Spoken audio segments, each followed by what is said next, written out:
Brothers and sisters, take the most comfortable position that you can right now. You want to sit, you can sit. You want to stand, you can stand. You want to raise your hands and worship Him, you can worship Him. But this is the very moment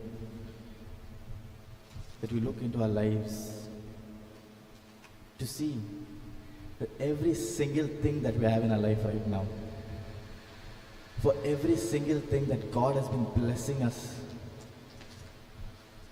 for all the mercies that He's been showing us, for all the graces that we've been receiving, for all the protections that we've seen, for most of the times, for our plans did not go our way. And somehow you are blaming yourself, you are blaming others, that things did not go as per your plan. But brothers and sisters, it was God's protection that led you elsewhere.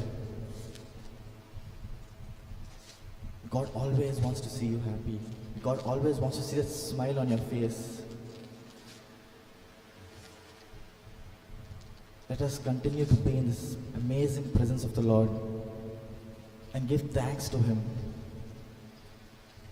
Because He deserves it. He is sitting on the throne and He is waiting for us to praise Him and thank Him for every single thing that He has given us in our lives today.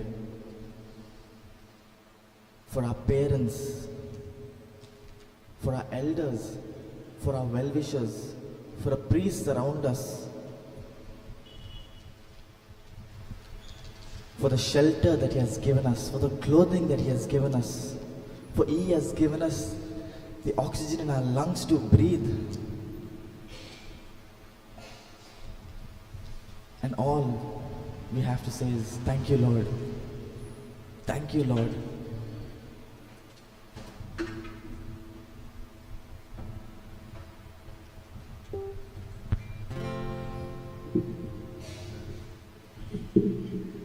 Let us bring everything that we have in our hearts and offer it up to Him and give praise and thanks to Him. Let us sing this beautiful hymn and thank Him today.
I bless your name. Thank you. just wanna thank you, Lord. Thank you, Lord. I just wanna thank you, Lord. Thank you, Lord. Thank you, Jesus. Praise you, Jesus. Brothers and sisters, this is such a beautiful moment that you and me are in. For we have invoked the Holy Spirit, for we have invoked the presence of the Lord, and we have given Him praise and thanks for every single thing that we have in our life today. Thank you, Jesus. There's no other better moment that we have in our life today, right now. Thank you, my Lord. Whatever is bothering you, whatever is in your heart, whatever is troubling you, brothers and sisters, remember that He is the God that has made the impossible possible. For today, He is breaking the chains. He is going to remove all the bondages that He's. Thank you, Jesus. Everything in your life is going to be possible. The job that you've been looking for all this time is coming to you right now. For your children, for your grandchildren, for all the subjects in your school that all your students are not able to study. From today onwards, they are studying. They are going to be a blessing to the families. For all the distractions are going to go away. And the Lord is bringing them closer to your families, closer to God, for they are opening up their hearts and their minds. For you thought that it was a bad report from the hospital and the doctors. But brothers and sisters, believe that He is in control of that very situation. For you had offered it, for you have surrendered it, and you have thanked Him for this very situation, and He is bringing you out of it. Thank you, Jesus. Praise you, Jesus. Hallelujah. Raise up your hands right now and say, thank you, Jesus. Thank you, Jesus. Praise you, Jesus. Hallelujah, Jesus. Hallelujah, Jesus. Thank you, Jesus. Thank you, Father God. Thank you, Lord Jesus. Thank you, Holy Spirit. Thank you, Father. Hallelujah, Jesus. Every single talk that we receive right now, let it go right into our hearts. You are the Lord of Lords. You are the King of Kings. You are the Most High. There is none like you, Lord. Thank you, Jesus. Thank you, Jesus. Praise you, Jesus. Glory and honor to your name, my Lord. Hallelujah, Jesus. Hallelujah, Jesus. Thank you, Jesus. Praise you, Jesus. Thank you, Lord.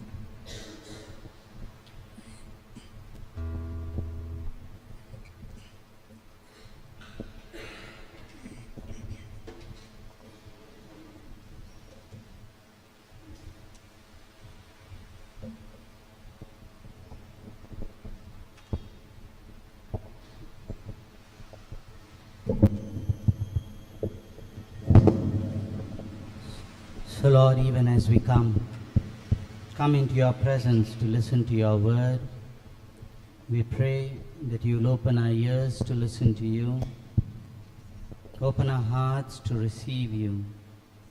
And Lord, especially I pray, Lord, I pray for every brother and sister in this room. I ask you to cover them with your precious blood, right from the crown of their heads to the very soles of their feet. Cover them with your precious blood and keep them safe from all distractions, from all anxieties, and from all worries. Give them the grace at this moment to cast out all your worries upon you, for you care for them. And so, Lord, we entrust this day into your hands, and we ask you to be with us, to lead us and guide us as a good shepherd. And Mary, our mother, we ask you to intercede for each one of us here, as once you did in the upper room, and obtain for us all the graces that we need to love, follow, and serve your Son, Jesus. Hail Mary, full of grace, the Lord is with you. Blessed are you among women, and blessed is the fruit of thy womb, Jesus. Holy Mary, Mother of God, pray for us sinners, now and at the hour of our death. Amen. In the name of Father, Son, and the Holy Spirit. Good morning, brothers and sisters. Good morning, Father. So hope yesterday those of you who were here, I hope you did reflected on the two questions that I told you all. The first one would have been easy. Am I willing to have a relationship with God? That's easy. But how was the second question? Sitting quietly in front of the Lord and allowing the Lord to love you.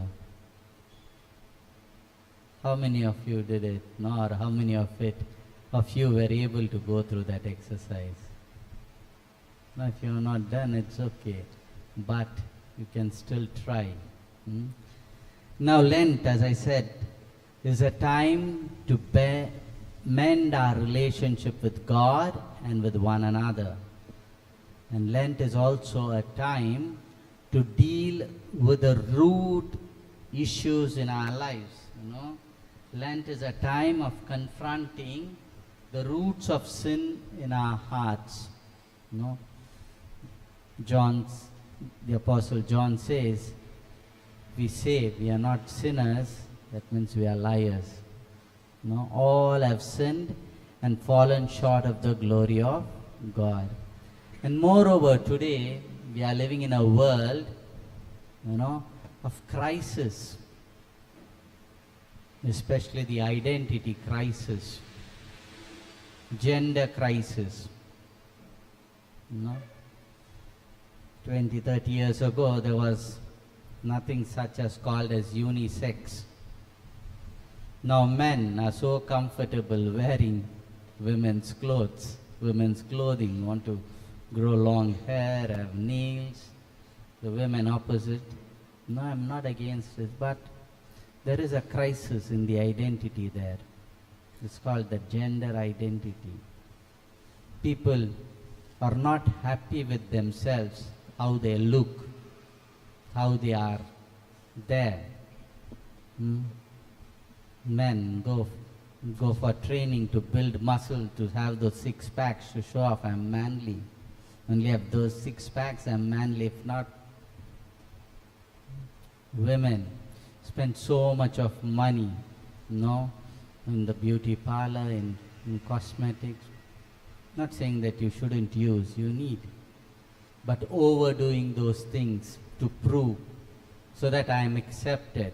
Again, crisis of identity. We have forgotten the sight or the truth to know who we are, our real identity. And Jesus himself was not spared with that. Let's read Matthew chapter 4, verses 1 onwards. Then Jesus was led by the Spirit into the wilderness to be tempted by the devil. And he fasted 40 days and 40 nights. And afterward he was hungry. And the tempter came to him and said, If you are the Son of God, command these stones to become loaves of bread. But he answered, It is written, Man shall not live by bread alone, but by every word that proceeds from the mouth of God.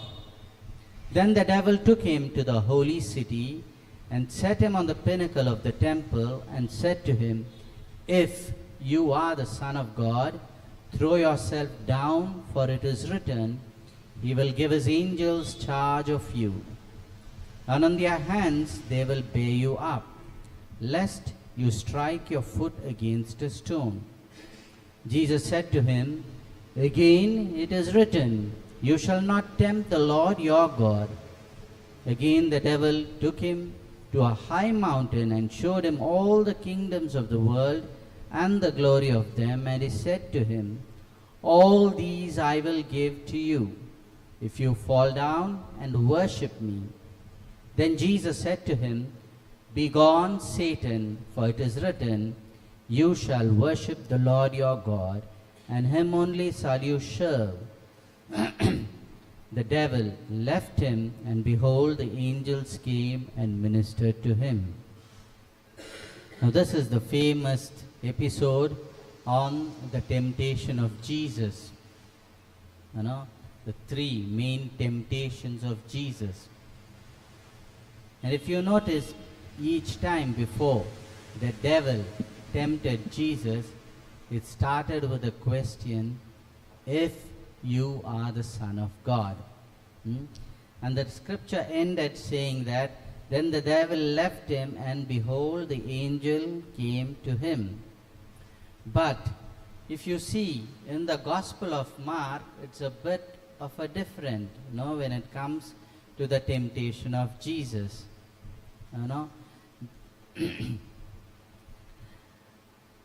It says, and the Spirit immediately led him to the wilderness, and in the wilderness 40 days tempted by Satan and with the wild beast, and the angels ministered to him. We again see in the Gospel of Luke the same temptation of Jesus. After John the Baptist has been practiced, and then after this Luke's Gospel chapter 4, the scripture says that and he took him to the temple of, and it ends, verses 13 says, and when the devil had ended every temptation, he departed from him until an opportune time. Now, the battle against the devil and Jesus was a reality. Doesn't end that Jesus was tempted here after his baptism and the temptations was over. Luke clearly says, he left, and when the devil had ended every temptation, so we have only 3, but Luke says that every temptation possible, and then he departed from him until an opportune time, means until a right moment he would come back again to Jesus. So the whole life of Jesus was a constant battle with the devil. Now, I don't want to preach the devil more than the gospel. That's the problem with the church. Today, the devil is preached more than the gospel, the power of Christ. But the reality is, devil exists. If Jesus himself was tempted by the devil, you think I and you will be spared? We are constantly faced in making choices. Now, before the temptation of Jesus, what happens? The Gospel of Mark we see, chapter 1, Before that was the baptism of Jesus. Jesus went to John the Baptist and stood in line with the sinners to identify himself with sinners, and he comes to be baptized by John the Baptist. John the Baptist says, no, it is you who have to baptize me. But Jesus says, no, do what has to be done. In other ways, Jesus was showing solidarity with us human beings. That's the beauty of Jesus. Jesus knows all our emotions and our feelings. And that's the reason you cannot say to God, you don't understand what I'm going through. You're going through loneliness. Jesus has gone through loneliness. You have gone through bitterness. Jesus had gone through bitterness. You have gone through betrayal. Jesus was betrayed. You have gone through denials. Jesus was denied. People talk about you, gossip about you. That was done to Jesus also. So we are not about Jesus. So if they didn't spare the master, they wouldn't spare us also. So it's part of life. But the thing is, how do we handle it? If you take the episode of Jesus, when Jesus entered into the river Jordan, what happens at the baptism? It says, the heavens were opened, the Spirit of God descended upon John in the form of a dove, and the voice of the Father said, this is my beloved Son.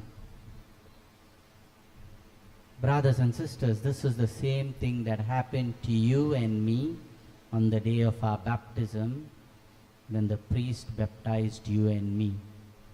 When he baptized you in the name of the Father and of the Son and of the Holy Spirit, the triune God was present. Jesus was there in the form of that minister who baptized you, because a priest is another Christ. The Spirit was given to you at the baptism. And the voice of the Father said, "You are my beloved child.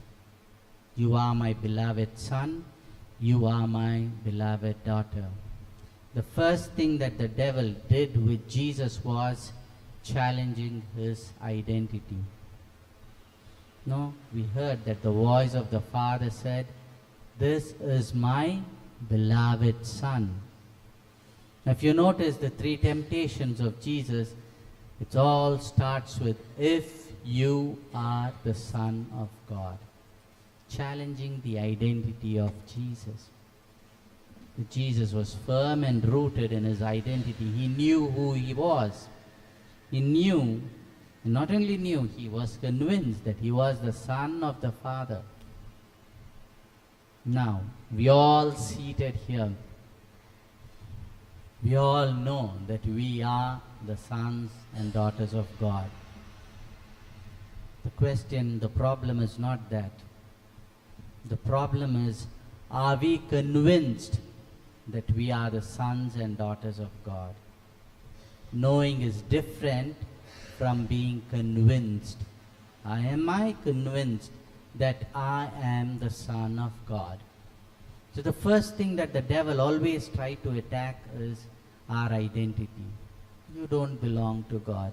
You are a sinner. You committed so many sins. You are not worthy. But let me tell you the truth. You are worth. You are precious. You are so worth that God does not hesitate to send his Son to die on the cross and to pay the price to redeem you. Today, cross has become an ornament, a jewelry, a necklace, a pendant, or a nice crucifix in the cross, in the church. The true meaning of cross is death.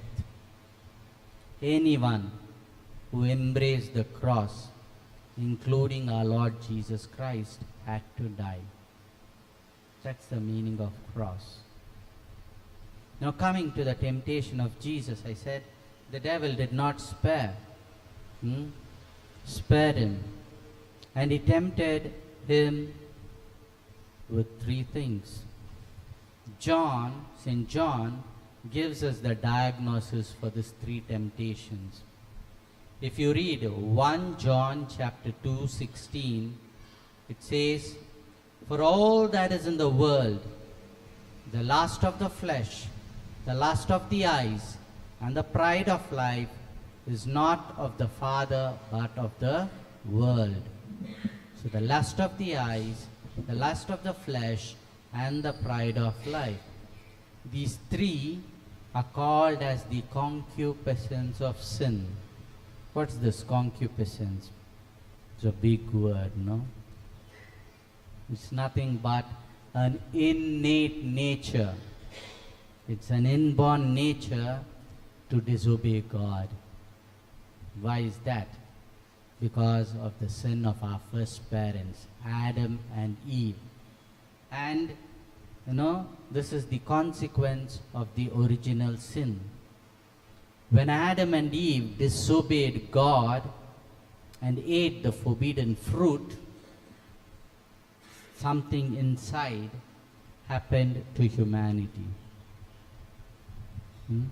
At baptism, yes, we are still created in the image of God, but our desire is disordered. We are still created in the image and likeness of God, and it's our work to work on ourselves to be transformed into that image and likeness of God that we lost through sin. And there is this disorder in our lives. So what does this concupiscence means? It means an inclination towards sin, a pull towards selfishness, a tendency to choose self over God. Now, concupiscence in itself, it is not a sin in itself, but it inclines us to sin. Even after baptism, the struggle remains. It's not that we are baptized and no, all is fine. No. This inappropriate or disordered desire, an inclination to sin, a desire to disobey God is there within us. And our whole life is a battle against that. To avoid the vocation of sin, to avoid the vocation of offending God. It's beautiful to see after the baptism of Jesus, when Jesus was baptized in the river Jordan, when he was filled with the Holy Spirit, when the voice of the Lord said, "This is my beloved Son," the next thing that happens is, the scripture says, Jesus was led by the Spirit. Jesus was led by the Spirit. Now, brothers and sisters, we all have received the Holy Spirit. Are we led by the Holy Spirit? Do we yield our lives to be led by the Spirit? Do we listen to the Holy Spirit, the promptings of the Holy Spirit? Now, don't get me wrong. And sometimes people, I laugh at people. More than laughing, I feel sorry for those people. No running from this retreat center to that retreat center, from this preacher to that preacher, from here to there. They're doing it genuinely because they're searching for God. The problem is not that. For me, the problem is you have that God within you, and you run here and there. You run to that person, this person, that retreat center, this retreat center. There's no wrong. I'm not against that. Good, we need. But why don't you realize that you have God within you? The Holy Spirit is within you. God is not partial. God does not have favorites. The same Spirit that raised Jesus from the dead is given to you and me. That's what the scripture says. We have the Spirit of God, and we keep running from here to there. Father, pray over me. Father, bless me. Yeah, Father blesses. Because those hands are anointed, the blessing comes from God. No doubt about it. But are you led by the Holy Spirit? Do we give permission to the Holy Spirit to lead us and guide us? See how much we quench the Holy Spirit. How much we make sad the Holy Spirit. With all due respect to the charismatics. All due respect. Today if I'm a priest it's because of the charismatics. But I have a problem with them. Because they think they can control the Holy Spirit. No. We have to be led by the Spirit, like Jesus was led by the Holy Spirit. And where did the Holy Spirit lead Jesus? Where did the Holy Spirit lead Jesus? To the wilderness. Why? To have a party, praise and worship, hallelujah, miracles. Why did Jesus first of all the Spirit lead Jesus to the wilderness? What is wilderness? Wilderness is a place where there is no life. There's no greenery, there's no water. There are the threats of the wild beasts. And Jesus is led there to the wilderness. Somehow we have this notion, no? I pray, I attend retreats, I practice the sacraments. I shouldn't have any temptations. I shouldn't have any problems. I should walk on red carpet. Why? Oh, I've given my life to the Lord. If you wish to be my disciple, take up your cross and follow me. Do you know when after Jesus said that, what happened? Many people left him and went, those who were following him. And Jesus tells Peter, you also want to go? And Peter, says, where shall we go, Lord? You have the words of eternal life. The same man later says, I don't know who he is. Let's see how merciful the Lord is, how patient he is. So Jesus was led into the wilderness to be tempted by the devil. Take any great men and women of God, the saints. They were tempted. They had their struggles. They fell. But what has made them saints is their perseverance and their trust in God. They say that behind every saint, that means every saint had a past like a sinner. And ahead of every sinner, there is a saint. That means every one of us has a potential to become a saint. So, Satan leads Jesus to the wilderness to be tempted. And the three temptations can be identified with the lust of the flesh, the lust of the eyes, and the pride of life. So let's see one by one. The first temptation, Matthew chapter 4, verses 3 onwards.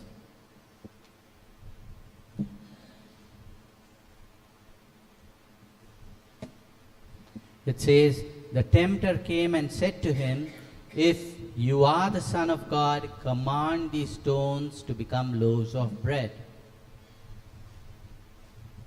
Now, the first thing he did is he attacked the identity of Jesus. If you are the Son of God. And he will always attack you and me with the same thing. If you are the child of God. So we need to be convinced, no matter what we are, where we are, we belong to God. God loves the sinner but hates his sin. So you are precious to God. So first thing that he will always attack you is with your identity. And then he knew that Jesus was hungry. For 40 days he has prayed. And hunger, a basic human need, hunger. And the tempter comes, challenges his identity, saying, if you are the Son of God, turn these stones into loaves of bread.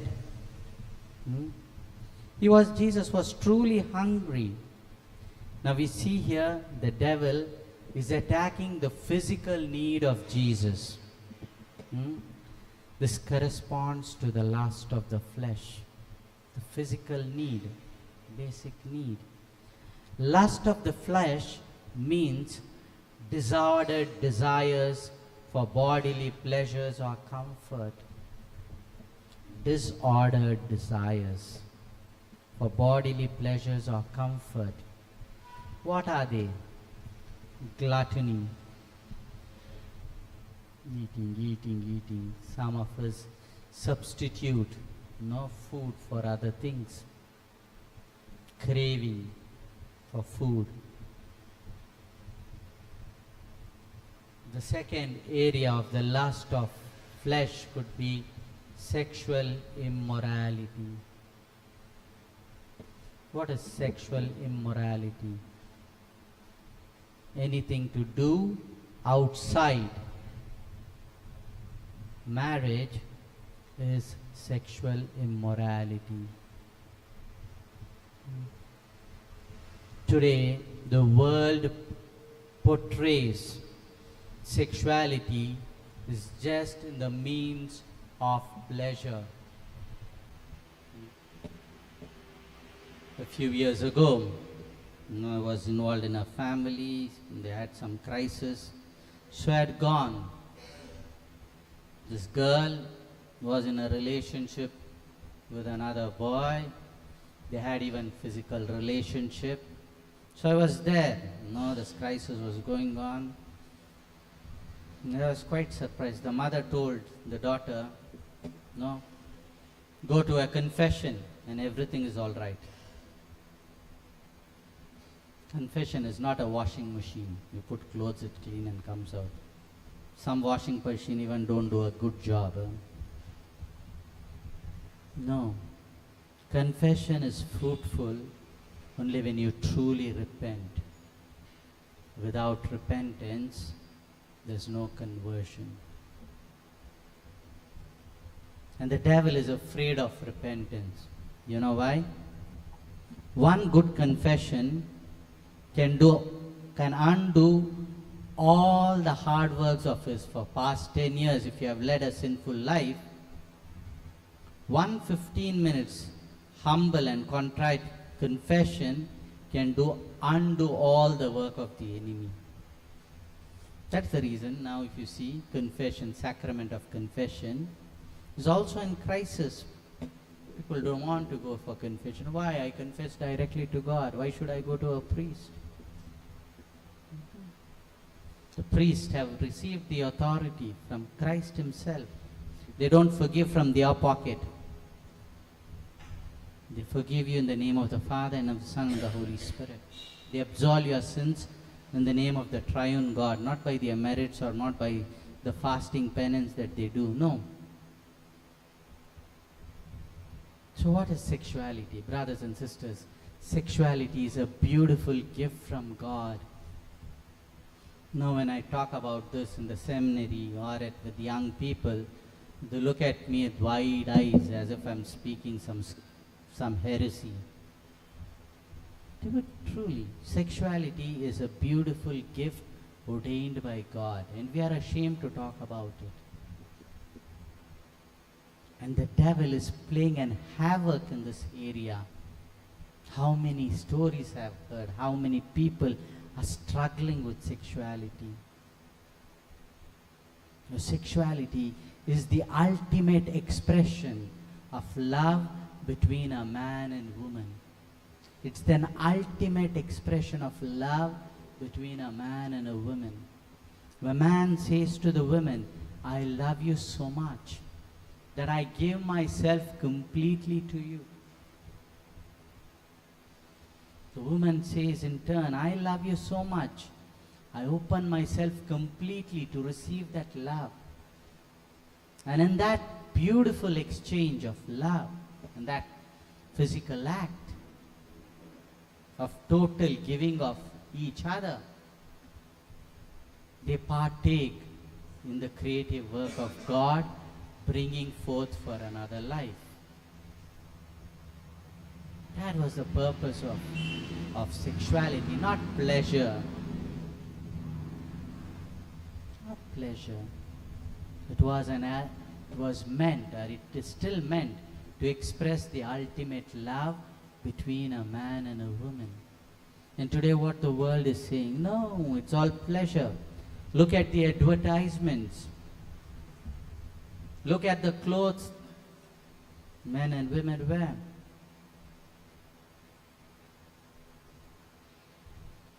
The amount of pornography is there to feed on. Young people are hooked. Don't think it's only teenagers. Sometimes I go to schools. Boys and girls of 8th standard, 7th standard, confess the sin. Sin of pornography, sin of self-abuse. It's lost its meaning.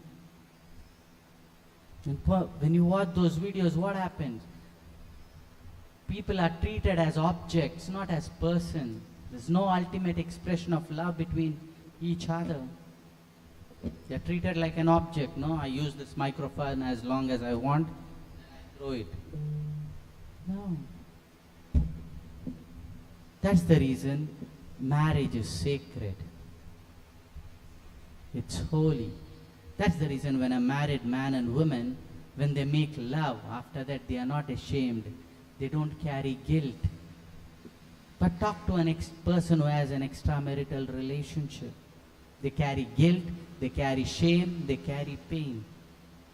Are they the gifts of the Holy Spirit by itself? They are not. The very fact that you feel ashamed, guilt and pain is a sign that something is wrong. Because God gives every good gift. God doesn't know to give bad gifts. So, sexual immorality is on a high today. It's easy to sin. Another area of the lust of the flesh could be addictions. How many families are have ruined, how many men and women have ruined their marriages, ruined their family with addiction. Addictions to alcohol, addiction to pornography, addiction to substances. How many stories? Depending on things, not on God. To substitute. Now let me tell you why people fall into addiction. Each of us are created in such a way to receive love and to give love. That's how God created us, to receive love and to give love. That's the reason you see small children, you are attracted, you love to carry them because they are created in love. We are created to receive love and to share love. And due to our life circumstances and situation, if we don't receive love, genuine love, true love, from our parents, from our siblings, from our immediate families, we start searching for love in other places and in other things. We substitute that love for substance. And it will not gratify you. It will not make you happy. And addiction is like a chain. No, it goes on. Hard to break the link. Addiction. Another form of sexual immorality could be laziness. Another lust of the flesh is laziness. Do you all know what was the problem? What led David to sin? Laziness. Read second book of Kings. A king's duty was to lead, to protect his people and lead the army when they go on wars. Now, David was a successful king, united the northern and the southern kingdom of Israel and made Jerusalem the capital city. He was protected. And during, it says scriptures, during springtime, when kings went on war, David was so confident. He said to his soldiers, commander, you go ahead because you all can manage. He was overconfident. Forgot about his duty to lead the army to protect his people. And a man sleeps when his people are fighting war there. What happens? He wakes up late, lazy, wakes up late in the morning. He goes to the terrace. That laziness and going to the terrace led him to sin. He saw Bathsheba taking bath and he desired to have her. See, laziness leads you to sin also. Always see, when you are lazy at the moment, you have fallen into sin or you are led into temptation. Another area of the lust of the flesh is living for comfort. Today we want to make money easy. My dad used to say, Dam botan zarai, pans botan jau. Means work with 10 fingers and eat with 5 fingers. Today we want to become rich at the click of a button. We want everything that the other person has. So, the lust of the flesh. If you are the Son of God, turn these stones to bread. Your needs, your physical need at this moment is more important than being obedient to God. That's how the devil was saying to Jesus. Your physical need, you're hungry, you're fasted for 40 days, now come on. Turn the stones into bread and eat. It's more important being obedient to God. So what are our temptations, brothers and sisters? I am too tired today, so I skip prayers. Temptations. I'm very tired, genuinely, so I skip prayers. I am stressed, so I lose patience. Sometimes when I sit and talk with people, ask why you get angry, why you lose patience. Oh, Father, I'm stressed. No. I have desires. Father, I have desires, genuine desires. So you even try to justify sin. Everybody is doing, so I also do.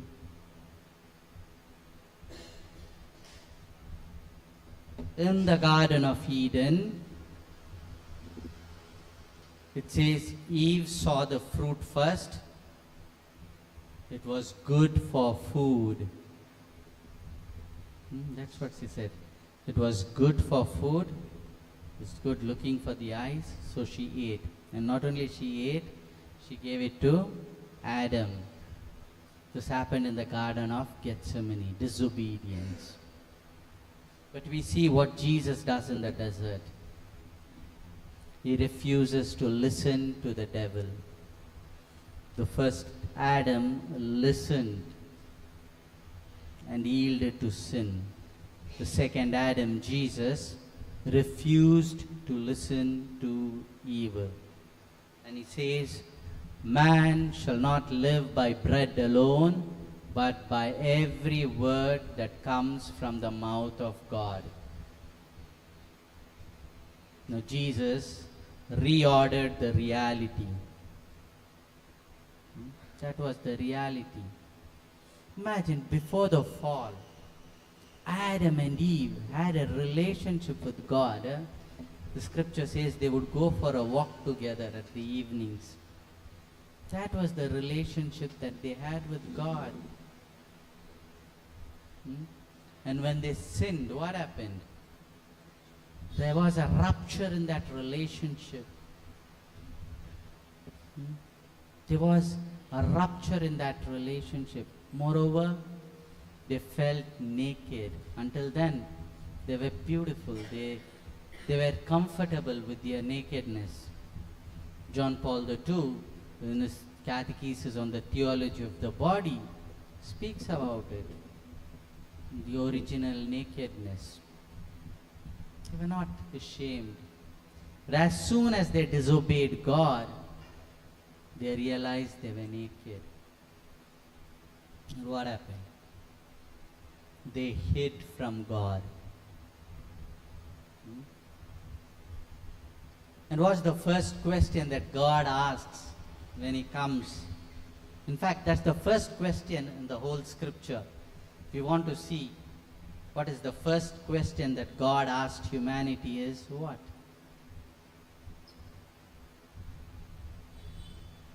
He didn't say, Adam, why did you sin? That was not the question that God asked. No. As usual, when the Lord came to the garden, He couldn't find Eve and Adam at the usual place. And what does He say? Adam, where are you? He didn't question, Adam, why did you sin? That was not the first question. The first question was, Adam, where are you? I am missing your company. I am missing your presence. Where are you? Today God is asking you all the same question. Where are you? I am searching for you. Where are you? And what does Adam answer? Lord, we heard you coming, so we went and hid. Earlier they were longing and waiting for the Lord to come.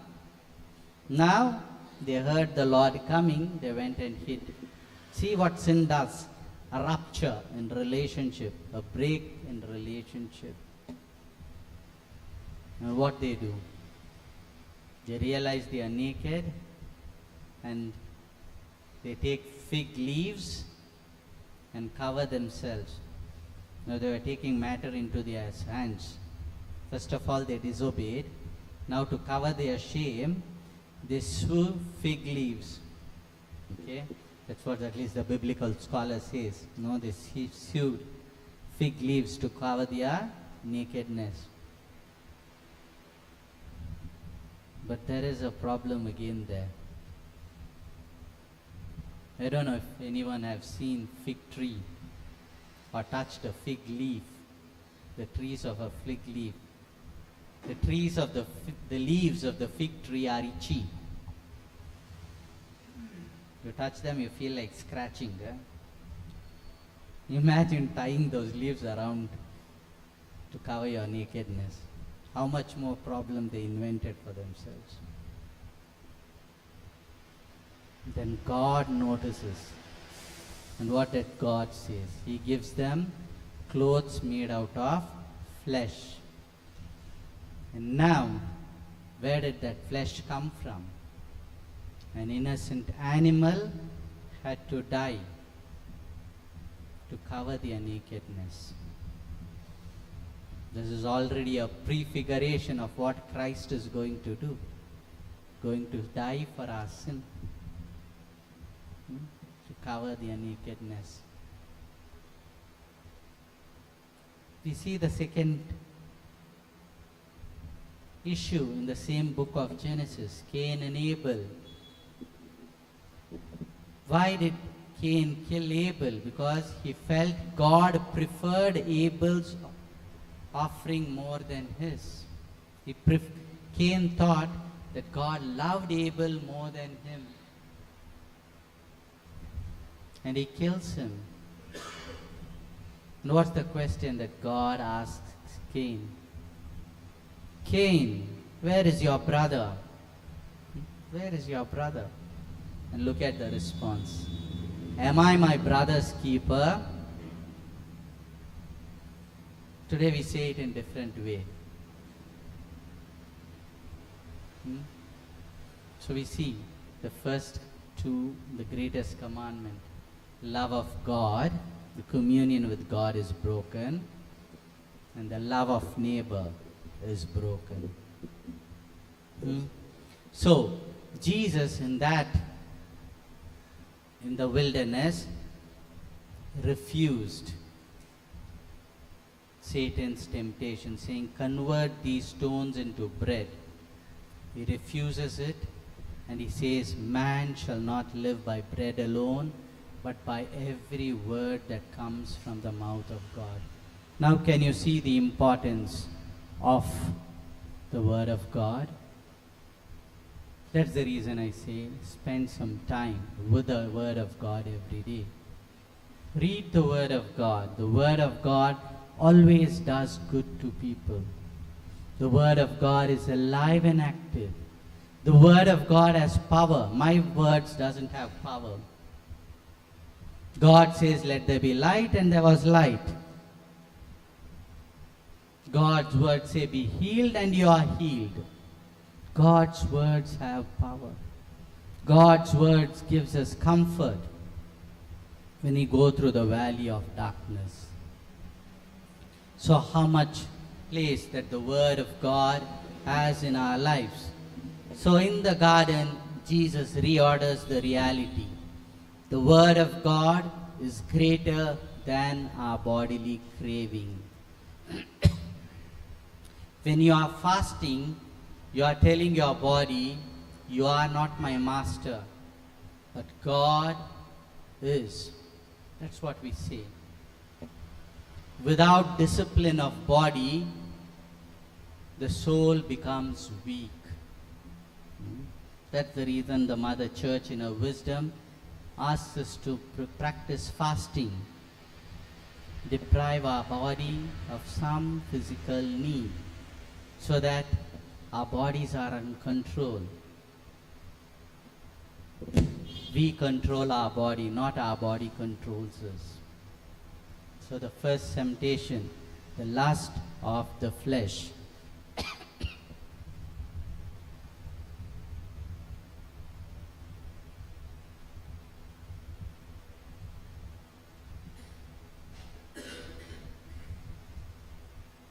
Now let's look at the second temptation. Matthew chapter 4 verses 6. Then the devil took him to the holy city and set him on the pinnacle of the temple and said to him, If you are the Son of God, throw yourself down, for it is written, He will give His angels charge of you, and on their hands they will bear you up, lest you strike your foot against a stone.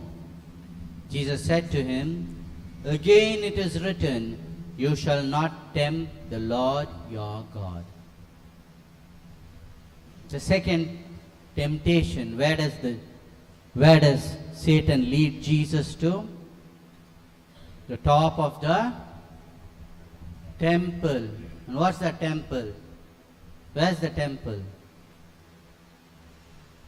What's the meaning of temple? What happens in the temple?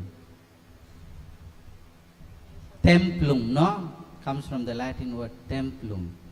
Cut out, a portion of land cut out and set apart, where the house of God is, where the presence of God is.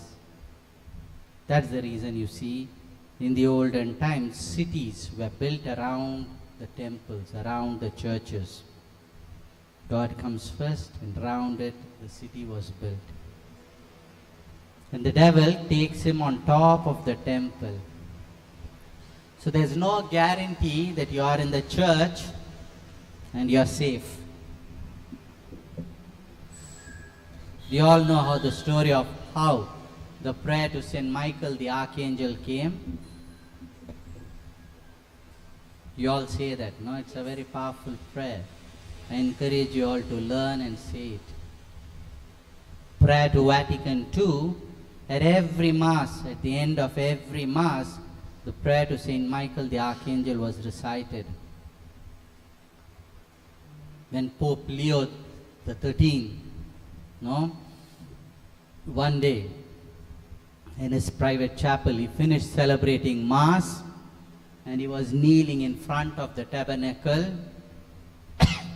and offering his prayers of thanksgiving like every priest does after the Mass. He kneels and thanks God for the sacrifice that he was able to offer. So Pope Leo was kneeling there in front of the tabernacle and praying. And he has a vision. And he sees in a vision a dialogue between devil and Jesus in the chapel, in front of the tabernacle. And the devil, I'm paraphrasing it, the devil is telling to Jesus, give me 100 years and I will finish your church. So Jesus tells to the devil, go take, I give you 100 years.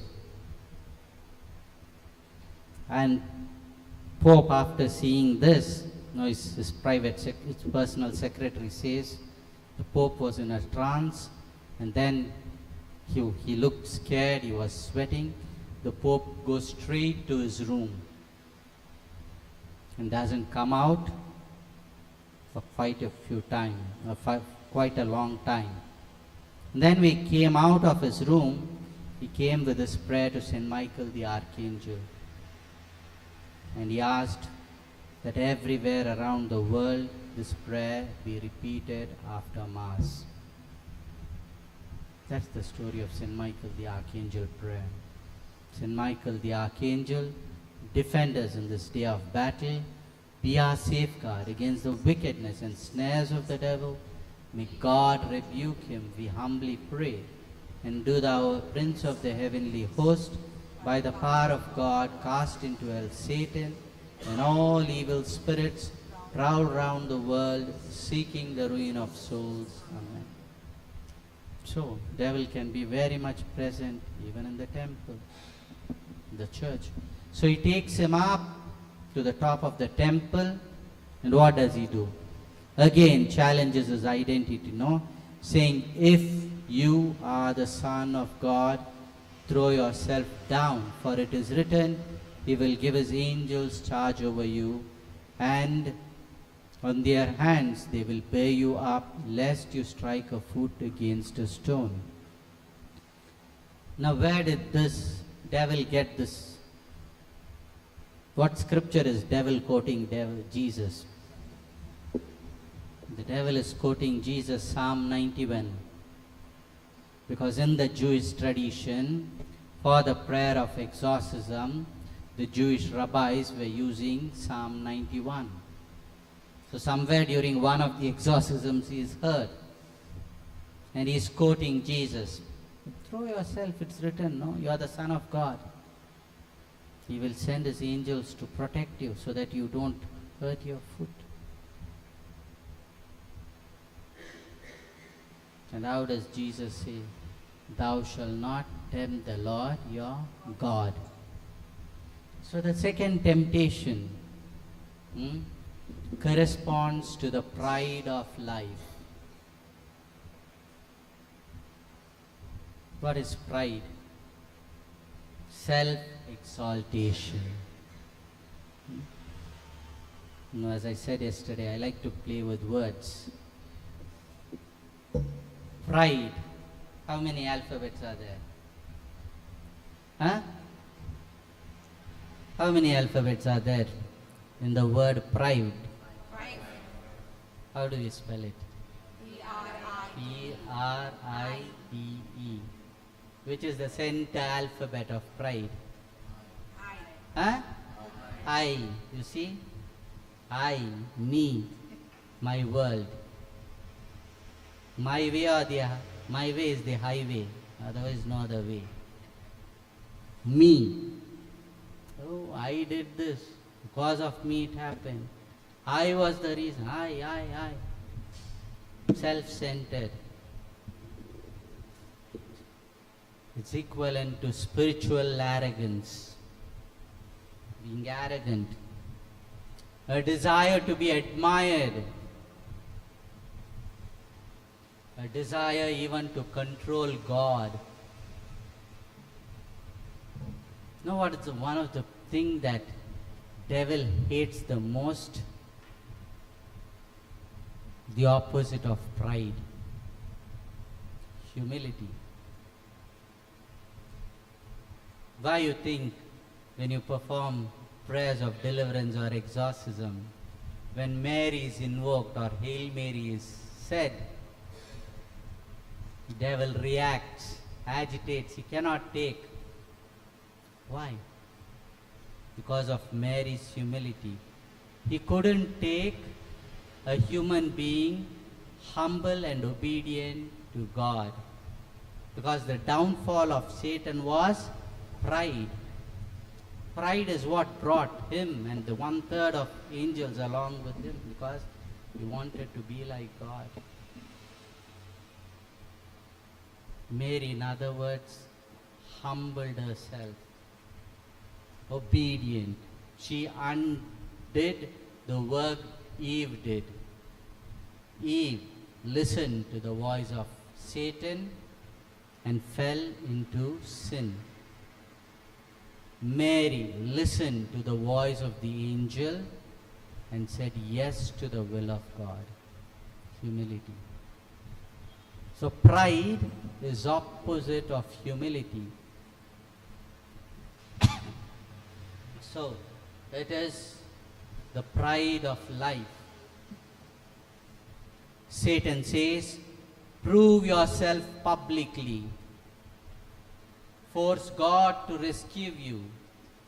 Show your glory. It is not about hunger, but it is about recognition. Genesis chapter 3 verses 5. You will be like God. They were already like God, no? Because God said, no, when He created, let us create human being in our image and likeness. So they were already like God. But see how the devil manipulated. You will be like God. Pride is a deepest root of sin. And how does pride appear today? I deserve the better. I know better than what the church says. Why I pray, the Holy Spirit reveals to me. Holy Spirit is also, the church yields to the Holy Spirit. The church is the custodian and guardian of the truths revealed by God. If God loves me, He must do this for me. How many times our prayers have been like this, no? God, if you love me, do this for me. Right. Showing off spiritual practices like the Pharisees did, no? Long robes, sitting in front rows, or even making prayer. I'm not like that person, but I fast, I give alms. Right. Boasting about ourselves. Wanting positions. Not here, but in another place. To be a member of the parish council is a prestige, is a position. Oh, I am member of the parish council. They have to listen to me. Pride. You are there to serve people, not to lord over people. Christian leadership is about serving, about tying an apron around your waist, having a basin and a bowl of water in your hand. That is Christian leadership. That is what Jesus said. Today, being in positions in the church is a prestige.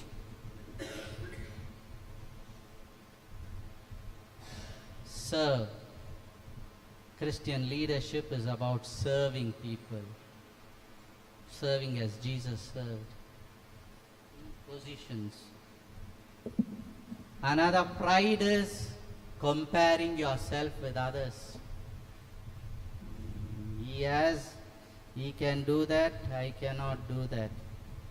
They have, so even I need to have. They bought an expensive car, so I also take a loan and buy an expensive car to show my position. Here I don't know, south. When they come for church, sometimes on the podium I'm looking. The priest is preaching or celebrating Mass. Women looking this side, that side. What jewelry the other one is wearing. How expensive saris they are wearing. And they then come out and talk about it. Oh, where did you buy this? Oh, this jewelry is nice. Not just the women, even men do that. Yeah? Expensive, oh, nice watch, nice shoes. Are you coming there to the church to meet God, to encounter Him? Or are you coming to see what others are doing, comparing yourself? I normally don't get angry, but there are situations where I get angry. A couple of months ago happened. I was in my parish celebrating Mass. An elderly person comes, says, Father, you preach well, you celebrate Mass well, but there's a problem with you. He said, tell me what's the problem. I'll work on it. Father, you are wearing the shoes, the slippers, and celebrating Mass in the altar. It was early morning, 6:30, and I had a heavy day that day. I lost it. I asked him, where is it written that you should not wear footwear to celebrate Mass? No, Father, it is written in the Bible. Yes, tell me which scriptures. Quote me, please. I want to know. He doesn't know. I know what he was referring to. I know he was referring to Moses at the burning bush, but he doesn't know. And he's coming and trying to tell what you're doing is wrong. Not knowing I know it all. Rend your hearts, not your garments. Give your heart, not your external words and actions. So I too, I lost my temper. I raised my voice. I felt bad. Next day I went to him and said sorry. But see what we do. Sometimes trying to be over spiritual. I know it all. If you know it all, prove it. Otherwise, in Maltese we say iskot. I mean, shut up.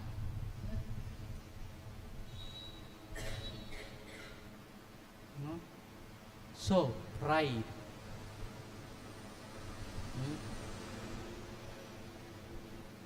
Pride of life. So how did Jesus respond to that? You shall not put the Lord your God to test. True faith does not demand spectacle. True faith trusts in silence. Jesus refuses spiritual dramas. He chooses hidden obedience. He wants to be obedient to his Father. Is it time for the break? Okay. So, the second temptation of Jesus was with the pride of life. So, for the first temptation, the lust of the flesh, the pride of, the second one, pride of life. So, I think we can take a break now. Okay, as per the schedule, 10:30 was the tea break. I went ahead. Okay, so let's end with a prayer. Lord Jesus, send us your Holy Spirit. Speak to the very depths of our heart and give us the grace to respond to what you are asking. Give us the grace to let go of things that doesn't belong to you, and give us the grace to embrace things that you ask of us. Give us the grace to overcome the lust of the flesh and pride of life, and give us humility as you gave to Mary and the saints. So glory be to the Father, and to the Son, and to the Holy Spirit, as it was in the beginning, is now, and ever shall be, world without end. Amen.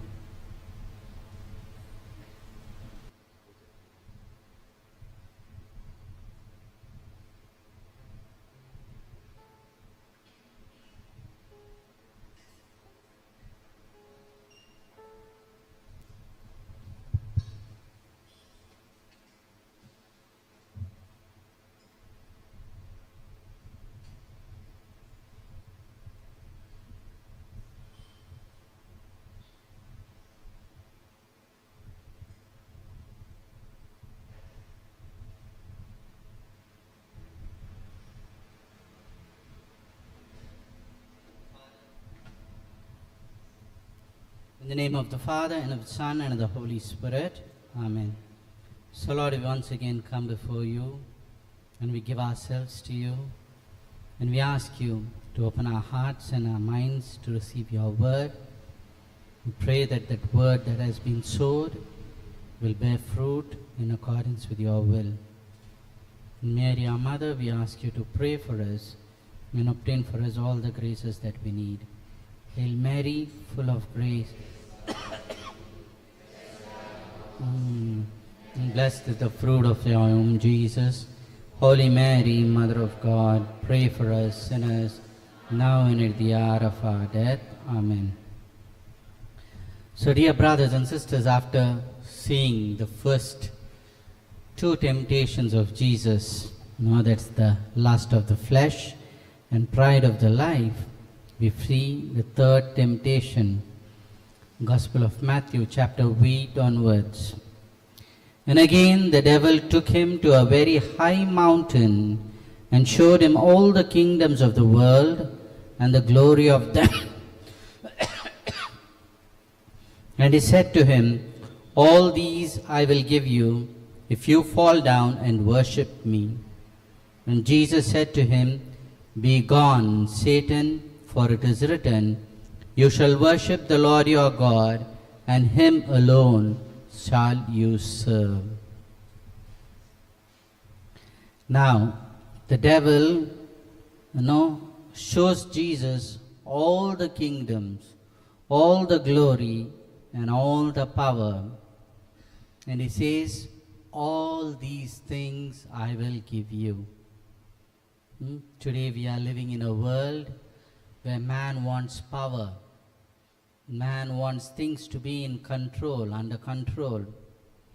So this corresponds to the lust of the eyes. And what are the lust of the eyes? Greed, envy, covetousness, desire for possession, wealth, and influence. In the Garden of Gethsemane we see, Genesis chapter 3:6, it says, the fruit was a delight to the eyes. Now, eyes awaken the desire. Now, Satan offered Jesus glory without suffering, kingship without the cross, and success without obedience. The challenge is his identity. If you are the Son of God, and he shows him all the world, all the glory, and he says, I will give it to you provided you worship me. So Satan, in other words, was offering Jesus suffering, glory without suffering, kingship without the cross, and success without obedience. Is this not the temptation of our age? Men want success at any cost. Today's generation cannot bear failures. They cannot take failures, but failure is a stepping stone to success. Compromise. People compromise. Maybe at work for promotion. People compromise with things to be with good books with others. Silence about the truth to avoid conflict. I don't want to have conflict, so I keep quiet. I want to be in good terms with everyone. Choosing, not the right things. But Jesus answers the devil, saying, you shall worship the Lord your God, and him only shall you serve. When we stop worshipping God, you know what we start worshipping? We start worshipping money. We start worshipping pleasure. We start worshipping power. We start worshipping pleasure. We start worshipping ourselves. The devil always offers something attractive. It always offers something attractive. But that which he shows is attractive always costs the soul. So, we are called to worship the Lord our God alone. Sometimes people can take the place of God in our lives. Over attachment to people. Sometimes people become God in their lives. I will do because he is doing that.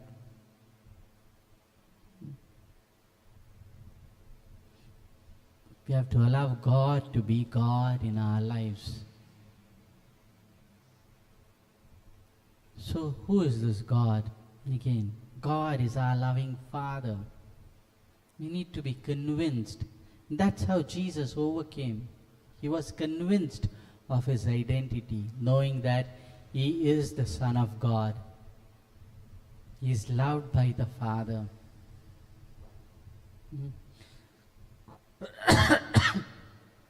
So, how do we fight temptations? How do we fight the lust of the flesh, the pride of life, and the lust of the eyes? How do we fight it? Jesus has showed you and me how to fight them. And let's see how Jesus fought them.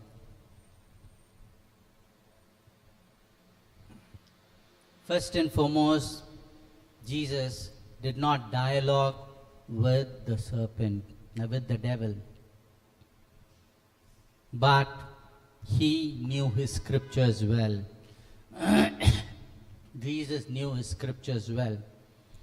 So every answer that Jesus gave to Satan was, "It is written." What is written? The word of God.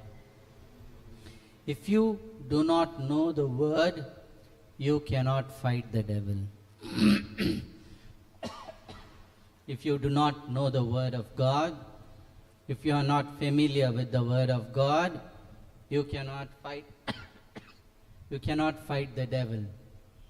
So we need to be familiar with the word of God. Bible, no, Bible. Once, I had gone for a Bible conference that was organized by the Bishops' Conference of India. And on the banner it was written, Bible. It was like an acronym. Basic instructions before leaving earth. When you buy something, they give a manual, no? How to use it. How to use. You buy a washing machine, it will tell how to use, what to connect, how much of amps to give. You do something wrong, it's gone, it's messed up. Similarly, God has given us a manual to prepare ourselves to be with Him for eternity. No? God so loved the world that He gave His only Son, that whosoever believed in Him shall not perish but have eternal life. Now let me ask you all a question. What is eternal life? What do you think is eternal life? Life living with God. What else? What's eternal life? Huh? Okay. The good that you have lived on the earth. Okay. There, madam said something. What? Be happy with Him forever. What else? Huh? No death. Life after death. Somebody tell me an answer what the Bible says about eternal life. Jesus has given a definition about eternal life. See how good we are with the Word of God, no? How good we are at the Word of God. The definition of what is eternal life. John 3:16 we said, God so loved the world that He gave His only begotten Son, that whoever believes in Him shall not perish but have eternal life. Life to the full. But Jesus gave a definition of what eternal life is. Let's read together. John chapter 17, verses 3 onwards. That's the definition of eternal life which Jesus gave. And this is eternal life, that they may know you, the only true God, and Jesus Christ whom you have sent. That's the definition of eternal life. Eternal life doesn't start when you're put in a beautiful coffin, laid down 6 feet down, and then you go to heaven. Don't wait so long. Jesus said, John chapter 17, verses 3, this is eternal life, that they may know the only true God and Jesus Christ whom you have sent. So the moment you accept God the Father as your Father, and you accept Jesus whom God the Father sent, you begin your eternal life here. And so we need to be familiar with the Word of God. The first way that Jesus fought the devil was with the Scriptures. The second way that he fought the devil was he fasted. That means Jesus' body was disciplined. Fasting helps us to discipline ourselves. The spirit grows stronger when you fast. You remember that the disciples are not able to chase and cast out the devils, and they come to Jesus. And then the disciples question, no, why were we not able to cast it out? What did Jesus say? We need to fast. Fasting helps us to discipline our senses, to bring our senses under control, our body under control. We should control our bodies. We should control our passions, not the other way around. The third way Jesus fought temptation was he refused shortcuts. He refused shortcuts. The devil was offering him glory without suffering, kingship without the cross, but he chose cross over compromise. Today the cross has lost its meaning, no? Cross has just become an ornament. But in the time of Jesus, the time of Romans, cross was the weakest form of humiliation. Now today we go to the cinema halls, we eat popcorn and we watch the movie. In antiquity it was not like that. Romans derived pleasure while seeing human beings suffering. You would burn human beings like torches. They would get pleasure seeing them screaming and yelling. They would throw people into lion's mouth. Take pleasure seeing. Why is this cross given to me? Why am I suffering? Why are bad things happening to me? And where's the word of God? Which Paul says, all things works for good for those who love God. If I love God, only good things should happen to me. I'm not willing to suffer. Look at the lives of the saints. Their life was full of suffering and pain. They participated in the suffering of Christ. So there's no Easter Sunday without Good Friday. Similarly, without cross, there is no salvation. And God gives each one a cross according to the ability that we can carry. Today we are preached with, our eyes are itching to hear prosperity gospel. Oh, I give my life to God, I surrender my life to God, finish. I am blessed. I will be rich. Things will be fine. No. Constant battle with the devil. Constant battle of making right choices. And Mary is another beautiful example.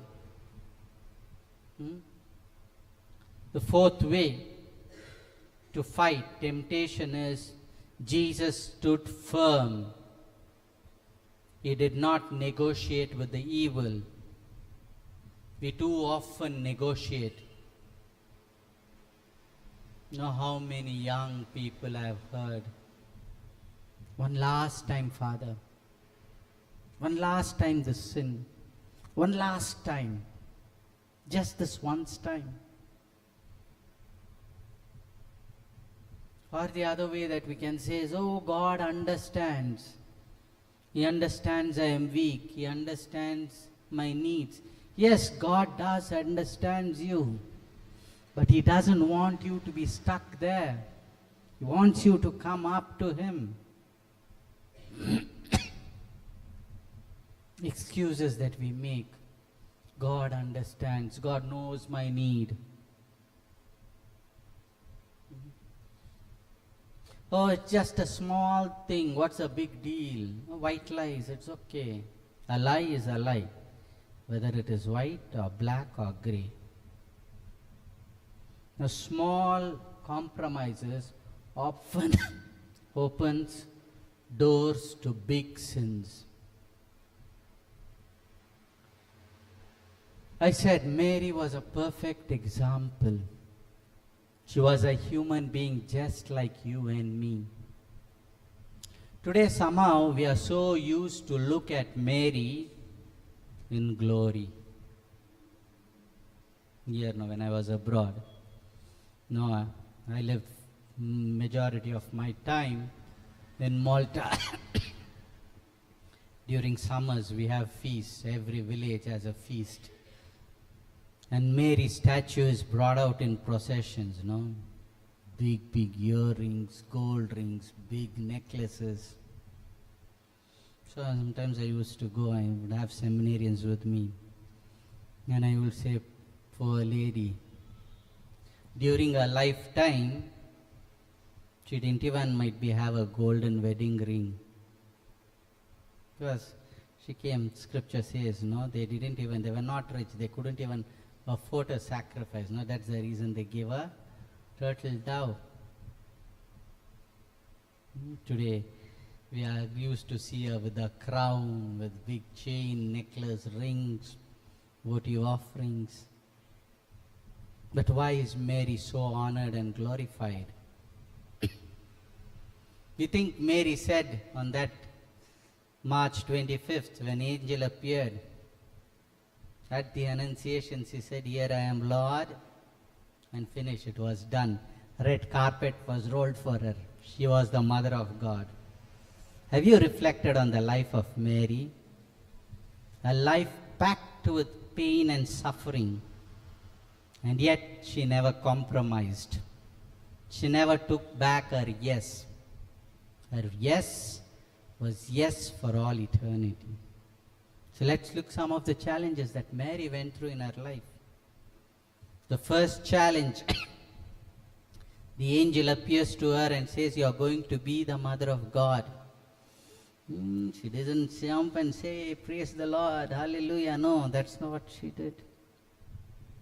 She questioned, how is it this going to happen? I'm a young girl, planning my marriage. I have my dreams of building my family with Joseph.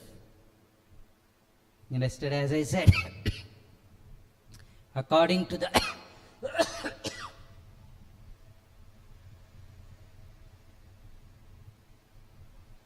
according to the law of Moses, if a woman was found pregnant before her marriage, she was dragged to the main door of the city gate, and the whole village will stone her to death. That was the punishment.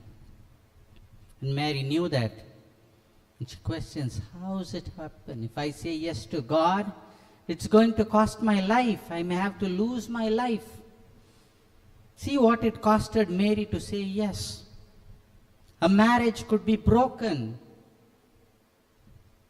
to say yes to God. Will Joseph believe me? Will my parents believe me? Will the village believe me? See what it costed her to say yes. And moreover, the angel says, the Holy Spirit will overshadow you and you will conceive. Who will believe? Who will believe?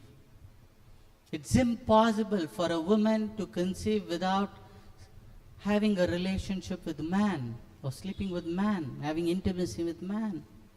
She questions, how is this possible? But when she understands it's the plan of God, she's not worried about the consequences. She's willing to take challenge and say, yes, Lord, I am the servant of the Lord. Be done unto me according to your word. No compromise. No question what will happen. No.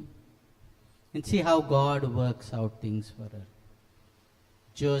God appears to Joseph in a dream and clears his doubt when he was planning to leave Mary away. Now what's the next challenge? Our next thing that Mary teaches us, humility. The thing that devil hates the most.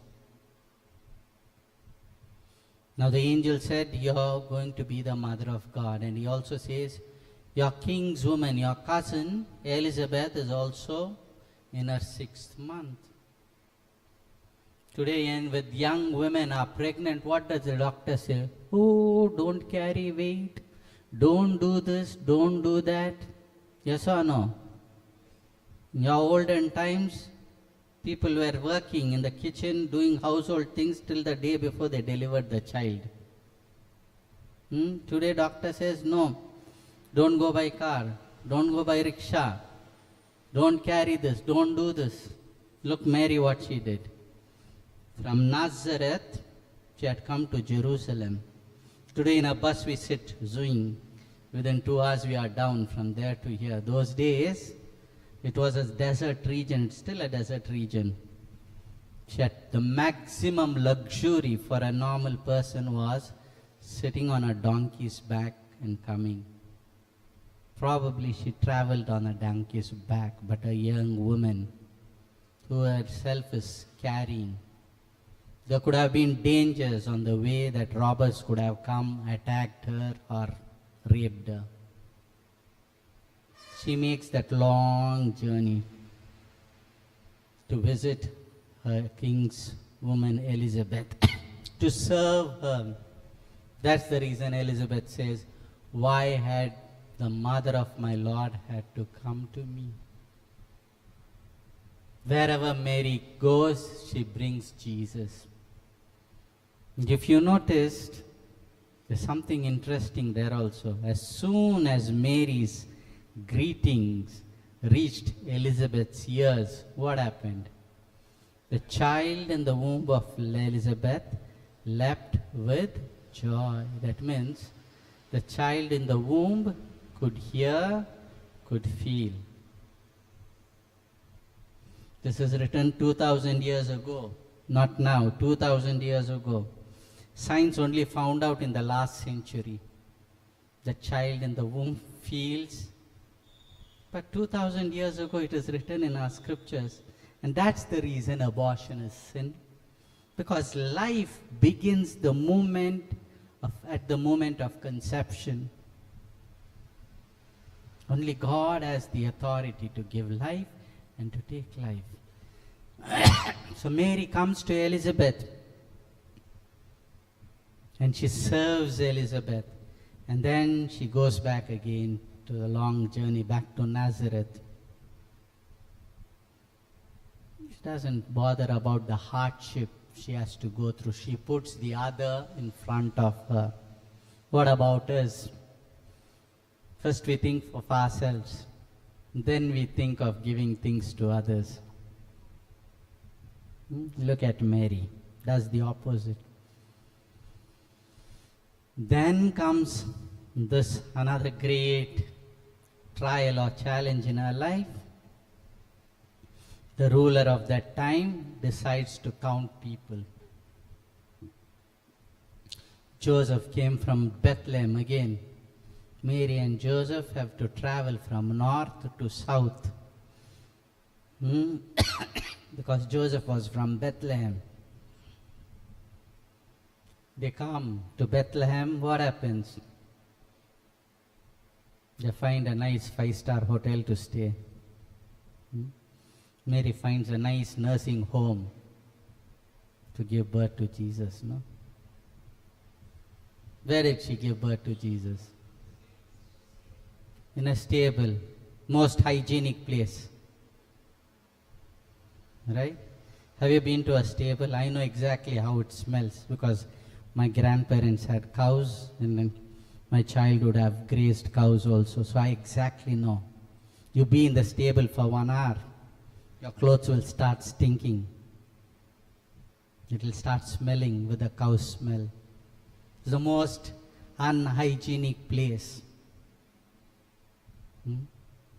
Have you ever thought Mary and Joseph had to clean that place a little?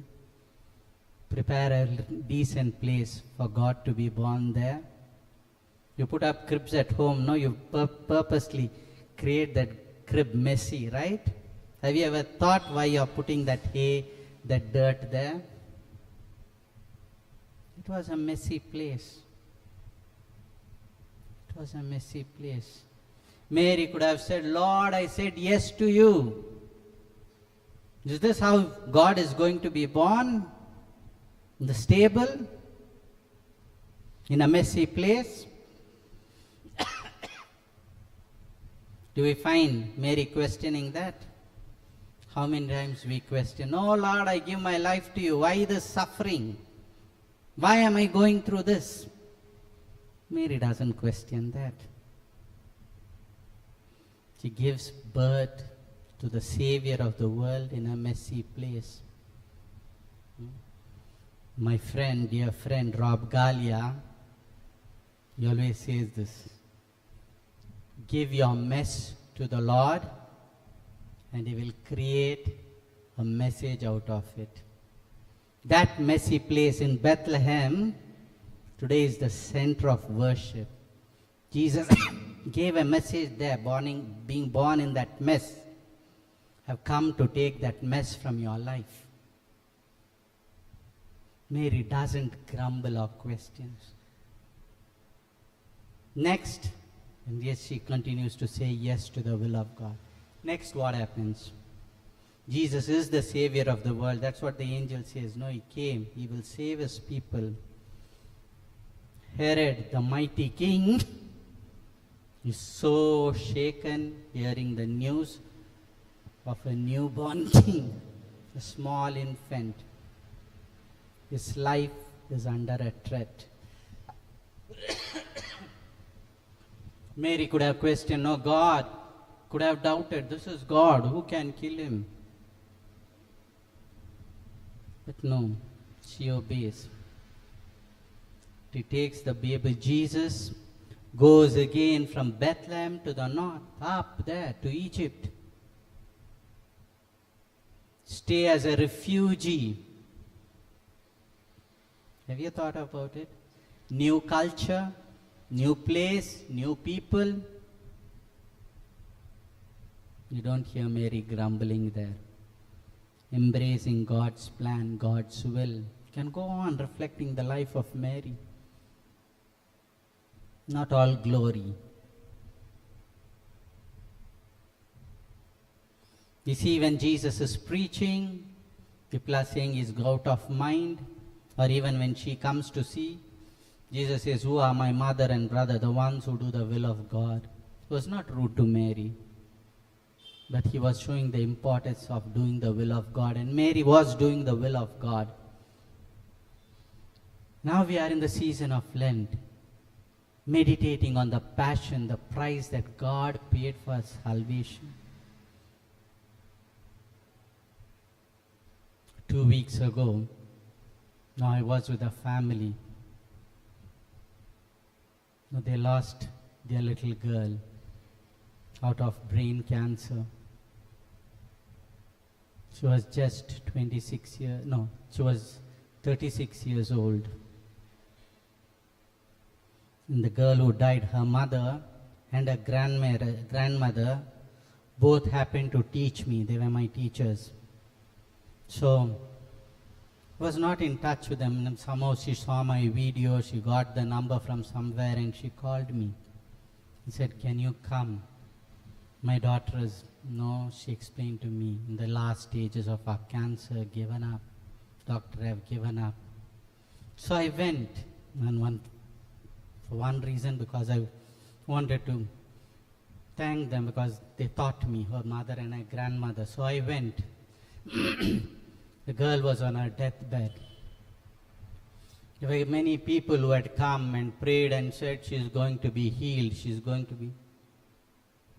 I went there, I prayed. I prepared the family. I prayed, the time has come, we need to let go. I prepared the family to release her back to God. And no, this thing that I told was surrender her back to God. I had gone to their playhouse on Thursday, and I told them I will visit again on Monday, because normally Mondays I take a free day. So I said morning I will come. But Sunday evening I finished Mass, celebrating Mass, and I was returning home. She called me, the mother called me and said, "Father, I surrendered my daughter to God." And in other words, she said, "My daughter has returned back home." It was one of the beautiful funeral masses I went. She was not crying, she was not weeping. She knew that her daughter was with God again. Tell the story of this little girl who died, 36 years old. She was married in 2019, and 6 months, only 6 months after her marriage, she was diagnosed with brain cancer. And from there till she died, the husband was faithful. Young couple, they dreamt of marrying, building their house. It was beautiful when he was talking about the eulogy.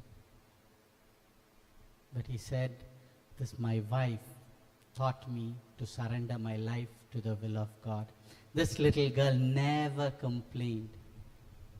In fact, the priest, I celebrated the Mass, but there was another priest who gave the homily. He said, "This girl taught me what it is to be a Christian." Imagine a priest telling that. And Mary teaches that, to abide, to give ourselves to the will of God. It costs, yes. And then we see at the foot of the cross, imagine that mother carrying that little Jesus. You have seen her growing. And now she sees that son being crucified, later having the lifeless body of her son on her lap. We never see Mary grumbling, embracing the will of God. So brothers and sisters, the devil comes to give us false promises. He comes to tempt us with the lust of the flesh, with the pride of life, with the lust of the eyes. And the way we can overcome is through humility, trusting God, allowing God to be God in our lives, and not telling what to do to God. Sometimes we can become God to God in our lives, telling God what to do, what not to do. No, Mary didn't do that. Jesus didn't do that. "Father, if it's possible, take this cup away from me. Yet not my will, but your will be done." Yesterday I told you all the importance of asking God, Him, what is your will for my life? If I had not asked God's will for my life, I wouldn't have been here today. So the way we can overcome the temptations, the lust of the flesh, the pride of life, and the lust of the eyes is first and foremost through the scriptures. Be familiar with your scriptures. Fasting, refusing shortcuts, and to stand firm. Jesus did not enter the desert himself alone. He entered taking you and me with him. Jesus knows our weaknesses. He knows our habitual sins. He knows our wounds. He knows our struggles. Letter to the Hebrews says, we do have a high priest.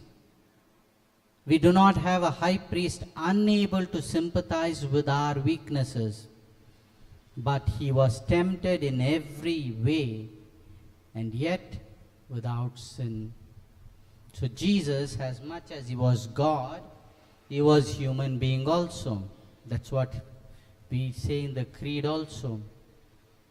God from God, begotten, not made, consubstantial with the Father. Through him all things were made. Yet he was a human being, born like you and me. Somehow, no, we imitate Jesus only as God. We forget the humanity of Jesus. Jesus was thirsty. He said, I thirst.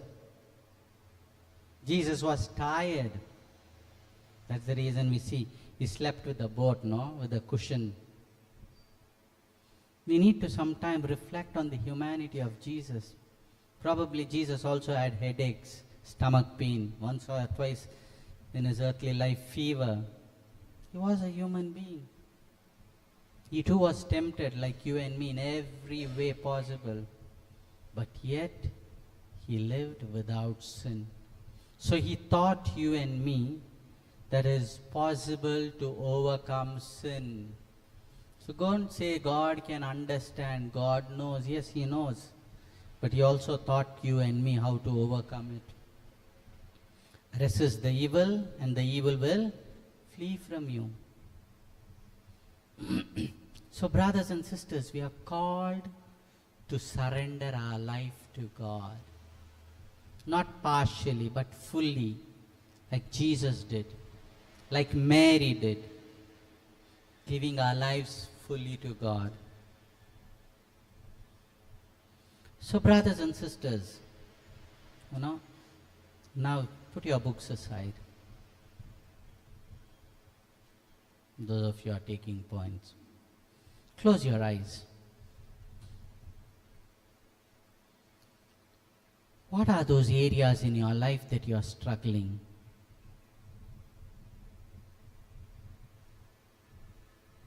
Tell to Jesus.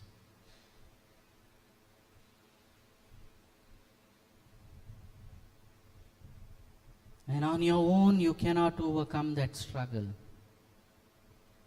On your own, you cannot overcome that sin.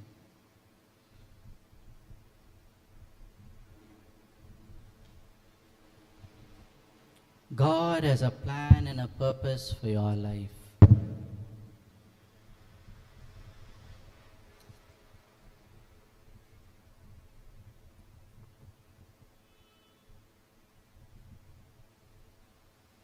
And so as a sign of your gesture, if you wish, as an act of surrendering your life to God, you can stand up. And we can sing the song, All to Jesus I Surrender. It's a simple song. Many of us know. But today when we sing, let us mean what we sing and give us completely to us, to the Lord.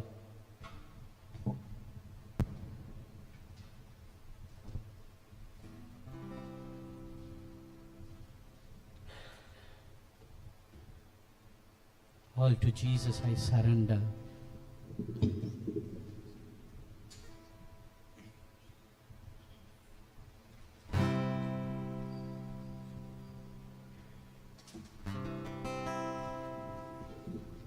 Let this be a prayer, brothers and sisters.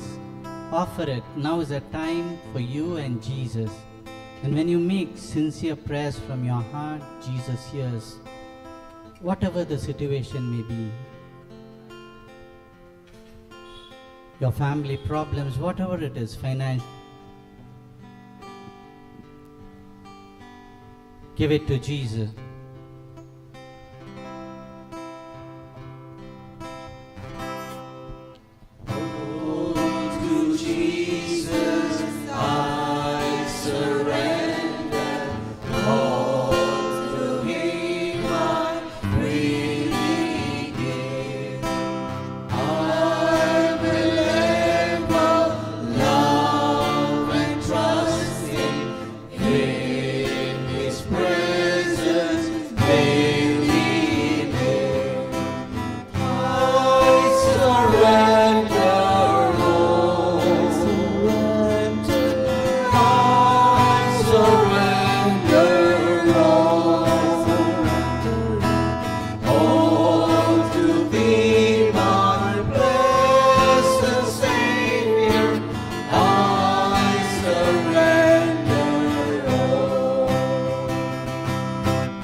Dear brothers and sisters, the confessions are still going on. So those of you who wish to make your confession can please go. The priest available to hear your confessions. So Lord, we surrender. We surrender our life to you. We surrender our families to you. We surrender the situations that we are at the moment. But we want to love you, Lord, and we love you. And your word says, all things works for good for those who love God. And so Lord, one last time as I sing, I surrender. Take over all those things that I have surrendered, and you handle it, for you know the best how to handle it. I surrender all. I surrender all. All to thee, my blessed Savior. I surrender all. Quietly, gently be seated.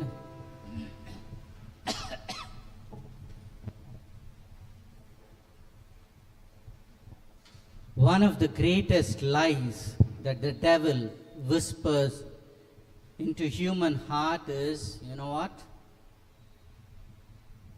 You are too far gone.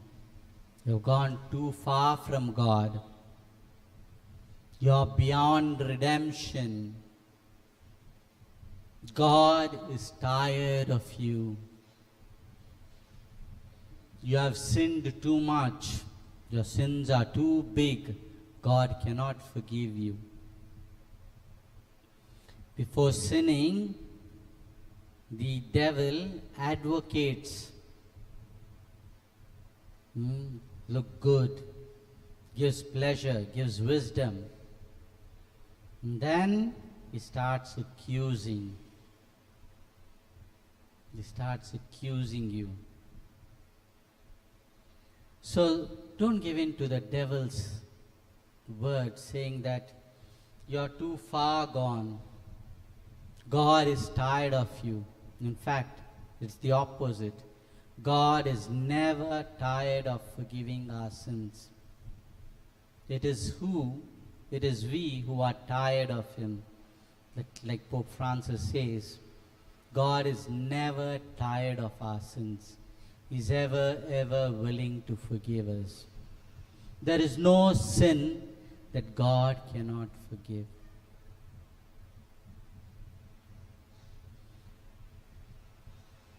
No, the devil tells all these things, but see what the gospel says. The gospel says something different of what devil is saying. The first words of Jesus when he started his ministry, what was it? The very first words in his public ministry was, repent and believe in the gospel. Mark 1:15. Repent and believe in the gospel. Jesus began his public ministry with an invitation, not with condemnation. Gave an invitation to repent, to come back to God, to align or re-establish our relationship with God. So Jesus began with the invitation of repentance. So let's see what repentance truly is. Repentance is an invitation to come back home. I wandered far away from God, and now I'm coming home. Coming home, never more to roam. Repentance is that, coming back to the heart of the Father. So let's together reflect on three profound truths. The first one is the reality of sin. Sin does exist and sin is real.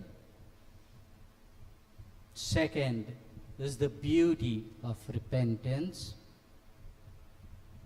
And third, the power of forgiveness. Let's go one by one. The reality of sin.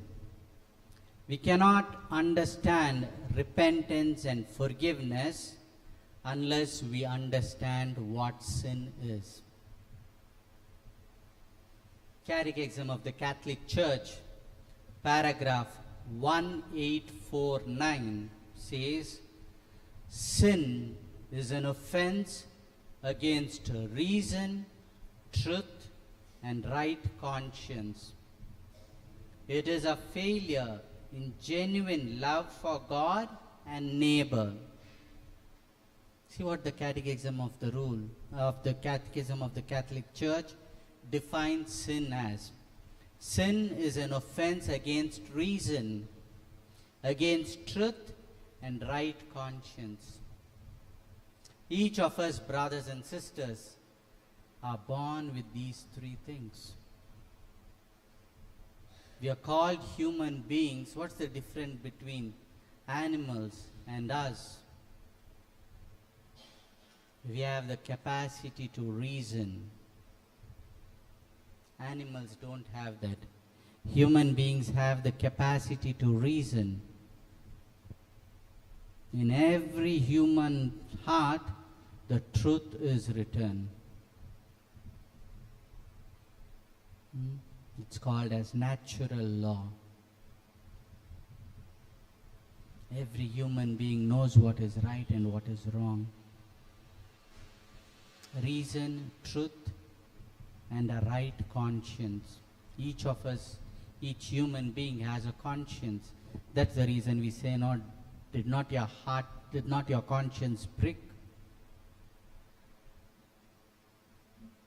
Conscience, a well-formed conscience. Gaudium et Spes, the Vatican II document says, a well-formed conscience is the voice of God. So sin is an offense against these things. And not only that, it's also a failure in a genuine love for God and neighbor. Now our love for God sometimes can be conditional. Not just conditional. We just don't bribe government officials. We also bribe God. We try to bribe God and buy God. Small example with children. I have a cousin of mine. Today is a big man. He's an army officer and things like that. But his childhood, when exam time comes, he would go to his mother, to my aunt, and he would say, give me 50 paisa. So my aunt would ask, why, man? No, I want. He would take that 50 paisa, go to the church and say, Lord, help me to pass in my exam, and put that 50 paisa in the dumb box. Bribing God. Now don't get me wrong, I'm not against novena. How many of us do novena asking for a favor from God, not out of love for God? God, I am doing this novena so that my daughter can find a nice husband. I do this novena that my son can find a job. I do this novena so that the court case is won.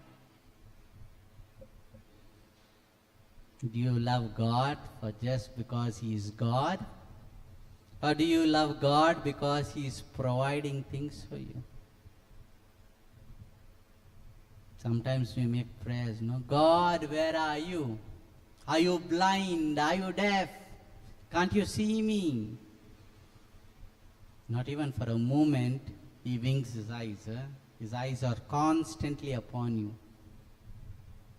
This morning at the table I was telling Dion and the others, in Bangalore, there are some pastors and other Christian leaders. We were in a meeting and they were telling, oh, we prayed so much, we fasted so much that Modi should not come, but he won again. God did not hear my prayer. God did not hear. We fasted and prayed. We did night vigils. Of course God will not hear those dirty prayers. I told them that God will not hear such dirty prayers. Because you are praying keeping your benefit in mind. You are not praying for the sake of the love of God. Your prayer should have been, Lord, we pray that he has an experience of your love and mercy. Imagine if that man has the experience of Jesus, what changes he can bring about.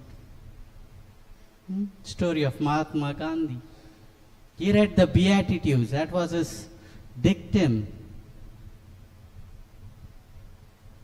So we need to love God for the sake of God, not because we need some favors. We need some favors, we go. We go for 9 Saturdays, 5 Fridays. Then what happened? After our petitions are granted, bye-bye. See you, Jesus. Till I have next need, I'll come make another novena. We all do that. No, even I have done that. But we need to love God for the sake of God. In good times and in bad times. Because if we believe that God is our Father, if we believe that all things works for good, We will not be afraid. We will continue doing what we need to do. We will continue loving God for who He is. Apart from genuine love of God and also neighbor. Who is my neighbor? Not the one sitting in the next house who tries to rob a little land of my compound. Neighbor is the human being next to you. Genuine love for neighbor. You're too far from that, including the one who is talking to you all. Genuine love for the neighbor. Concern for the neighbor. So one day, sometimes I go for Mass with my mother. So one day there was a beggar sitting out. She told him, I don't have change. So I said, Ma, why don't you give the note? You can give the note, no? 20 rupees note, 50 rupees note, it's okay. It's not that you have to give 5 rupee coin or 10 rupee coin. Give sometimes the note also, it's okay. We don't want to share. So sin is a rupture in that relationship with genuine love with God and with one another. So we have to love God for He is God, not because He meets my needs. Then it becomes a conditional love. And then sin is not just breaking a rule, it is breaking a relationship. Relationship with God, relationship with one another. And now, what are the effects of sin? No, sin has its effect, yes or no? So what are the effects of the sin? 3. Sin darkens the mind. Sin weakens the will. Sin wounds the soul. So these are the things that sin does. It darkens our mind. When you are in sin, you constantly think, no? Does God love me? Could God forgive me? It darkens our mind. It darkens our mind to experience God's love. It darkens our mind to receive God's love and mercy. It darkens. Everything that we see is black. It weakens our will. Strong willpower. Sin weakens that. That's the reason Church in its wisdom gives us this 40 days every year, year after year, to come back, to strengthen our will. Anything that you practice for 30 days becomes a part of your lifestyle. Give you another small reason, small example, not reason. I had this problem, a few years ago. This was my God. Early morning, as soon as I woke up, I had to see the message, whether everything is okay back at home. First thing, I had to check my WhatsApp messages, because that time I was in New Zealand. My dad was, he had a lot of health complications. So my mind was always, though my body was there, my soul was back home, wondering what's going to happen. First thing is the morning to check messages. And after that to open Facebook to see how many likes I got. I posted something, how many likes I got, how many people have commented, what they have commented. The Lord had to convict me. I had to make a decision to keep my phone away at night on the table. I think the first week was easy. What temptations. The world can wait. If it has waited for 8 hours, it can wait for another hour. It was not easy. I had to let go. Small thing, but had to let go. Because this was taking the place of God. It was early morning, we are called to wake up, trusting in God, offering the day to God. Off late, might be a couple of months, since a couple of months, I begin my day reciting the Creed. As I'm aware of God getting up, my consciousness come, I say the Our Father. I believe in God the Father Almighty, because that is what I want to believe and live out, the Creed. That's my faith. I want to profess and live it out. So consciously I say the Creed. So we need to give up, sin, to strengthen our will. But sin weakens our will. Sin wounds our souls, makes us feel that we are not worthy of God's love, worthy of God's forgiveness.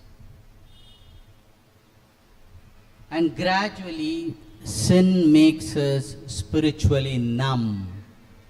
There's no difference. We become numb. Now, the scripture distinguishes between sin. There is a mortal sin and there are venial sins.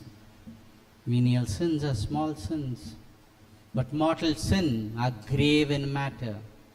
So for a mortal sin, it requires 3 conditions. Grave matter, the matter should be very grave. You should have the full knowledge of that sin, and you deliberately consent or you deliberately cooperate and do that sin. And so when moral sin is committed, sanctifying grace is lost. But listen carefully. Even when you lose grace, God never stops loving you.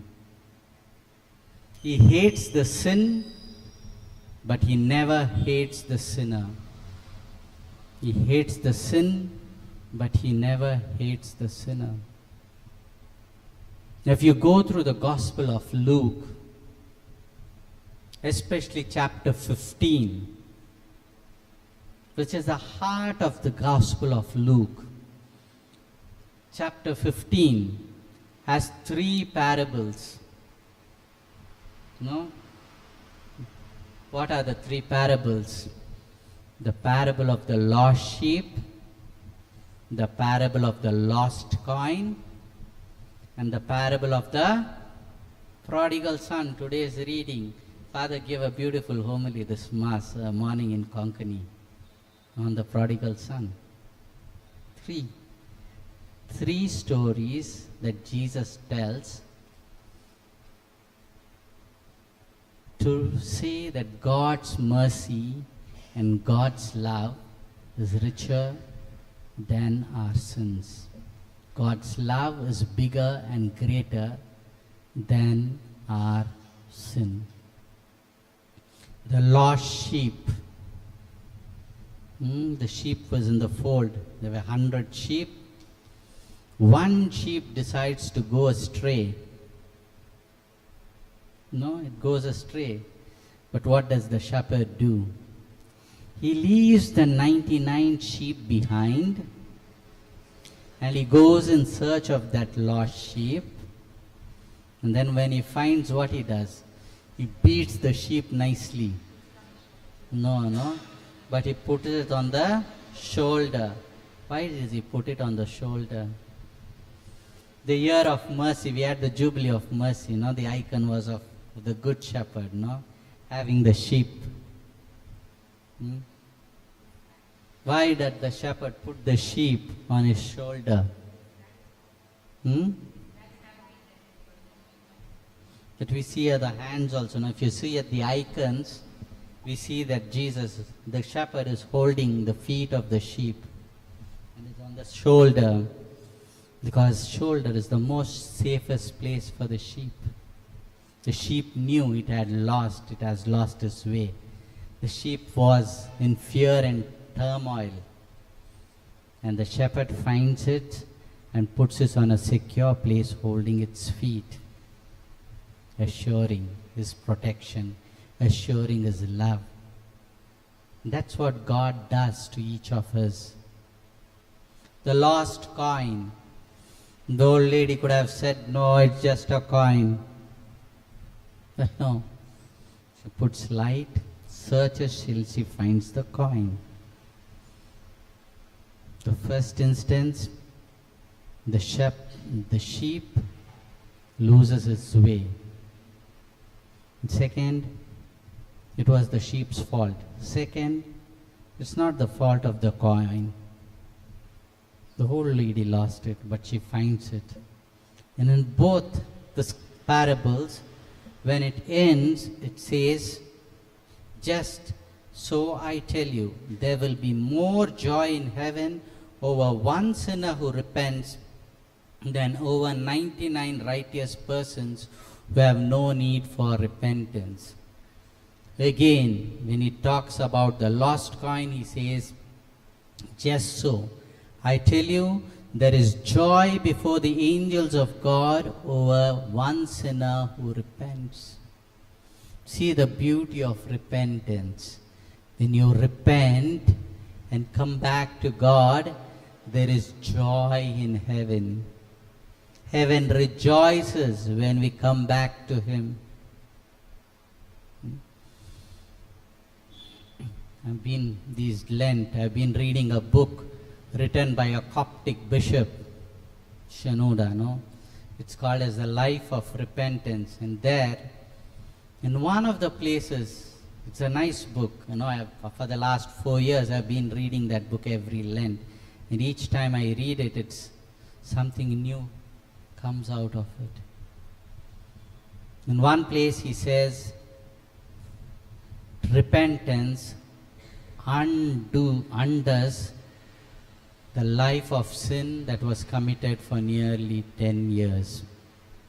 That means whatever the devil said used to sin into 10 years, a 15 minutes act of true repentance can undo all that the devil has done in your life.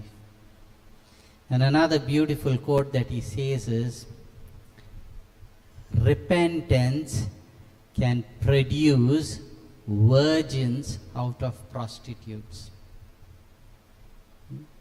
When a prostitute repents, that repentance can bring her to the state of virgin. Beautiful, no? But true repentance, not false repentance. So, Jesus gives another beautiful story here, the parable of the prodigal son. Today's gospel reading is that. There is this a rich man, and he has 2 sons. The younger one comes to his father and says, Father, give me the share that belongs to me. In other words, give me my inheritance. Now, when does somebody inherit some property? Only after the person is dead, they inherit something, right? When the person is alive, they don't inherit. The person has to die for someone else to inherit his property, his assets. So in a Jewish culture, it was very shameful.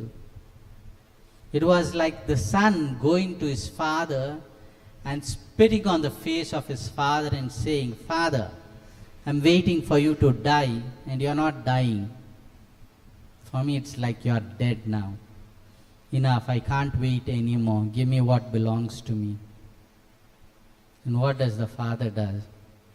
He doesn't even tell anything. If you have read the gospel carefully, the son goes and asks for a share, and what does the father says? Father, give me the share of the property that falls to me. So, and he divides his living between them. Not a word. Father, when he asks, son asks, he gives. If I was, I would have given a kick on his butt and said, get out of the house. Here the father says, doesn't even say a word. It's like son coming and telling, like, Father, you are dead for me. What a humiliation. What a pain. We do that often to God. Yet, God grants what he needs. And now what happens? The son takes the property. What does he do? The scripture says, and many days later, the younger son gathered all he had and took his journey into a far-off country, and there he squandered his property in loose living. Why do you think? He could have stayed. No, he got what he wanted. He had money, he got his share. He could have lived in the same city, right? But what happened? He chose to go to a far-off country, away from his father. Why? Because he knows if he's there in the same town, the father can come him and beg him. So he didn't want anything to do with his father. He wanted to be the Lord of his life, master over his life. He didn't want anyone to control him, anyone to say what is right and wrong. So he goes off to a far-off country, and his friends are gathered, spends lavishly, loses everything.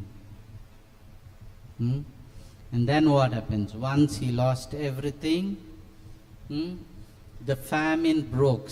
Now that's what he says. And when he had spent everything, a great famine arose in the country, and he began to be in want.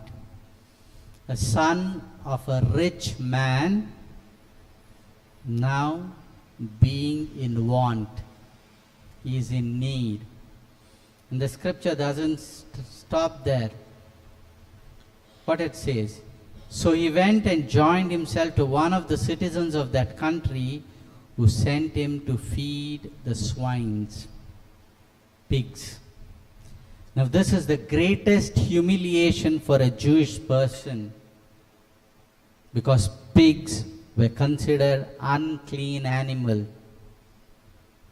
And the son of a rich man, a rich Jewish man, going and now taking care of the pigs. Not even take care, to feed the pigs. See from where to where he has arrived. What a great fall. And it doesn't stop there. Many of us just think, no, he went, he was taking care of the sheep, of the pigs. But read the gospel carefully there. So he went and joined himself to one of the citizens of that country, who sent him into the fields to feed swine. And he would gladly have fed on the pods that the swine ate, and no one gave him anything. That means, the correct translation is, he longed to eat the food of the pigs. Even that was deprived for him. See? A son of a rich man has landed in a place of taking care of pigs. And even the food that the pigs eat is deprived. He doesn't even have the food that the pigs have. Dukramas. What Dukor eats, he doesn't even get that to eat. But here is a twist in the story. He's working there. And one day suddenly he realizes, this is what brings about a change in his life. He realizes who he is. He realizes his worth. He says, Arey, in my house, Father's house, even the servants, my servants have better food than me. And here I am longing to eat the food of the pigs, and even that is deprived to me. So he comes up, he plans, he prepares some nice dialogues to talk to his father. I will go back to my father. And I say to my father, Father, I have sinned against heaven and earth. I have sinned against you. I am not worthy even to be called your son. Treat me as one of your hired servants. Why you think he made that prayer? Physical need. But he realized who he was. He was a son of a rich father. And he realized that he has lost his sonship. And so he prepares. That's something good of the prodigal son. He chose or he decided to return back to the father. And as he is coming back to his father's place, who sees the son first? Who sees? The father sees the son first. The father ran towards the son. And what did the father do? Did he speak to his son? When I was the rector in the seminary, when my seminarians did a mistake, called to my office, give a half an hour, 15-minute lecture. What they did was wrong, why they did it was wrong. But look at this father. Not a word he speaks. He runs and he embraces. He embraces his son. Now imagine the son is not coming from a spa. Is not coming from a 5-star hotel or a palace. Is coming from a pig stall. His clothes would definitely be stinking. You don't know when he took his last bath. Doesn't have footwear. Comes running. For the father, all that doesn't matter. Runs to his son. Embraces his son. Kisses his son. Doesn't speak to his son. He tells the servant, go. Bring the best garment from the cupboard. The best shoes.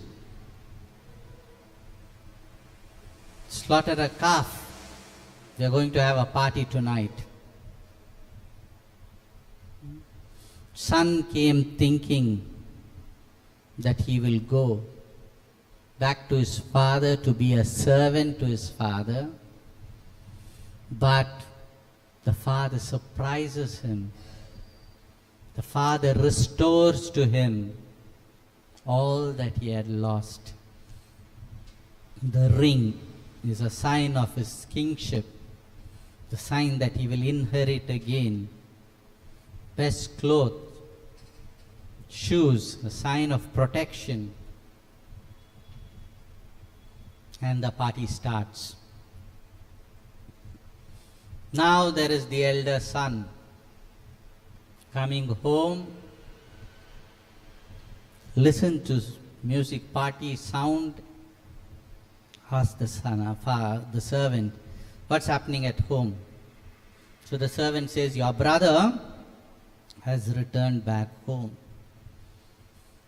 So look at the attitude of this elder son. Doesn't want to go inside the house. It's the father again who comes out and he begs the son, come, join the celebration.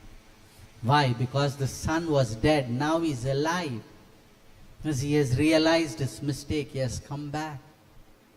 But look what the elder son, I was always with you, I never disobeyed you.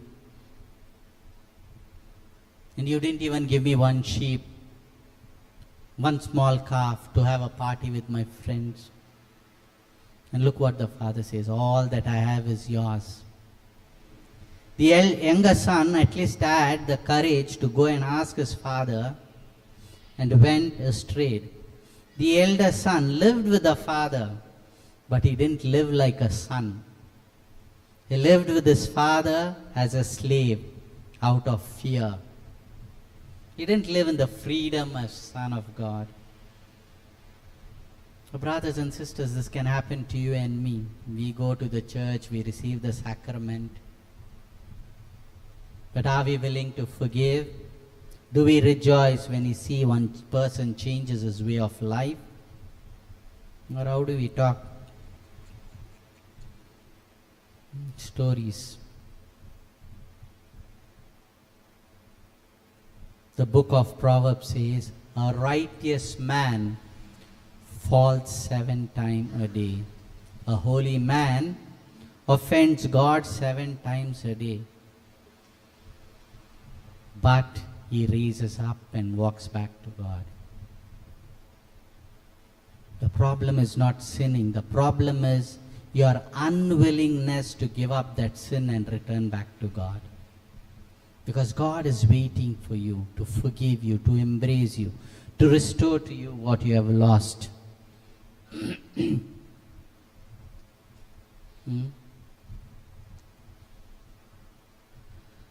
So, the parable of the prodigal son says he came to himself. That is repentance. He realized who he is. So brothers and sisters, repentance begins when we realize our worth. When we realize who we are. That we are the sons and daughters of a living God. Somebody recently sent me a message. No, Father, this girl is a daughter of a millionaire.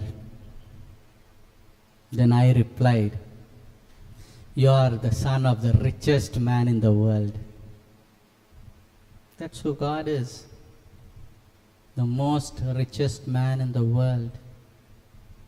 We are the sons and daughters of the rich person who can ever be in the world. Rich in material things, rich in forgiveness, rich in love, rich in mercy. So realize your worth, brothers and sisters. God loves you for who you are and not for what you do. He loves you simply because He created you with great love. You know how God created you? Read Psalm 139. Fearfully and wonderfully He made. The image I have for that is a painter. When he is giving the final touch in the painting, if you have been next to a painter, when he has a brush in his hands will be trembling. He is so careful because a little stroke here and there can spoil the image. Fearfully, He creates it wonderfully. That's how God created you. So when you don't accept yourself, you know what you are telling God? You are saying, God, you did not do a good job with me. That's what you tell God indirectly. You did not, when you say, oh, I am not so fair enough, saying, God, you did not do a good job with me. I don't have curly hairs. God, you did not do a good job with me. No, God cannot. He fearfully and wonderfully made each one of us. So being aware of who you are, that you are a precious child of God, that is repentance, becoming aware of one's worth, becoming aware of who we are. So what is true repentance? True repentance comes from the Greek word metanoia. Metanoia means change in mind and heart. That's the meaning of metanoia. I have a change of mind and heart. So, for a true repentance, there are 4 elements. If you really want to make a true repentance this Lent, there are 4 elements. The first one is an examination of conscience. Being honest to yourself, being true to yourself, and reflecting before God your words and your actions. Now ladies, don't get me wrong. You all put makeup, no? Put foundations, put whatnot. I don't know, I don't even use powder. My mother is behind me, put some face cream. Enough, what I have is enough. You put on those makeups, you look so pretty. How long that makeup lasts? 24 hours or 36 hours. Then what happens? It starts itching, right?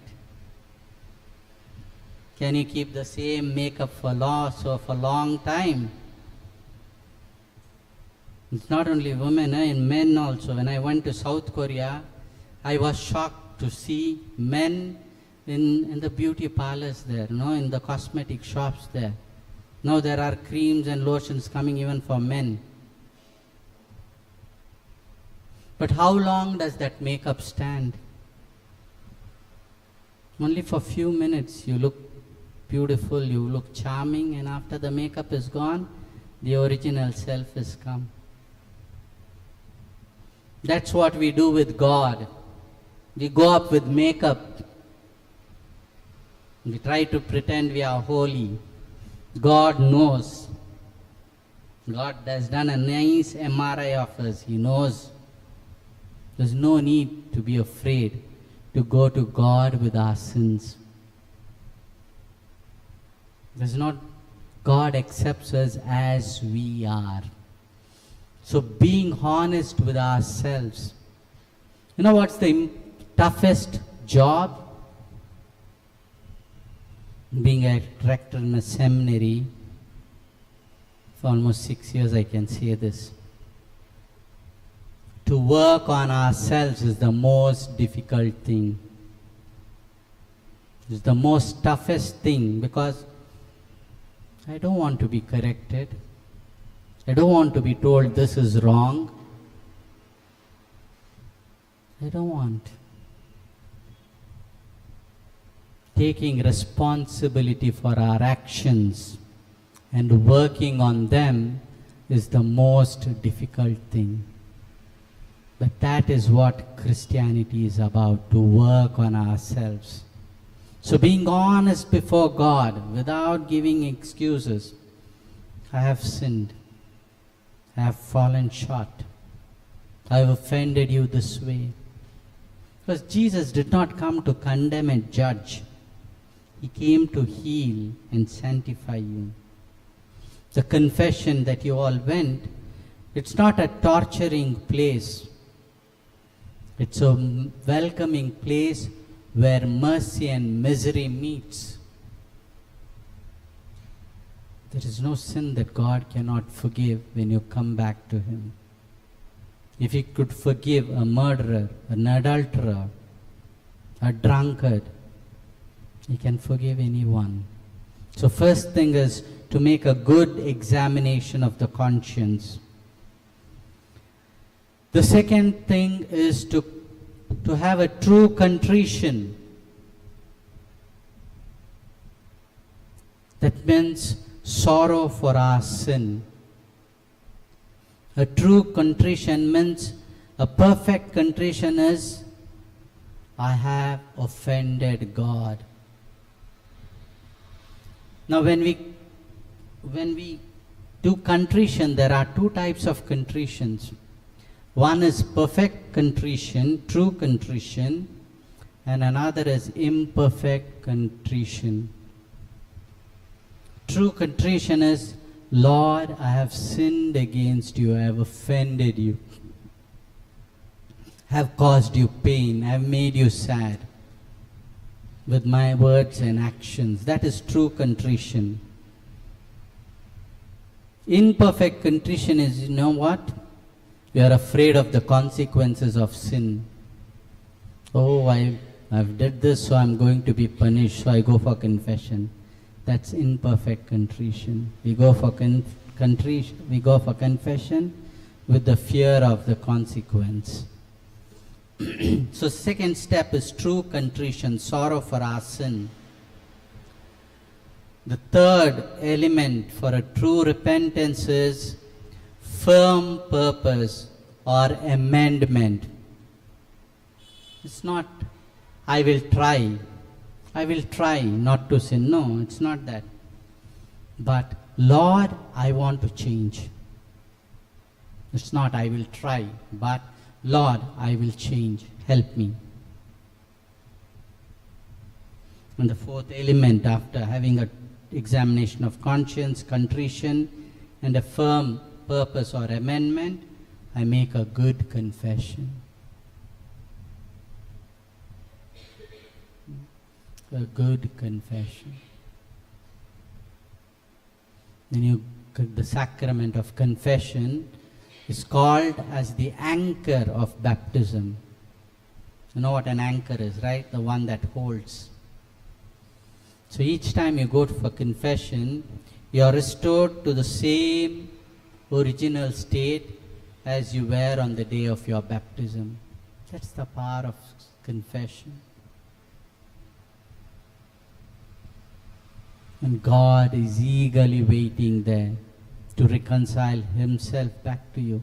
Just like the prodigal father was waiting for his son, God is waiting for you and me. So, God, when we repent and come, God is willing to forgive. Now, brothers and sisters, forgiveness is not cheap. It costs. It cost the blood of Christ for the forgiveness of our sins. On Calvary, Jesus carried our sins, not humanity's sin in general, but personal sins of each one of us. Every lie, every impurity, every net of pride, every secret sin. Jesus carried that with him and he nailed to the cross. And what did he do? He said, he made excuses, Father, forgive them, for they do not know what they do. Father, forgive them. So when we look at the cross, brothers and sisters, two things are revealed from that cross. First is sin is serious. Second, as much as sin is serious, mercy is greater. You have this beautiful story in the Gospel of John. The story of a woman caught in adultery.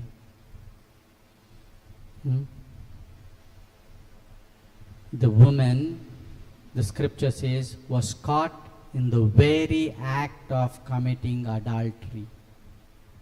And according to the law of Moses, such women have to be stoned to death. Now, the scripture says the woman was caught in the very act of adultery. So where is the man? Man escaped. So the woman is caught, brought to Jesus. And according to the law of Moses, everyone is having a stone in their hands. They come to Jesus and quote Jesus the law. Jesus, the law of Moses says such women has to be stoned to death. Put yourself in the place of that woman. She has sinned. She knows she has offended God. She's been caught. And now she's there in front of Jesus. Almost the sentence is passed. Any moment she can be stoned and she will be killed at the feet of Jesus. And these scribes and Pharisees come and tell, Lord, our law of Moses says that she has to be stoned to death. Now what do you say? They're just waiting for Jesus to say something so they can hit her and finish. The scripture says Jesus was not even bothered. He tells them, no, who among you has not sinned, be the first one to throw the stone against her. And what happens next? All leave and go, no, from the least to the oldest, or from the oldest to the least. Everyone is gone. But as he was saying, the scripture also says, Jesus was writing something on the ground. I don't know what he wrote on the ground, I was not there. But some people say he was writing people's sin. He was not bothered, but he was doing something on the ground. No, Jesus didn't leave us anything in return, no, it was his disciples who left us in rewriting. But Jesus was doing something with his finger there on the ground. I'd like to give you two interpretations. Because I teach also, I know. When sometimes the lectures are boring, what do? We take the pen at the corner of the page. Instead of taking notes, what we do? We draw figures, we draw flowers, we scribble. Yes or no? Because I'm not interested in what's happening, what's going on. I'm doing something. Jesus was not interested in what those people were saying. The second interpretation would be, when God created creation, when was the first time he used his hands?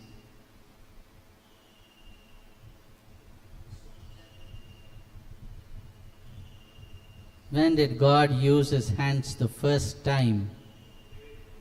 Here he goes. When he created man, he used his fingers. That means he was creating something new and breathes his life to that, and man becomes a human being. Same way Jesus writing on the floor was writing a new house.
Now we will recite the Divine Mercy.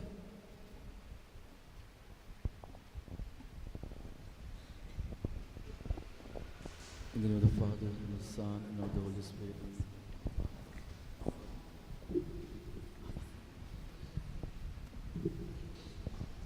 Our Father, who art in heaven, hallowed be thy name. Thy kingdom come, thy will be done, on earth as it is in heaven. Give us this day our daily bread, and forgive our trespasses, as we forgive those who trespass against us. And lead us not into temptation, but deliver us from evil. Hail Mary, full of grace, the Lord is with you. Blessed are you among women, and blessed is the fruit of your womb, Jesus. Holy Mary, Mother of God, pray for us sinners, now and at the hour of our death. Amen. I believe in God the Father Almighty, creator of heaven and earth, and Jesus Christ, only Son, our Lord, who was conceived with power of the Holy Spirit, born of a Virgin Mary, suffered under Pontius Pilate, was crucified, died, and was buried. He descended to the dead. On the third day he rose again from the dead. He ascended into heaven, and is seated at the right hand of the Father Almighty. From there he shall come to judge the living and the dead. I believe in the Holy Spirit, the Holy Catholic Church, the communion of saints, the forgiveness of sins, the resurrection of the body, and life everlasting. Amen.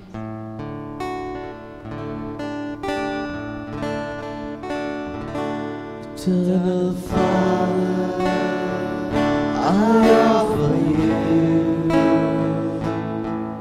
the body and the blood, soul and divinity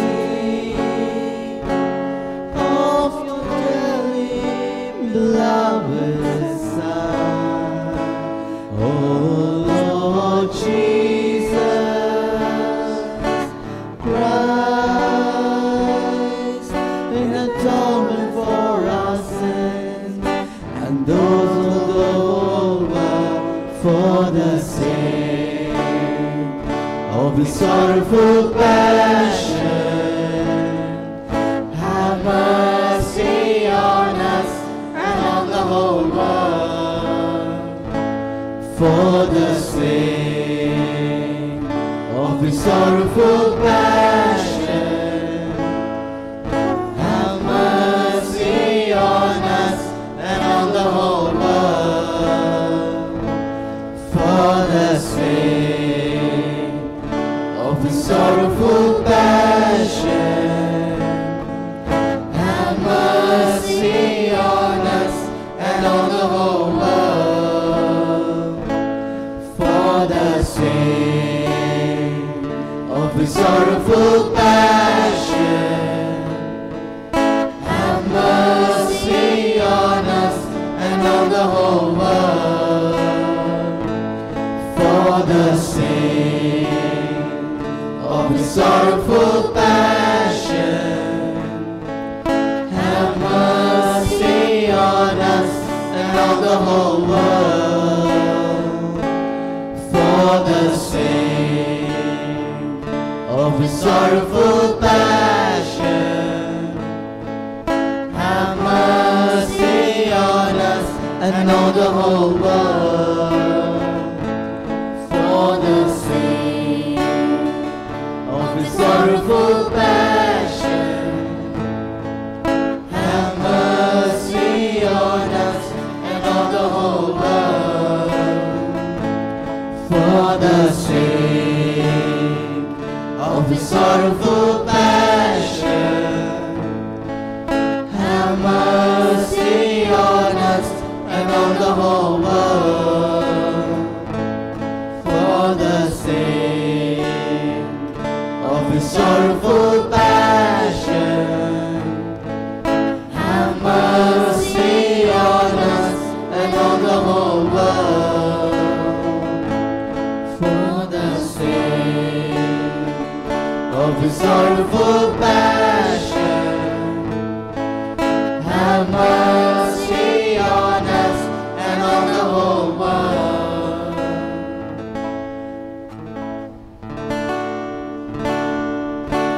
Eternal Father, I offer you the body and the blood, soul and divinity of your dearly beloved Son, oh Lord Jesus Christ, in atonement for our sins and those of the whole world. For the sake of His sorrowful passion, have mercy on us and on the whole world. For the sake of His sorrowful passion, have mercy on us and on the whole world. For the sake of His sorrowful passion, have mercy on us and on the whole world. For the sake of His sorrowful passion, have mercy on us and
the whole world, for the sake of his sorrowful passion.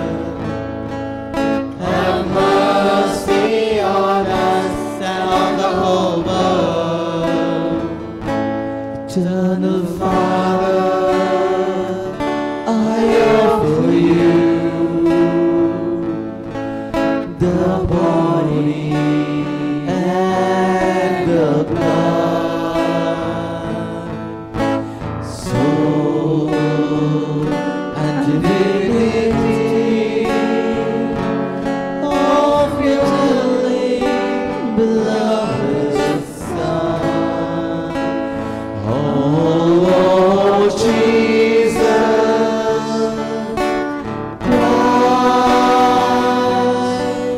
in the atonement for our sins and all of the whole world, for the sake of his sorrowful passion.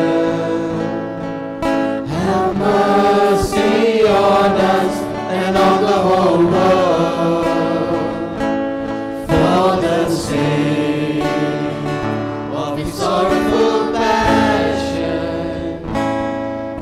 Have mercy on us and on the whole world, for the sake of his sorrowful passion.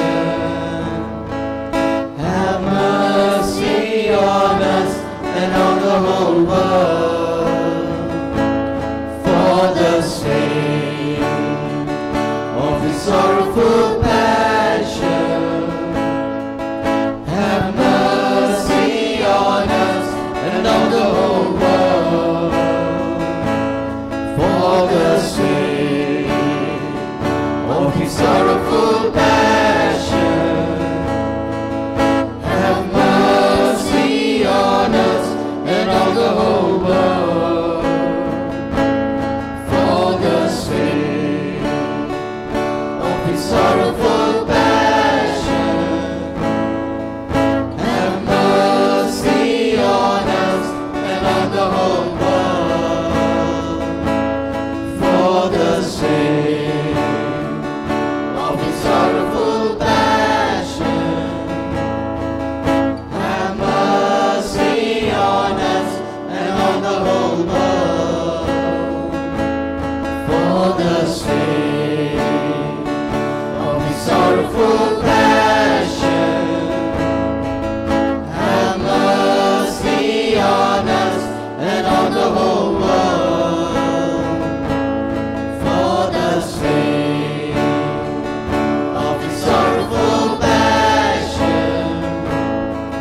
Have mercy on us and on the whole world, for the sake of his sorrowful passion. Have mercy on us and on the whole world. Eternal Father, I offer you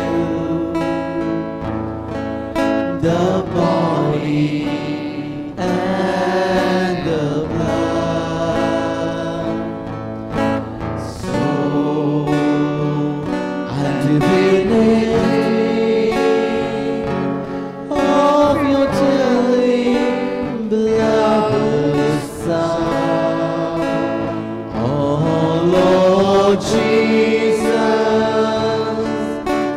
Christ, in atonement for our sins and those of the whole world, for the sake of his sorrowful passion.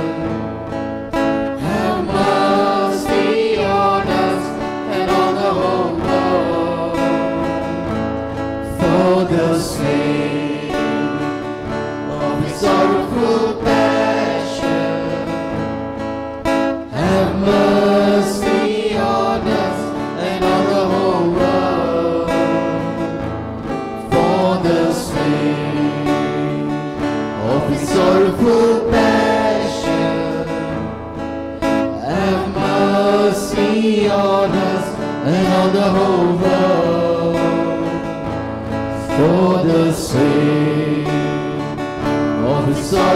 sorrowful passion, have mercy on us and on the whole world.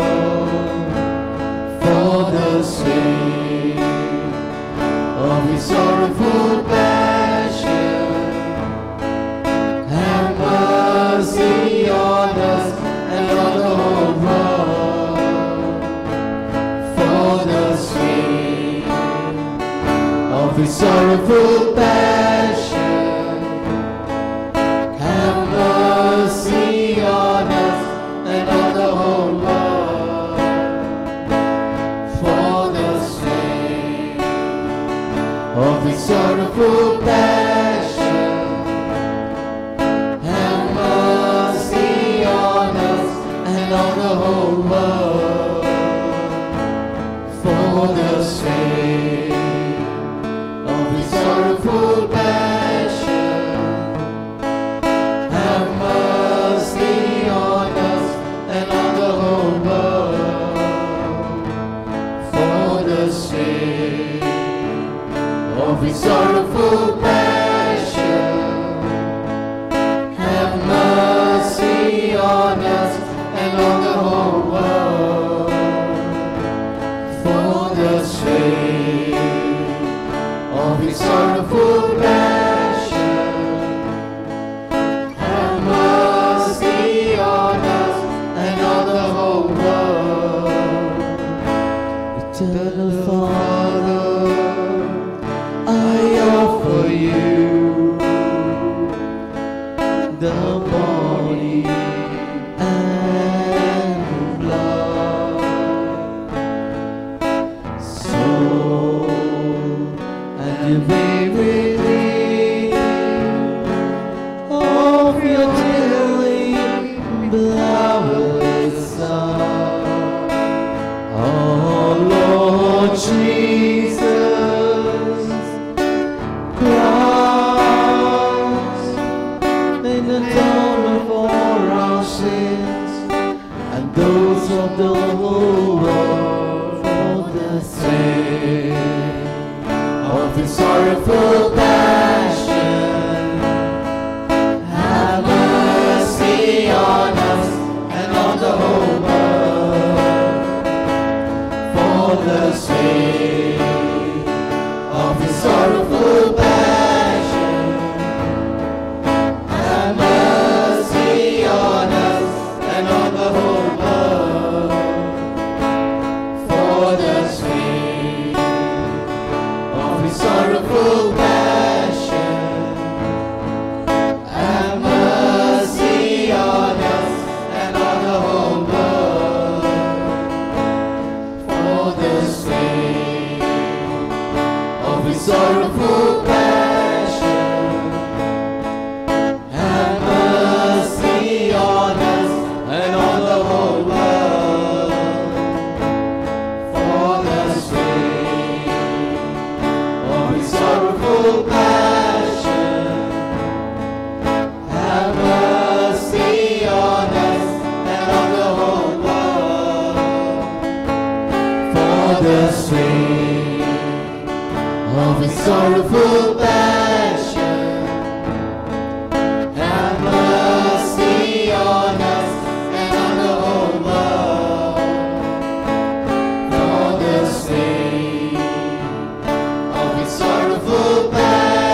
Holy God, Holy Mighty One, Holy Immortal One, have mercy on us and on the whole world.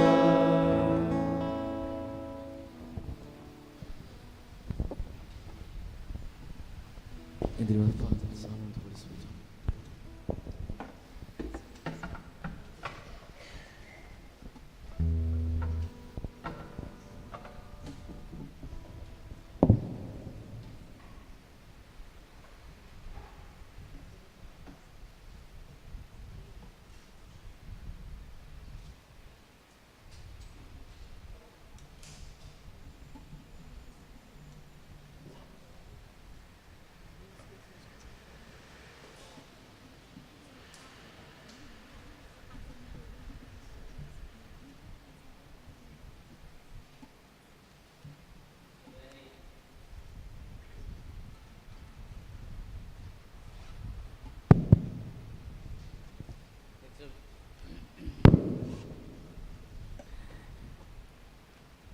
It's a very appropriate time to sit and listen to a talk.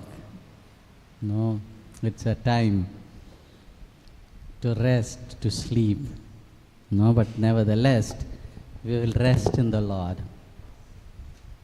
We are here to sit and give to the Lord.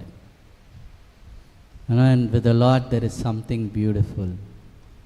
You cannot outdo God's generosity.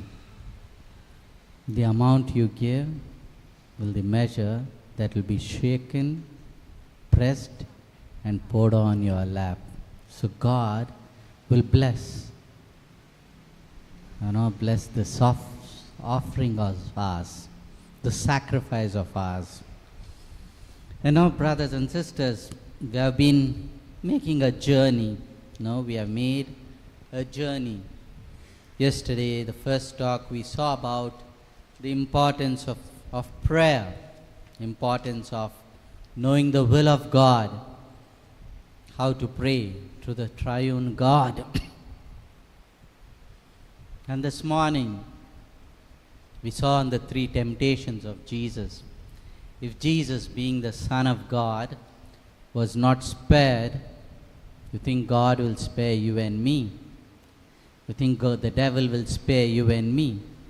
So we are on a constant battle. And we need to be vigilant. You know why? Because you agree or you don't agree. You are in a spiritual battle. You are in a battle. If you are in a physical fight, the enemy is visible. You know how fat, how tall, how hefty the enemy is, and you can make strategies to hit back. But here we have an enemy who is invisible. He's cunning. He knows our weakness. He knows the weakest area of our lives, and he comes and plays a havoc in that area of our life.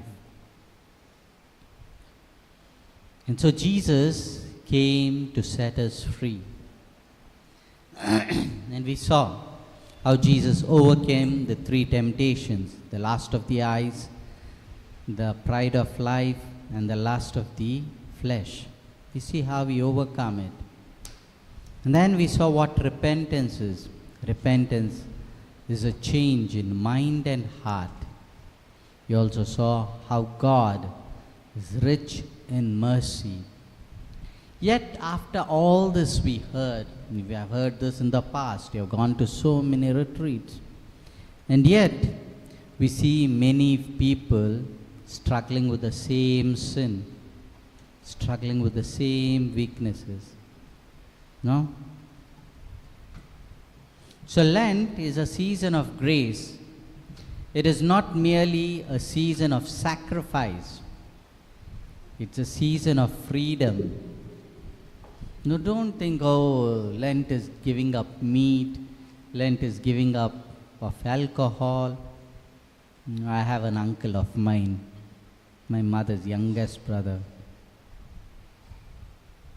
Those 40 days of Lent is the most good uncle that I have. The most loving uncle. 40 days of Lent. What self-power, what determination he has. Even keep a bottle of liquor, he will not touch. Keep a packet of cigarette or smoke in front of him, he will not. Will not eat meat. So disciplined he is. He'll get up, do all his chores. And this is from Ash Wednesday till the Vigil Mass. My grandmother would pray that Easter never comes. Easter, Vigil, Mass. After the Mass, you will find him straight in the bar. 40 days of discipline, 40 days of nothing you would eat, not eat the non-veg. I hope he's not hearing me somewhere. 40 days, rigid, the most loving person you can have. And he's a good person, huh? But he's so addicted to the bottle. Give him 10,000, in 10 minutes he will finish. He'll not drink alone. He will take other people with him and he'll buy them for them also. So he's very good even to his other friends. Bondage. No? It's a bondage. It's an addiction. And Jesus came to set the captives free. No?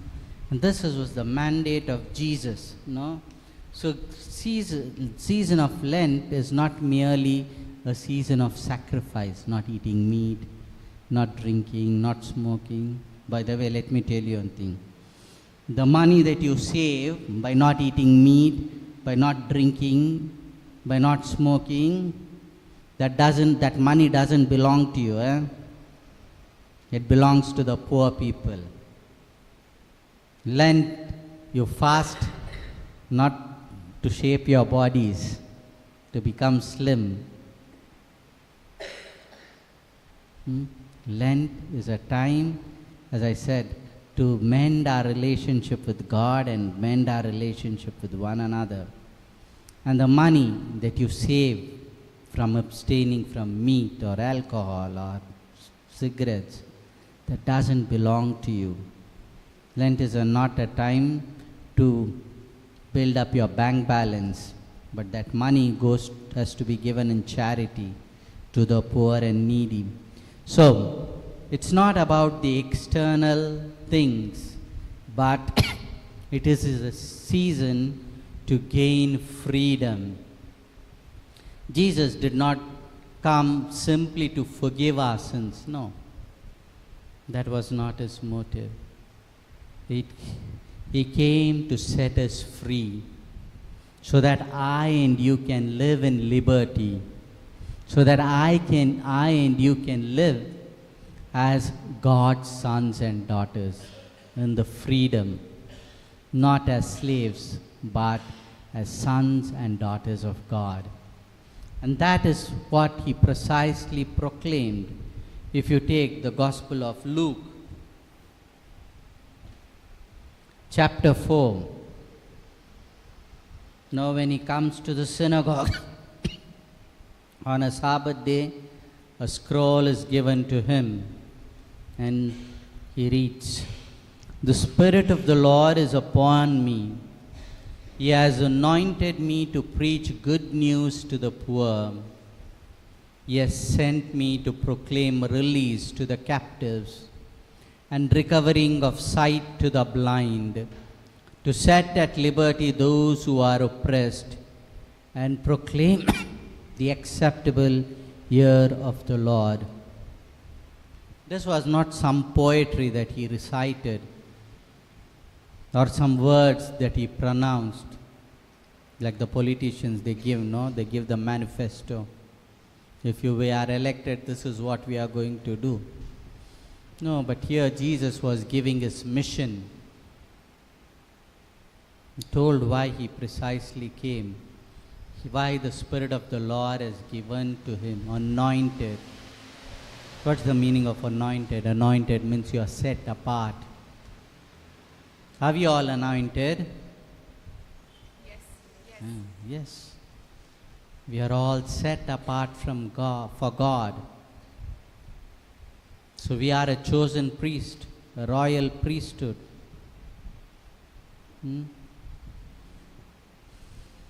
Apart from being a child of God, a son of God, a daughter of God, see how good and rich and merciful God is. He also allowed us to share in the triple office of Jesus. Every baptized Christian shares in the three offices of Jesus. You know what they are? Priest, prophet, and king. We priests who are ordained, it's the ministerial priesthood. Yes, we are ordained, set apart to offer sacrifices, to administer the sacraments. But as much as we, ordained priests, are ministers of God, you are also called to the priesthood of Christ. And how do you exercise your priesthood? By offering prayers. Each time you pray, you participate in the office of the priesthood of Christ. Prophet. Who is a prophet? A prophet is the conscience of the society, the voice of the society. Prophets were the ones who were calling people who went astray to return to God. So our job is to bear witness to Christ, to bring back people who have gone astray, not so much by our preaching, but by our way of life. Not here, another place. There's this lady who goes for night vigil, who goes for this prayer meeting, that prayer meeting, is there in the intercessory team, is there in the praise and worship team, praying. But in the house she is a havoc. Husband is tired of her, children are tired of her. Open the mouth, praise the Lord, hallelujahs. But her action doesn't match. Over spirituality, imposing her spirituality on the children. What's the use of getting up at 3 o'clock and praying when you're not able to show love to your immediate husband and children? You know, sometimes when I go for retreats, or I'm there at some places, I'm more worried about the volunteers than the participants. Because the volunteers, I know it all, have made it all. Till our last breath, we are work in progress. Till our last breath, we are work in progress. And the Lord is gentle. He once doesn't show all our limitations at once. When you think you have worked one area in your life, you're all right, He will show you another area of your life you need to work.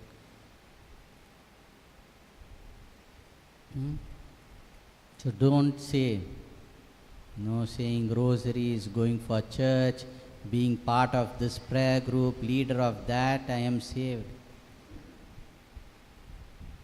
Jesus said, no, depart from me, I do not know you. Lord, in your name I preached, I raised the dead, I did that, I don't know you. I hope the Lord doesn't say that of me one day. My prayer is that. What God is interested is in an authentic relationship. in genuine love. Now, why did I go there? Because Jesus came to set us free. He came to set us free from bondage, from sin. And today many Catholics are baptized.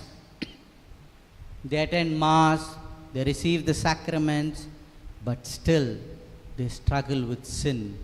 They are still in bondage. Why? Now, this talk, let's reflect together. What is bondage? What are bondages? How do bondage enter into our lives? How do we allow bondage to enter into our lives? What does Christ do on the cross? And finally, we see how can we walk in freedom as children of God, as sons and daughters of God. So first question, what is bondage? I hear that a lot. No, Father, I am in bondage. I need deliverance. And sometimes I get calls.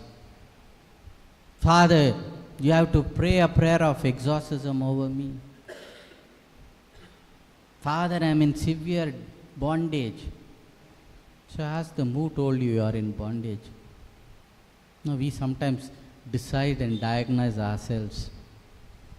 It's like going to the doctor and telling doctor your problem and also telling the doctor what medicine to give. When people come to me, I ask the first thing, you finished going everywhere else. You went to that mullah, went to that priest, went to that retreat center, you finished everything. If you have not finished, go, finish and come. But once you come to me, you cannot go anywhere else. Because I facilitate you or help you to accept Jesus as the Lord and Master of your life. Not human beings, not some magics. Come for 9 weeks here, you will be delivered. I don't do all that. My job is to take the person and leave the person at the foot of the cross. So we are in bondage, and how? How to go? What is bondage? Bondage means anything that controls you. Anything or any person that controls you means you are in bondage. Your mobile phones can be your bondage. Your over possessiveness of a person can be a bondage. So anything that controls you apart from God is bondage. Anything that compels you to do wrong things is bondage. Anything that weakens your freedom is called bondage. Anything that keeps you from loving God fully means you are in bondage.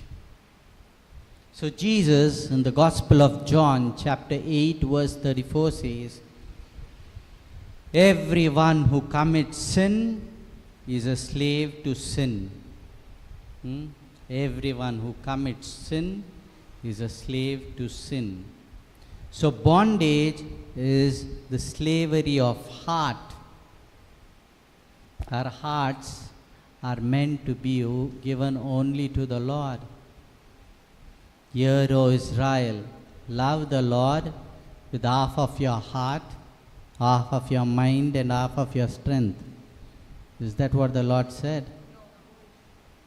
Hear, O Israel, love the Lord your God with all your heart, not part, all your heart, with all your strength, with all your soul. So if you are not giving Lord the first place in your lives, now if the Lord is not the king over your hearts and lives, then you are in bondage. Sometimes our loved ones can take the place of the Lord. Sometimes things and places can take the place of our God. But God has to be God over our lives. That's the reason he said, love the Lord your God with all your heart. Now, bondage to sin. The Catechism of the Catholic Church, paragraph 1733.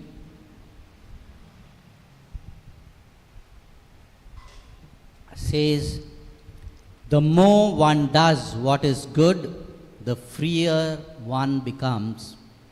There is no true freedom except in the service of what is good. Goodness, beauty. No? So we are called to be good. But now repeated sin creates habits. And habits create a chain. What do I mean by that? Let me give some example. As I said, I work a lot with young people. And one of the main problems that young people, even elderly people, not just limited to young people, youths or adults, I've even had older men who struggle with addiction to pornography, not just for men, even women. They are addicted. So, Father, by mistake, I scrolled, I saw this, and this led from one side to another, another side to another. And they find it hard to break that chain of addiction. It's like taking drugs, for your brain to have an hype. Now, what does this addiction to pornography do? You see those images, right? Our mind is the most powerful memory disk that we can have. Each image that you see is registered in our mind, both positive and negative. No, that's a whole topic of inner healing. I'm not going to that. Now, everything that we see or experienced is registered in our minds. And when we recollect them, the good memories bring joy, bring peace to us.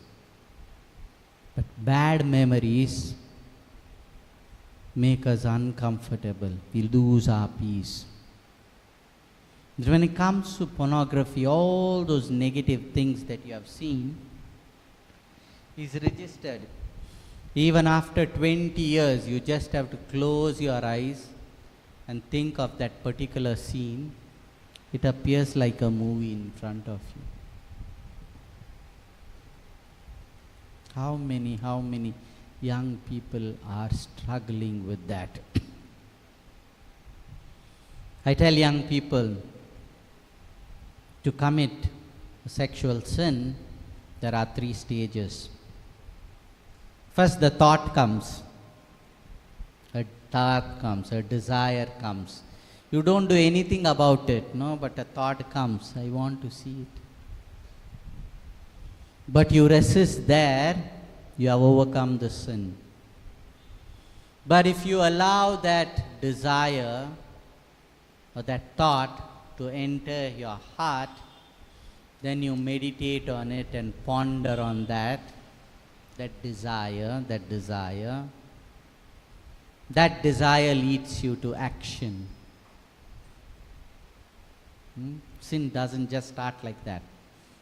First a thought comes, you still have time, the desire comes to the heart, you fight it, you battle it, you overcome it, but then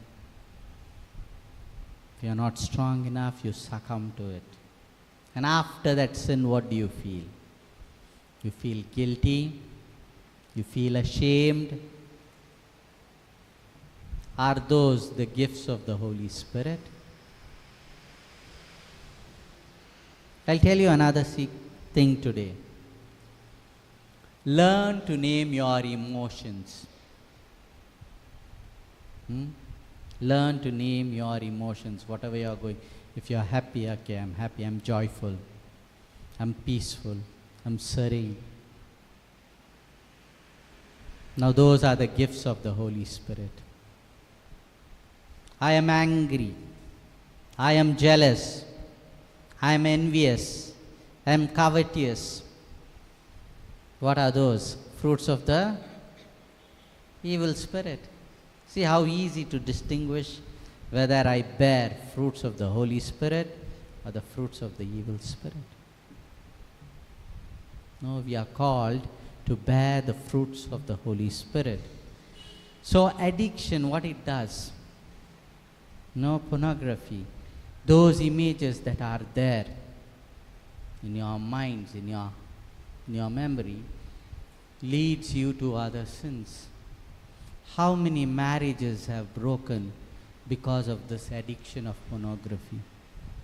They see something and they want to have the similar act with their partner, with their husband or wife, and that doesn't happen. They are frustrated. The reality, I'm talking about truths. I'll just explain to you. Sex is a beautiful gift from God, an ultimate expression of love between a man and a woman. But in those pornographic movies, what's happened? The person is treated like an object.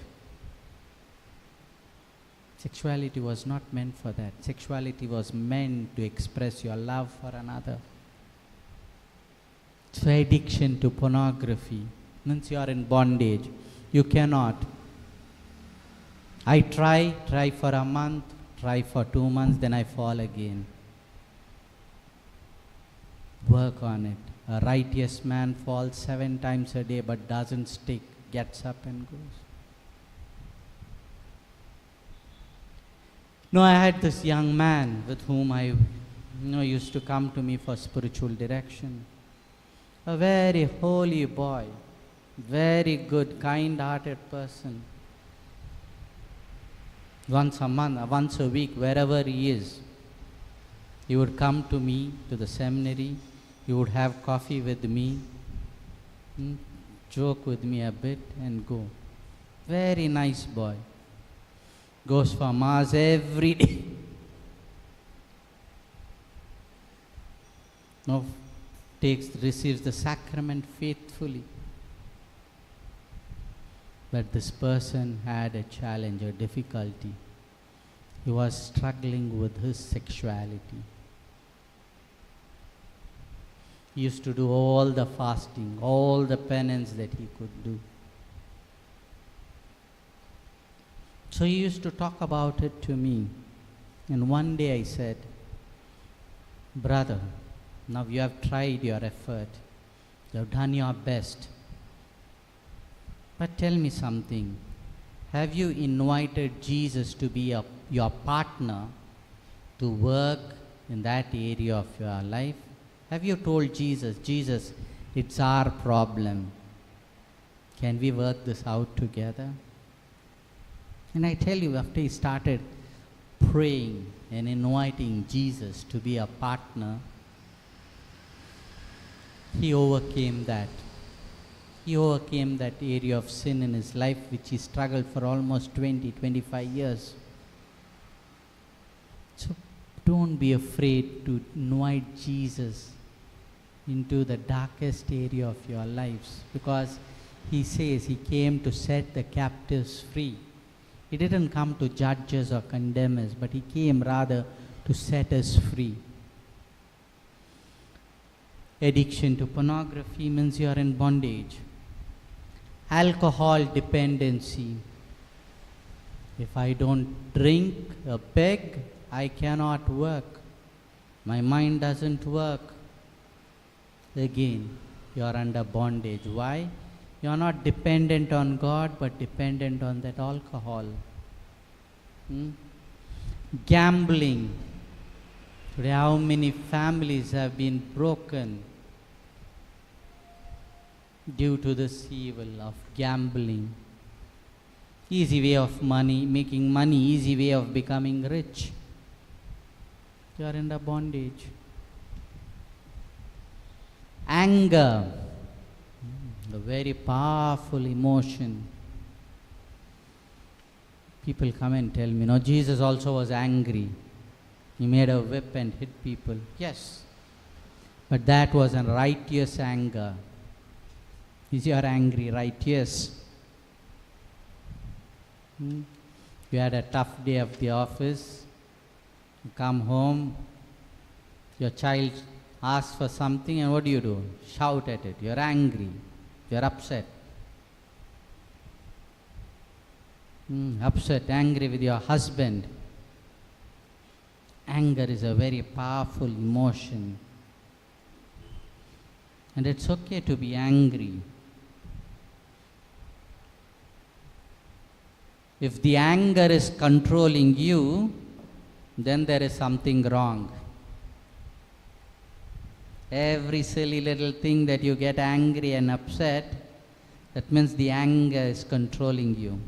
It should be the other way around. You should be able to control the anger.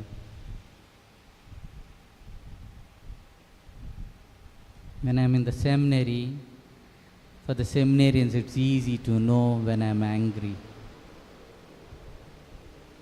You know why? Because when I'm angry, I don't talk. Really, I don't talk when I'm angry. I learnt it the tough way. Because when you are in anger, you don't know what you say. You don't know what you do. So the best thing is to quiet, to calm down. And then to reflect. Why did I get angry? And if there is no fault of mine, and if I've known that that person did something that made me angry, I go straight to that person and I tell that person, this is what you did, and this is what made me upset, and this is why I was angry with you. See, the work has to be done over us. Never make decisions when you are angry. Sometimes they come, no, Father, I want to leave the seminary. Why? No, I had a fight. All these people are making. Calm down. Relax. Don't make decisions when you are angry. How many times wives have walked away in anger from their husbands, or vice versa? How many times husbands have walked away from their wives in anger? So, if you have anger and the anger is controlling you, you are in bondage. The next one, jealousy.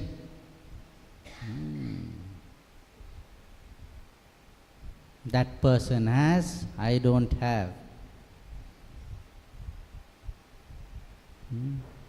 Comparing ourselves with others will not do any good to us. Why are you jealous? Be happy with God has blessed you with.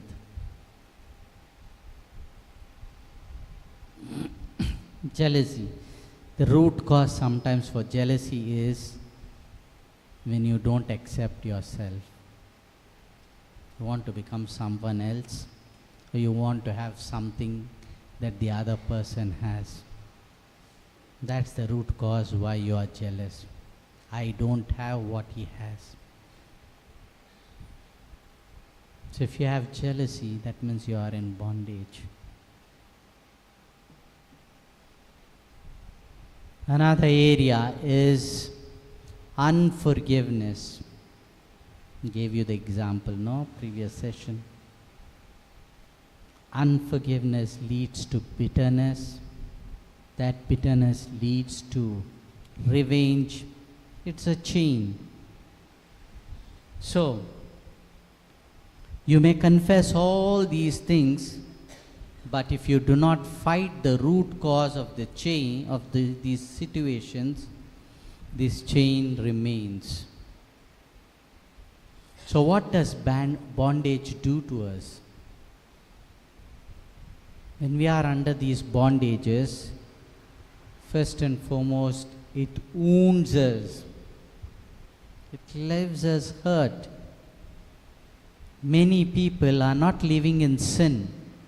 They are living in hurt. They are living in hurt. What are some of the hurts that could have been caused?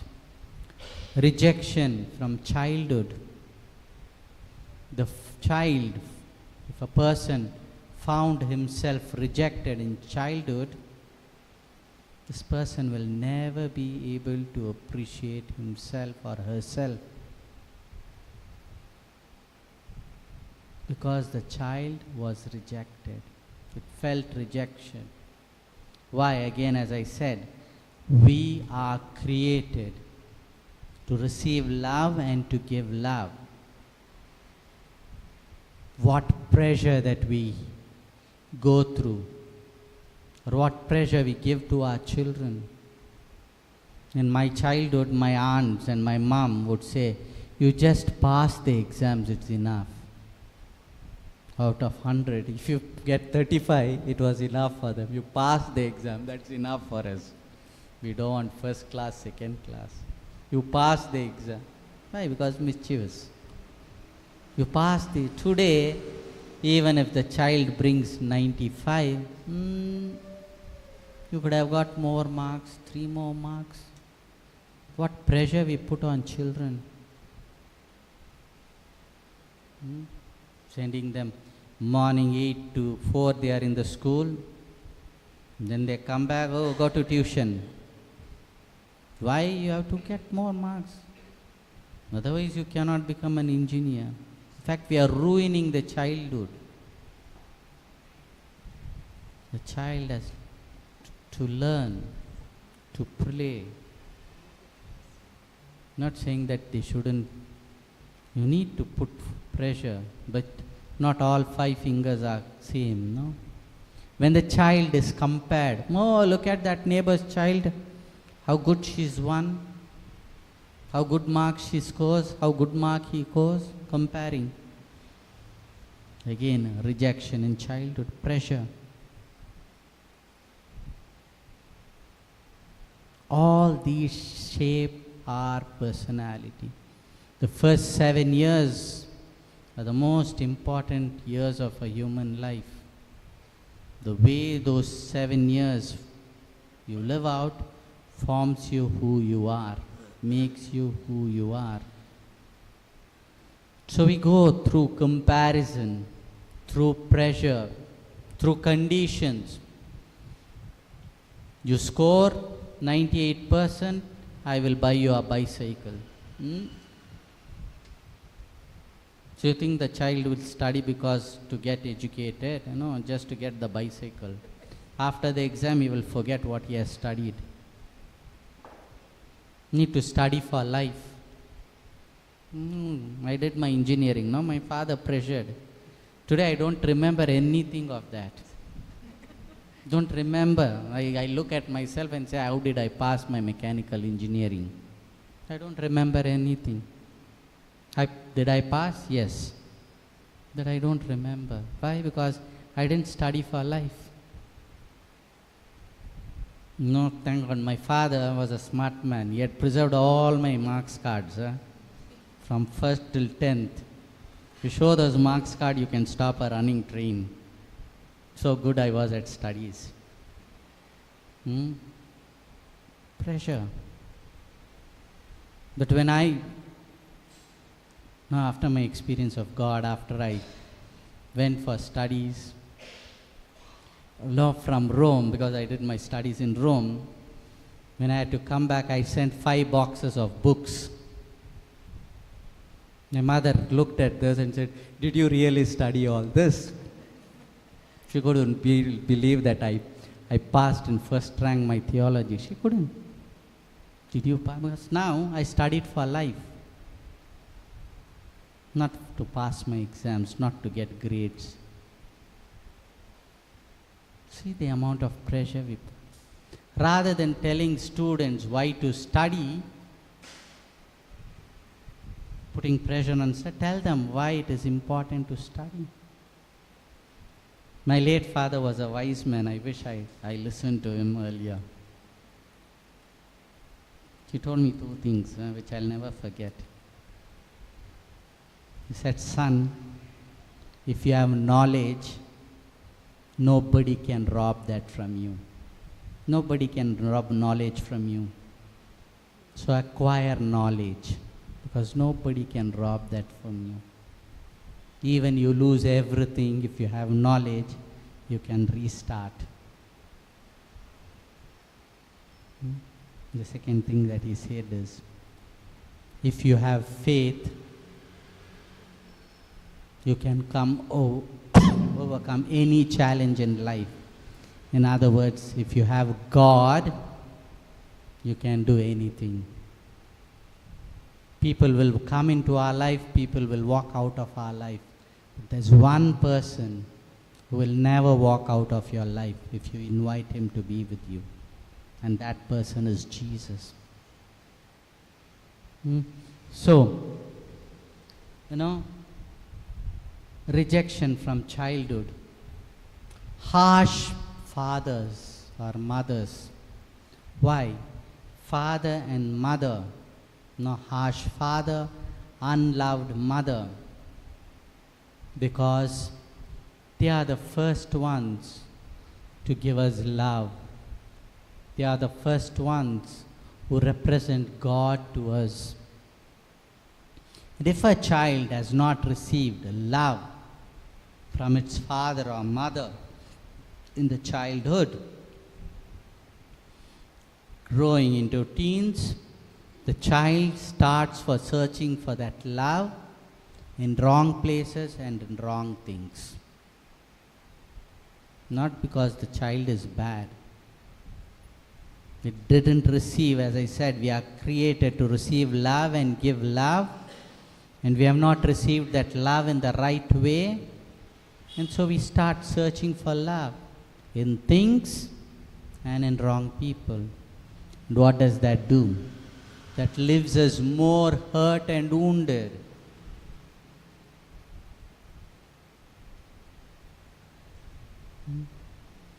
Why do so many girls get cheated? Because they know they are going to be cheated, yet they fall for that boy. The same vice versa, the boy for the girl. They know. Doesn't work, but they'll still. Why? Because to substitute that love that they didn't get. They are in search of love. And when they don't find that genuine love, they search for love in substance and in people. And another wound that could be created is through broken marriage.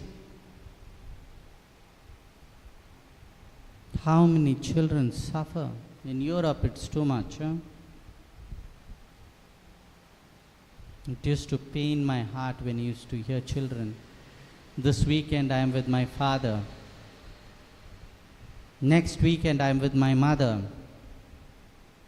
So the weekend I am with my father, the mother is with another man. The weekend I am with my mother, the father is with another woman.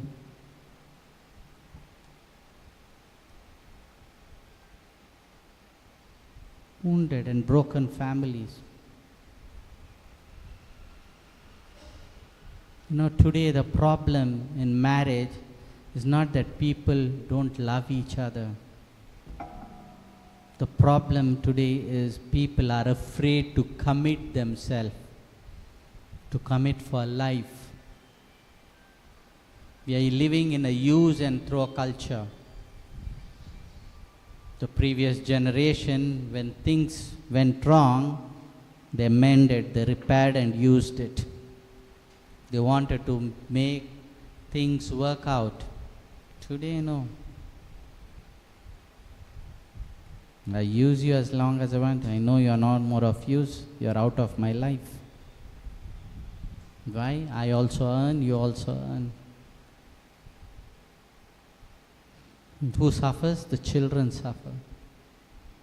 without knowing who's the father or who's the mother, not receiving proper love from father or mother. And then that chain continues. These children tried to be rebellious, rowdies, but we don't understand what was the root cause of it for them to become like that. Another area is betrayal.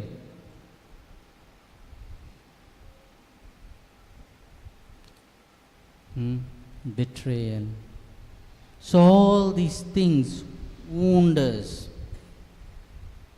So unhealed wounds become open doors to, you know what? If these wounds are unhealed, they open doors to fear. They open doors to insecurity. You're not secure. They open door to control. Everything has to be under my control. Otherwise I become nervous. These unhealed wounds open doors to anger, self-hatred. Now, brothers and sisters, Jesus came to touch these wounds and allow us to experience His healing and liberation. One of the beautiful things that I like, about the resurrected Jesus is Jesus rose from the dead, right? But have you noticed something? He left the wounds, the scars on His body. Thomas said, no, unless I put my fingers into those wounds, I will not believe.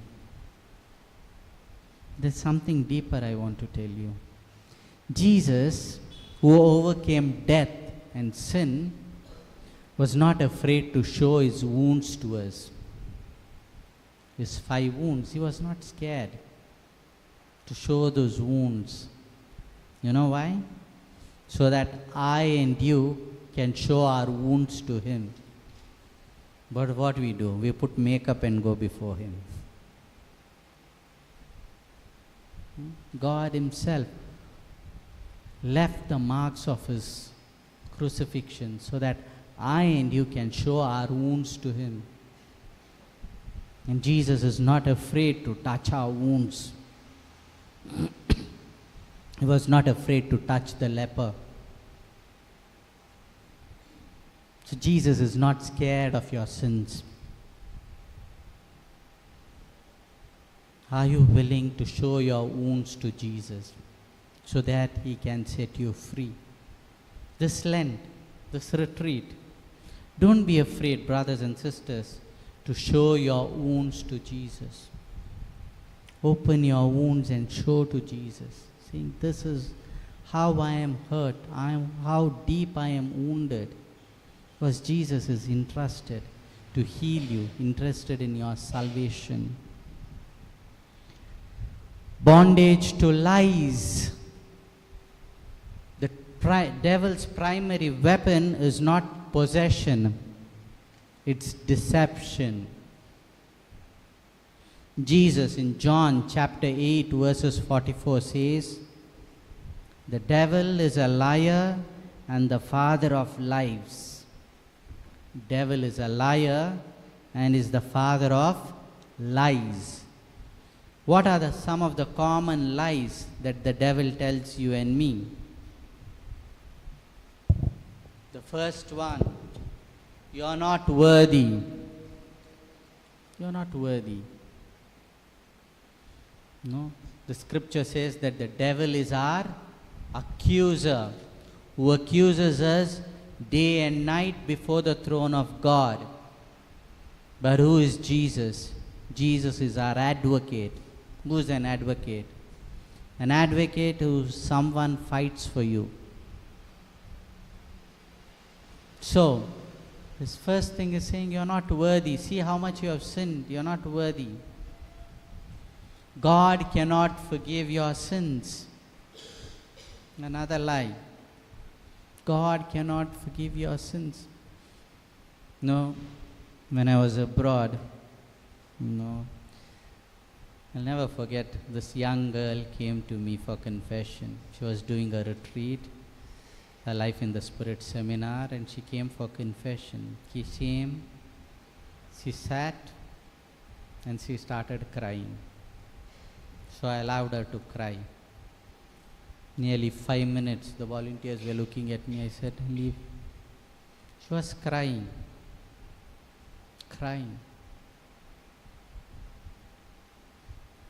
Then when she calmed down, I looked into her eyes. I said, what happened? She said, I don't know how to start, Father, where to start from. And she started weeping. So I said, have you killed somebody? No, Father. Have you committed adultery? No, Father. I mentioned some more sin. No, Father.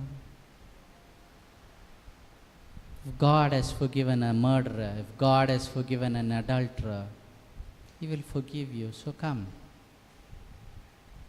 Then she started. I have not confessed for 20 years now, Father. And then goes on the list. Old ladies, when I was abroad, they would come. Father, I don't have any sins. That's the first lie. Now come on. Then they start. Oh, sometimes I irritated my husband, sometimes goes on then. So today we don't want to call sin as a sin. We don't want to name sin.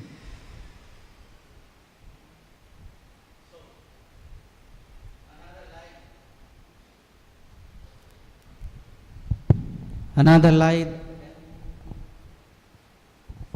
that the devil tells us, you will never change. You will never change. That's a big lie of the devil. You will never change. How many young lives I've seen changed. You give God a chance and you see what God can do with you. Another lie that the devil says is, your family is cursed,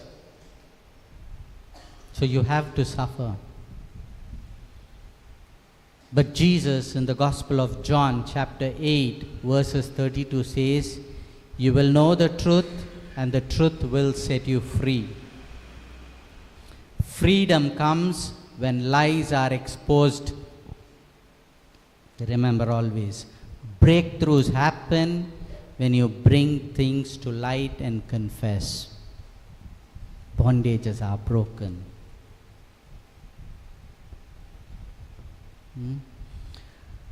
So another form of bondage is spiritual bondage. The church teaches clearly that evil spirit exists. The Catechism of the Catholic Church, paragraphs 391 to 395, affirms the reality of Satan and the fallen angels. Today there's another problem, no? People don't believe in devil, the existence of devil. Now in Bangalore, I'm trying to mentor some young priests, no? I have at least 2 of them. I'm training them, mentoring them, taking them with me when I am doing prayers of deliverance. Earlier, the first time I still remember this young priest who came. I started praying and this woman was manifesting like a serpent. The moment I put my hand, started. This boy all trembling, scared, and I had to stop it, no? I didn't continue because he was afraid there. Father, is this really like these things happen? I just read. I'd only read it. No, it happens. Another fear that people have, young priests have, is if I enter into this ministry, the devil will tell all my sins. They're scared of it. One priest, young priest, said that to me. No. If you have confessed, God takes over it. What is given to God, the devil cannot use it against you.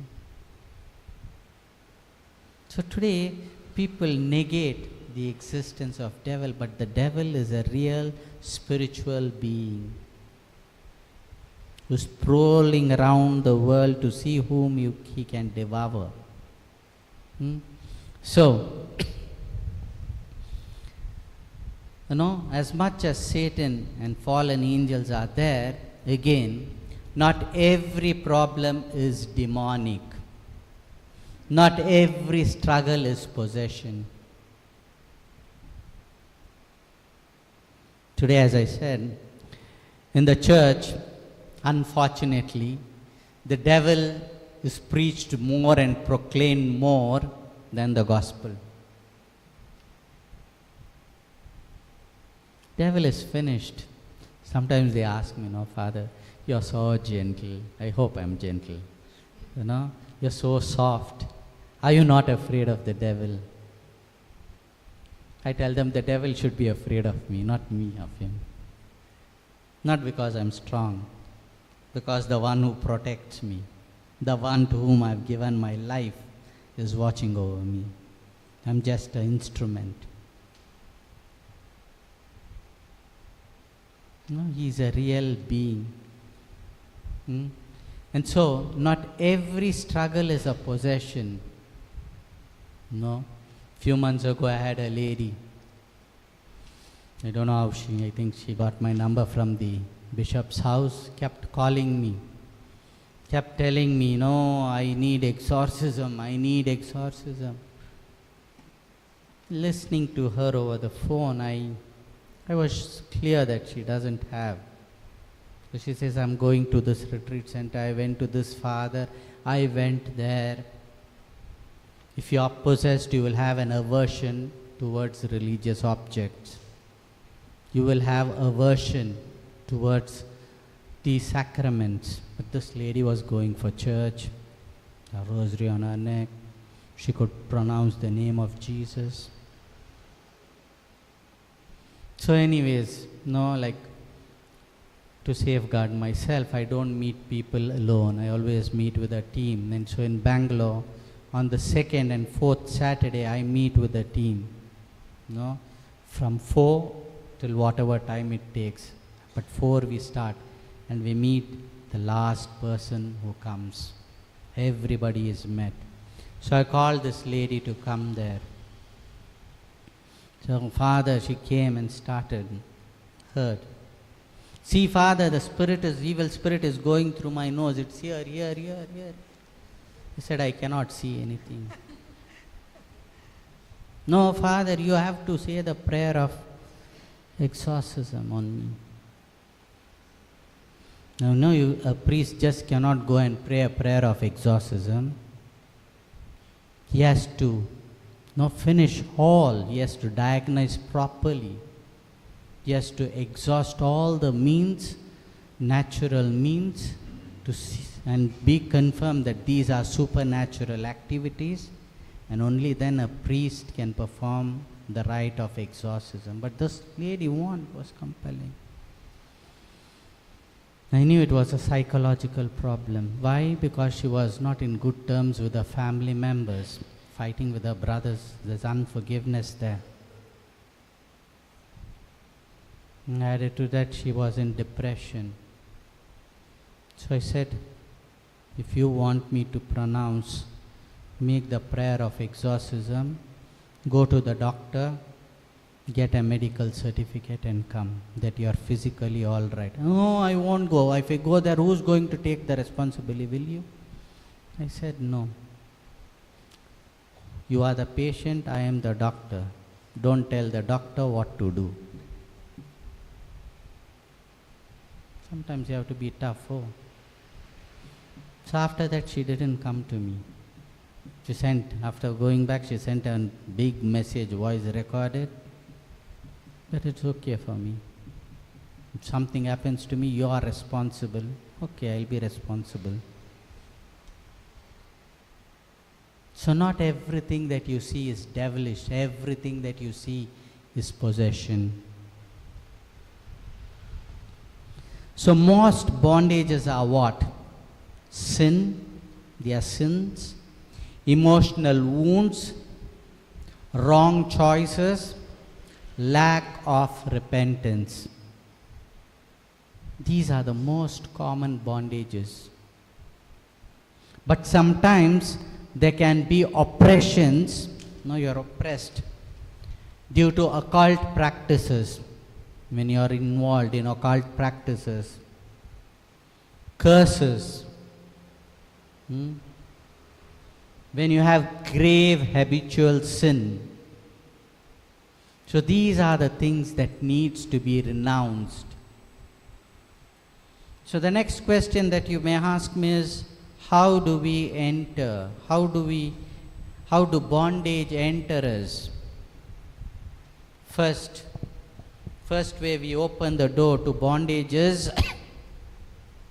sin. No? Because sin affects our spirit and sin affects our psychology also. And sin affects our relationship. So the first and foremost that bondage enters us is through sin. Second is through unforgiveness. Unforgiveness is one of the greatest spiritual prisons. I'll give you an example. No? The person can be thousands of miles away, but you are still under the person's captivity. Jesus warns in Matthew chapter 18, if you do not forgive, no, the judge will hand over them to the torment. So many people are not oppressed by demons, but they are oppressed by bitterness, when they carry bitterness in their hearts. Another way that bondage can come to us is through fear. Fear gives permission to darkness. Where fear grows, faith shrinks. Biblical scholars say that the word fear appears 365 times in the Bible. Fear not. 365 times in the Bible. For one day, one quote. Fear not. Another way that bondage comes is through occult involvement. But what are some of the occult practices? Ouija board, calling on wrong spirits. No? So the church strongly prohibits the Ouija boards. You know what Ouija boards is? Those boards. And you call on the spirits. Today in market you even find Christian Ouija boards with a picture of saints invoking the spirits to give you answers. The church condemns astrology dependence. Looking your palm. In Bangalore, when I go to the seminary from the house on the street, I see 3-4 people sitting there. No, that are not next to the drainage. A big drainage, and there in the front, they are sitting, astrologers. Once there was one who was pestering me. So I asked him this question, okay, you know about the future. Can you tell me what's the next meal you are going to eat? What are you going to have for dinner? He looked at me like this. If you are able to predict other people's future, why are you sitting next to the drainage here, next to the gutter?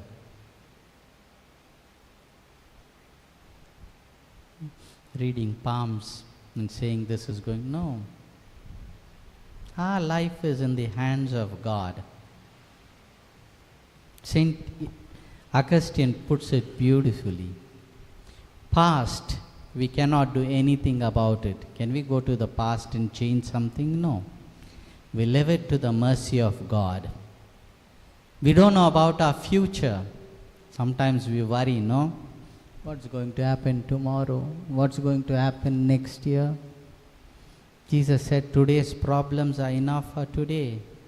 Solve them, sort them out. Tomorrow's, don't worry. Future, we do not know. Now, as I'm a missionary priest, sometimes I'm given a short notice, a week's notice. No, you have to finish with this country, move to another country. Sometimes they ask me, what's your future? I tell them I don't know what my future is, but I know who holds my future. God holds my future, and I can trust Him because all these years He's been faithful to me. So let's live the future into the providence of God. But there is something present.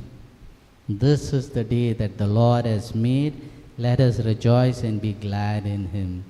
So let us live the present. It's called as the sacrament of the present. Don't worry about the past. Past, leave it to the merciful hands of the Lord. Future, live it to the providence of God. But present, live out fully for God.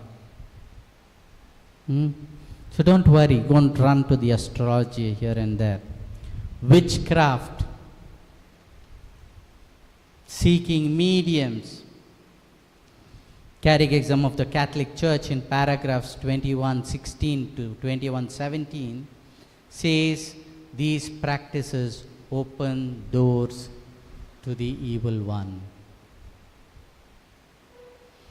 Now, as much as there is occult, there's bondage, there is the cross of Christ. It's the place of freedom. Now, freedom doesn't come from positive thinking, no.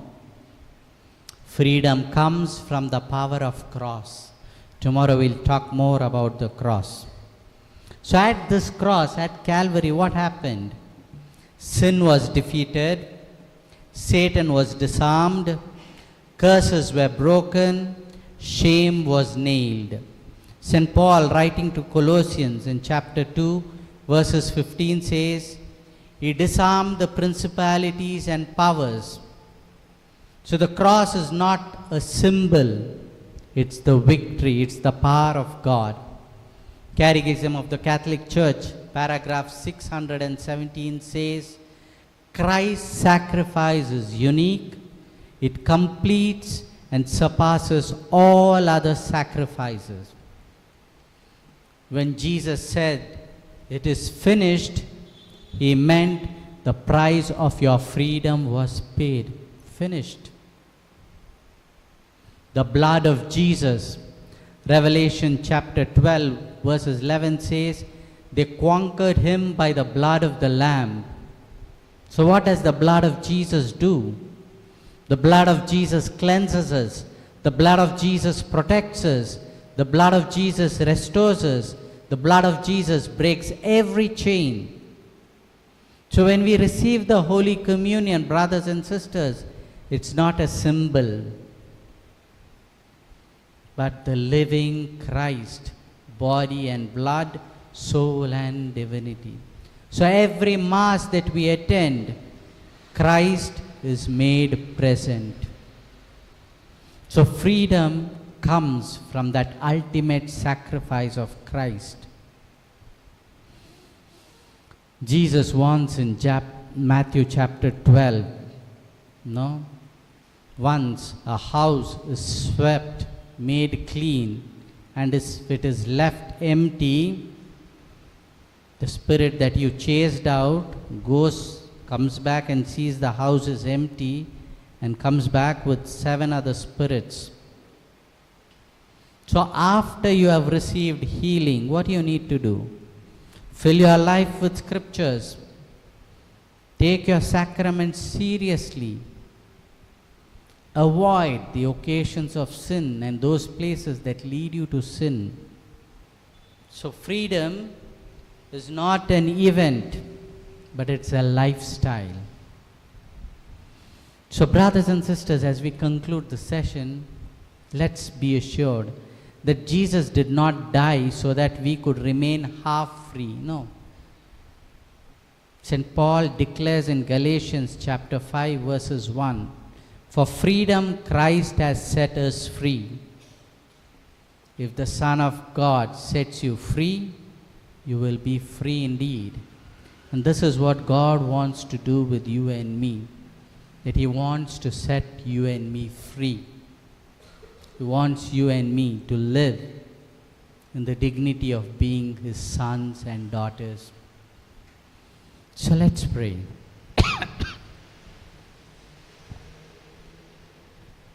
Lord Jesus, we thank you. We thank you that you are our personal God, and you are a God who was interested in each one of us personally.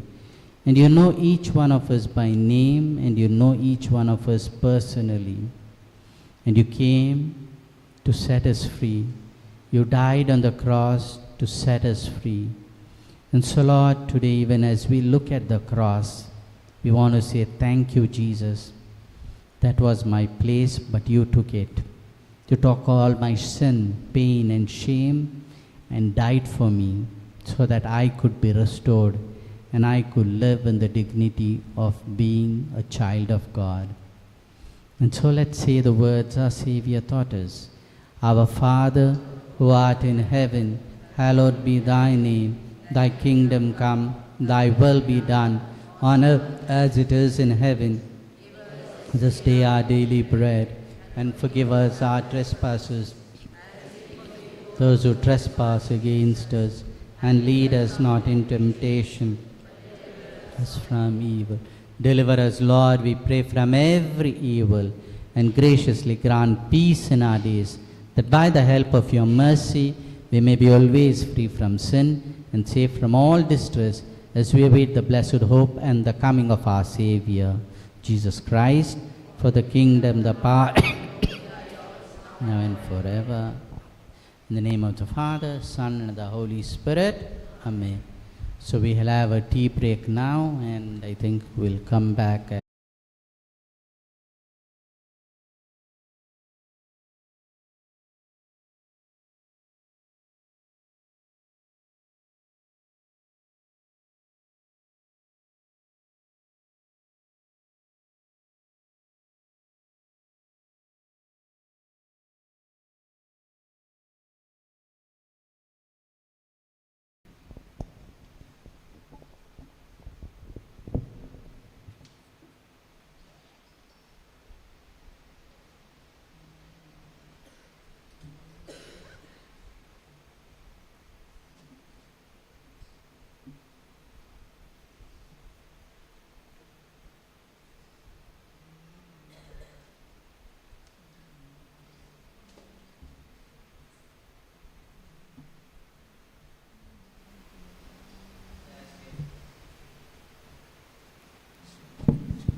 As we have invited the Holy Spirit, the Spirit of the Lord is in our midst.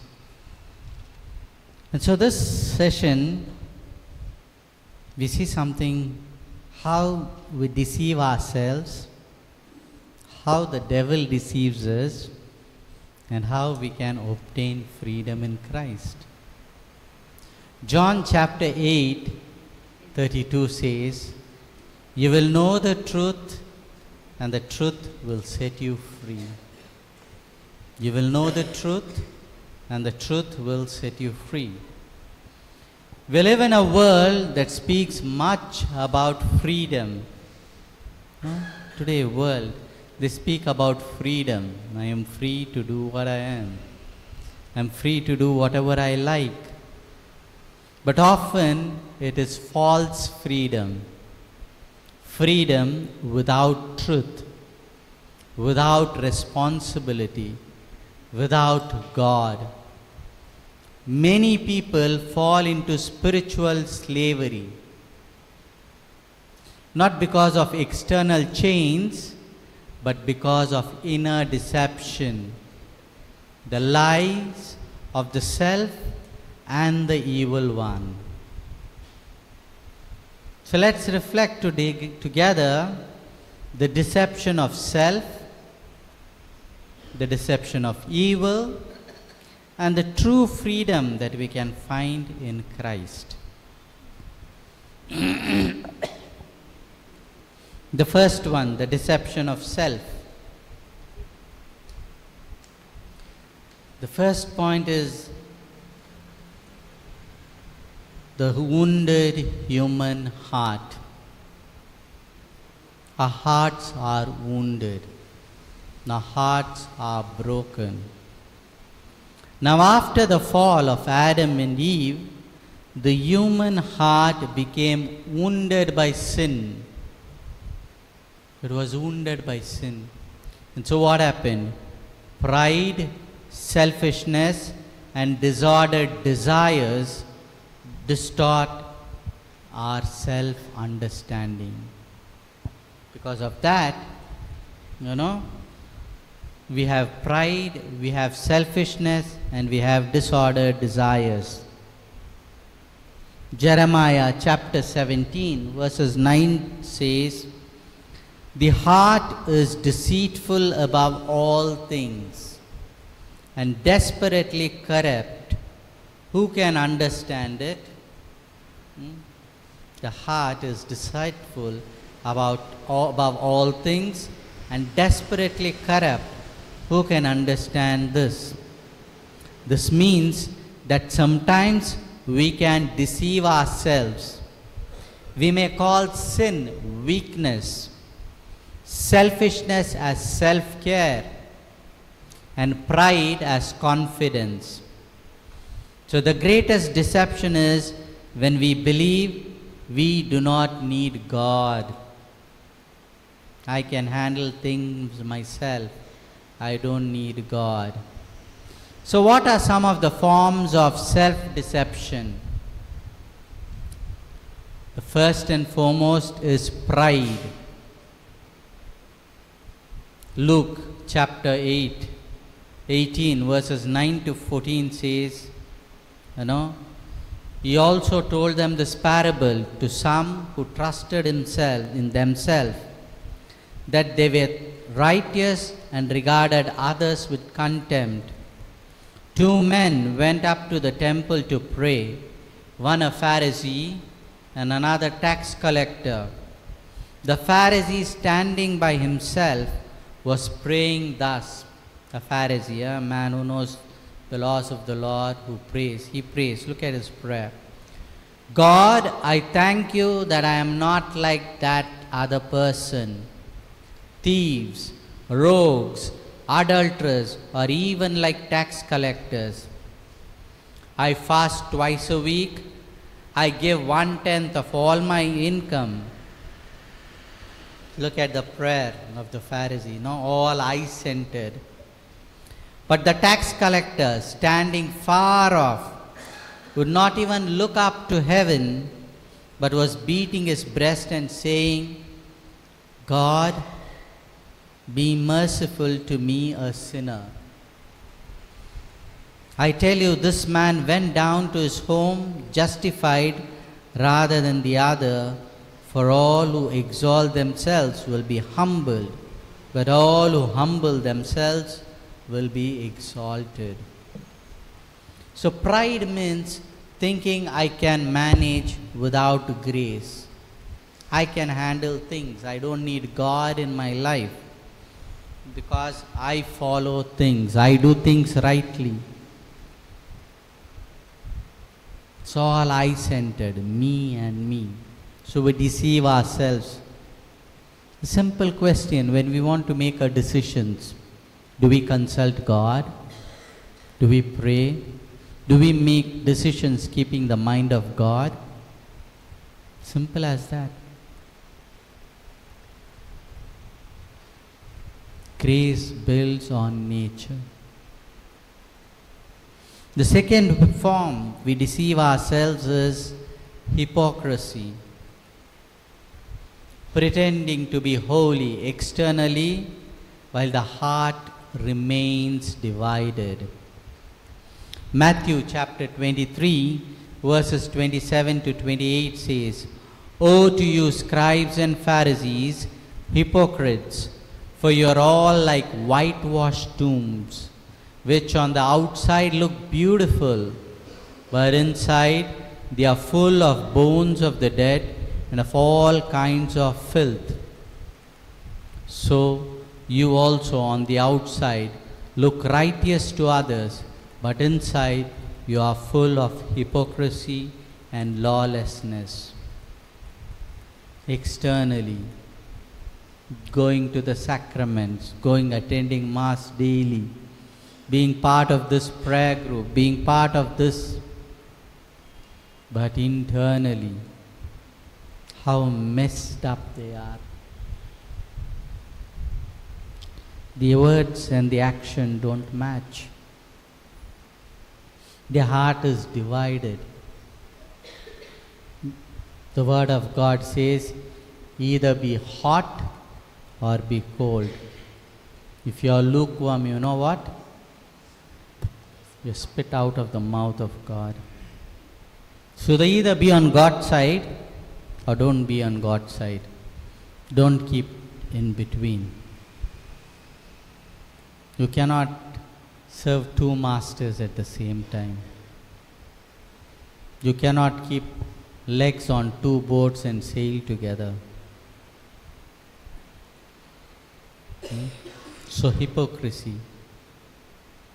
Your internal beauty should shine outside the external.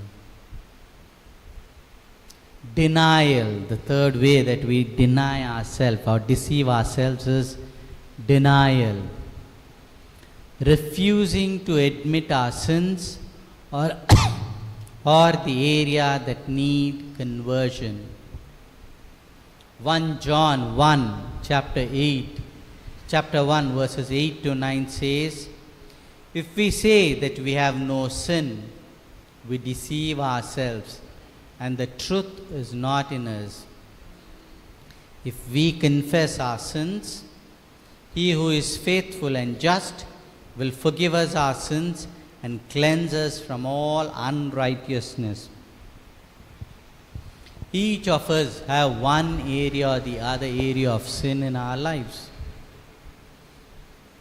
There are areas in our lives that need conversion.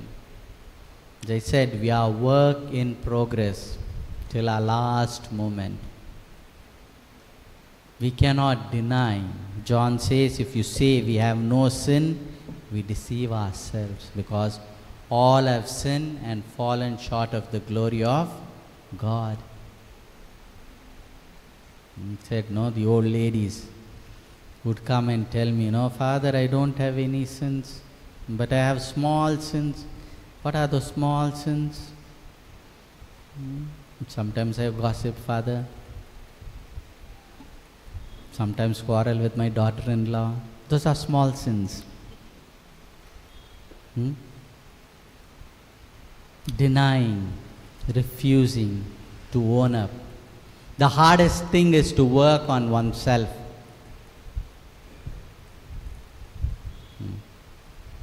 I was talking to Father yesterday when we were driving. Both of us have worked in the seminary.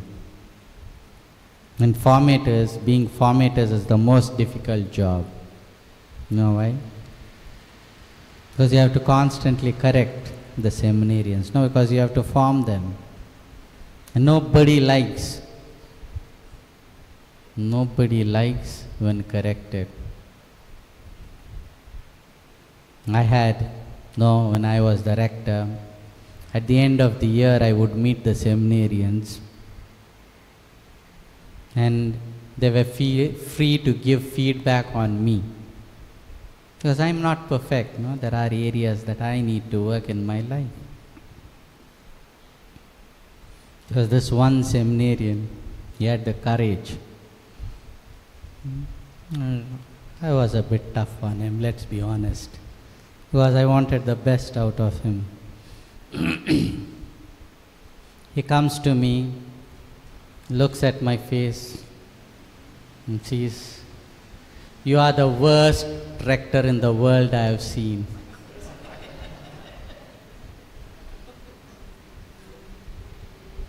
So he has been to many seminaries.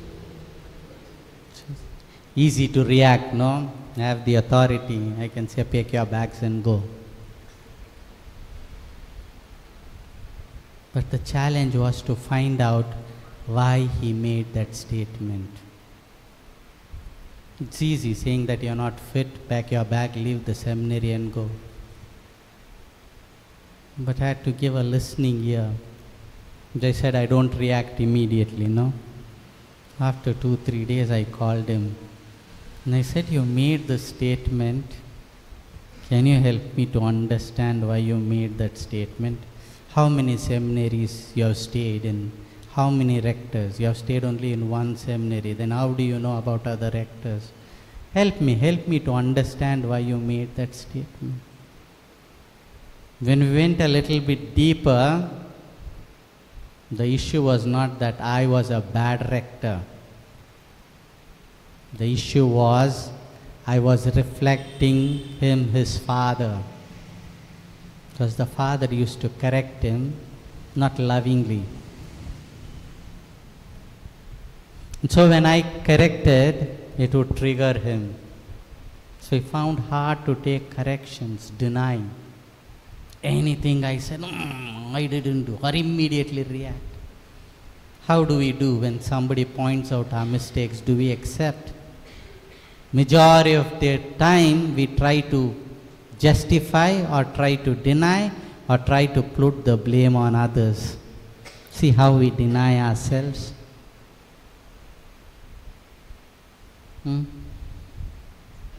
The fourth form of self-deception could be spiritual blindness, not seeing reality as God sees us.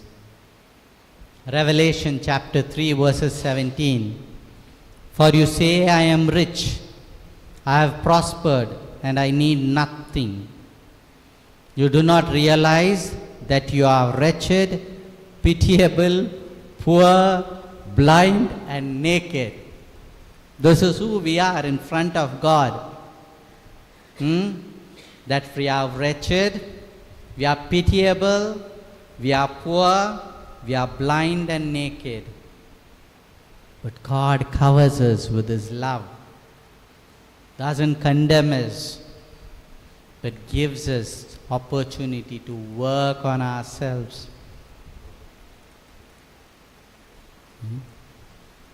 You have your person who's irritating you, who's making life hard for you. Whether your mother-in-law or daughter-in-law or your husband, father-in-law, or friend. Definitely we all have one person who makes life miserable for us. Today I'll tell you something. That person is a blessing in your life. You know why? That person is your spiritual benefactor. What do I mean by that? That person is showing you how much you have to grow in loving and accepting people as they are. How much you need to grow in forgiveness. How much you need to grow in love. They are helping us spiritually. So the person who irritates you and makes your life hard, remember that that person is your spiritual benefactor, showing you your back, showing your own spiritual level, how much you need to grow in forgiveness, in love, in accepting and embracing people as they are. So self-deception makes us live in illusion, not in truth. When we deceive ourselves, we live in illusion, not in truth. We think that we are okay, but the truth is we are not okay. So, what's the remedy? The remedy is humility and self-knowledge. St. Augustine says, Lord, may I know myself that I may know you. Self-knowledge is a grace, brothers and sisters. The saints constantly asked for light to see themselves as God sees them, not with condemnation, but with mercy and truth. So humility, self-knowledge.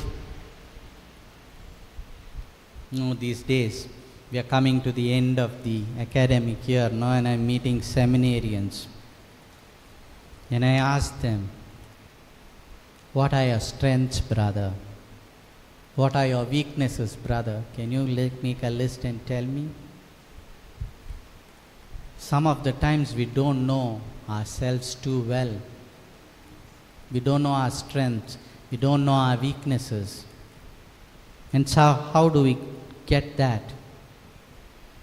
By regular examination of conscience, as I said in the previous talk, being honest before God, going for spiritual direction, approaching the sacrament of reconciliation. These things can help to break the power of self-deception. So this is the first part, how we can deceive ourselves. The second part is the deception of evil. So what are some of the strategy of the evil one?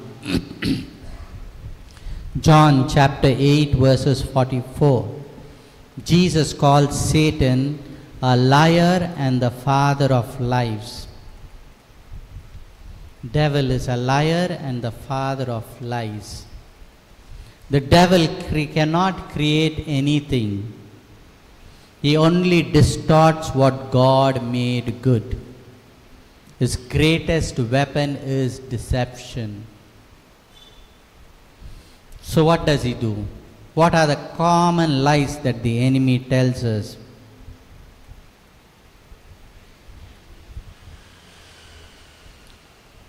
God does not really love you.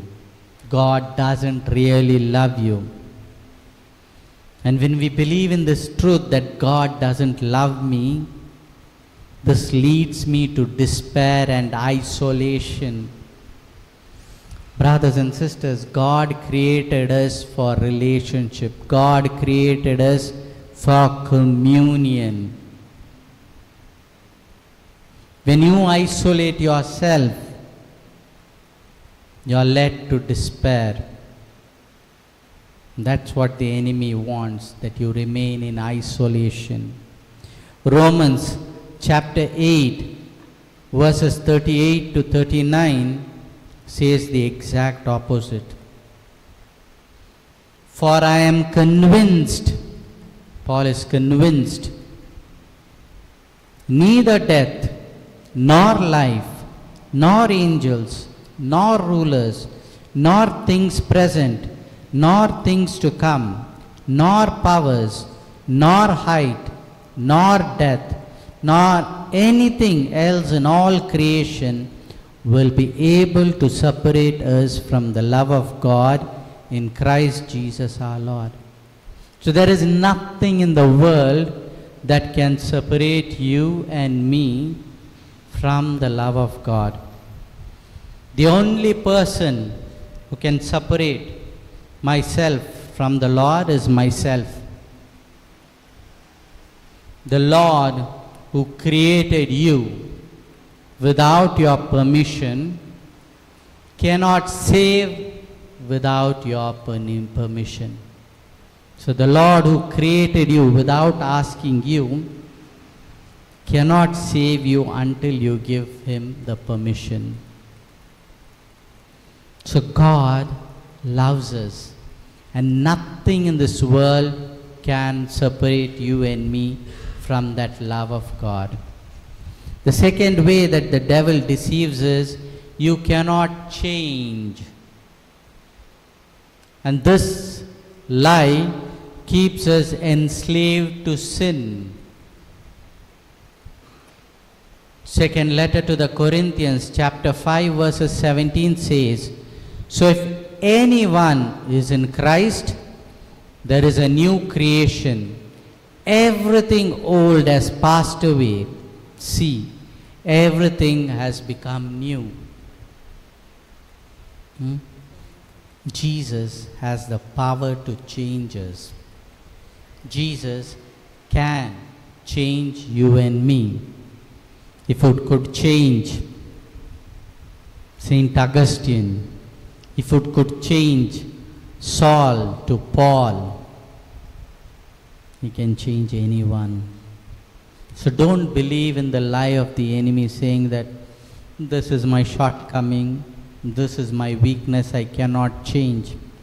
That's a big lie of the devil. As I said,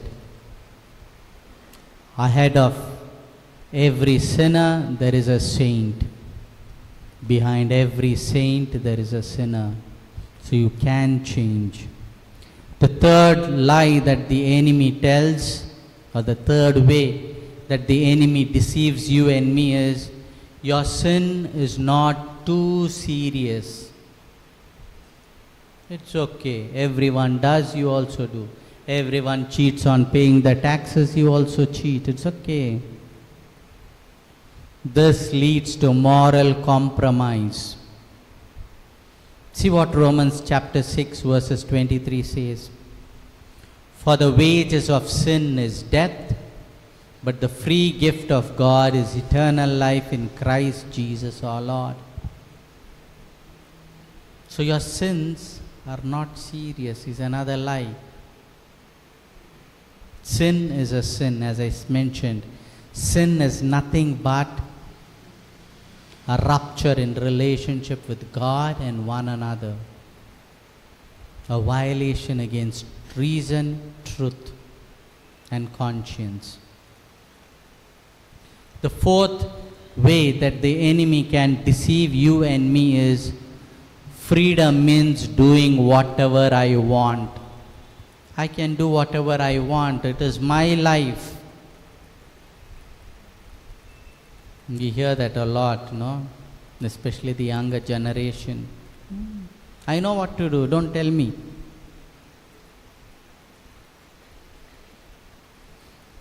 Freedom means doing whatever I want to do. That's the lie of the enemy.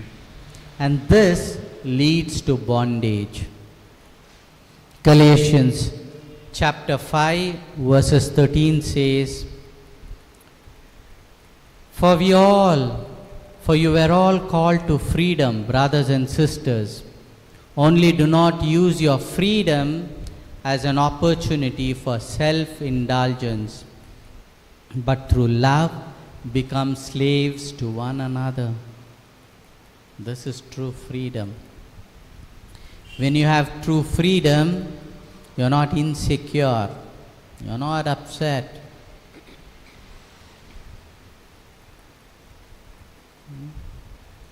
True freedom in Christ allows you to be a man or a woman of freedom. Another lie that the devil tells you and me is God's commandments limit your happiness. If you follow God, then you cannot be happy. You have to do this. That's another lie. Hides the truth that God's will leads us to joy. Doing God's will always brings joy. Psalms 19 verses 8 to 11. The precepts of the Lord are right, rejoicing the heart. The commandment of the Lord is clear, enlightening the eyes. The fear of the Lord is pure, enduring forever. The ordinances of the Lord are true and righteous altogether. More to be desired are they than gold, even much fine gold, sweeter also than honey and dripping of the honeycomb. Moreover, by them is your servant warned. In keeping them, there is a great reward. So, this is how devil deceives us. So the deception of evil must be fought with the weapon of truth. How do we work or fight against the deceptions of the devil? First and foremost, the Word of God. We saw in the first teaching how Jesus defeated the devil. Jesus defeated the tempter by quoting scriptures. So we need to be familiar with our scriptures, with our Bible. Second, the sacraments, especially the Eucharist and confession. How many of us believe that each time I receive the Eucharist, Jesus comes with me and is within me? How many of us are aware of His constant indwelling presence within us? When the priest gives the communion, this is the body of Christ. I get all sorts of responses sometimes. Thank you. Amen. Amen is the correct answer, but thank you. Good morning, Father. Body of Christ, good morning, Father. Thank you. Some come even without reverence, as if they are taking some paracetamol. Don't even believe that that is the Lord, the Creator of heaven and earth that they are carrying. The Eucharist, God becomes one with you, becomes flesh of your flesh, blood of your blood.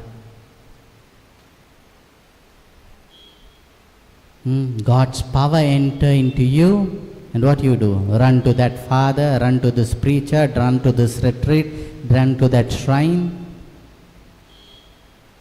He is present, body and blood, soul and divinity. Are we aware of we carry God within us? Not just when we are in the church.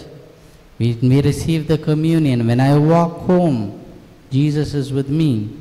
When I am cooking, Jesus is with me. When I am sweeping, Jesus is with me. Then the attitude change. Your work doesn't become a burden. Why? Jesus is with you. When I am at the office typing something, writing something, Jesus is with me. Are we aware of it? I come, the priest gives, I go. Then some sit, some sing. That's the most precious time. When the Eucharist has come, Jesus has entered into your body. He becomes intimate with you. That's the moment to thank Him. That's the moment to open your heart to Him. That's the moment to listen to what He is talking. It's good that you have communion song, when communion is distributed. That I in the seminary had stopped communion hymn. They were not allowed to sing communion hymn because they were invited to listen, to talk to Jesus. Because that's the precious moment when the living God has entered into you, speaking to you. The Eucharist. Confession. It's not a torture room. It's not a torture chamber. It's the place where mercy meets God. In the Catholic Church, why it is so beautiful? Because in the confession, you're confessing not to a priest, but Christ Himself. The priest there is a representative of Christ. And there is something called as the seal of confession. The moment the priest says, I absolve you from all your sins in the name of Father and of Son and the Holy Spirit, the seal is put. The priest, even to the point of death, is not supposed to reveal what you have confessed. It's not just there. Say you have confessed something to me. I come out of the confession and I look and judge you. So, oh, this is the sin you committed. I have committed sin. I have to go for confession as priest. The moment a priest reveals with complete details about the sin a person has confessed, automatically the priest loses his priesthood. That's the beauty and the depth and the responsibility and the gravity the priest carries. And you think the priest only gives you penance. The priest is also supposed to make penance for all his penitents. That means as much as confessions he heard, he has also make penance and pray for the people of whose confession he heard. See the beauty of this sacrament. Your sins are not only forgiven, but forgotten. And today this sacrament is under threat.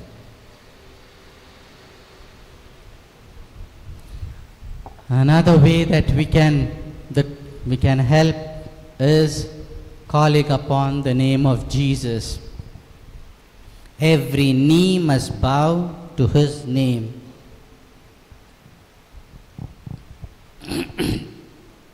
Another way to help you and me to overcome deception is discernment.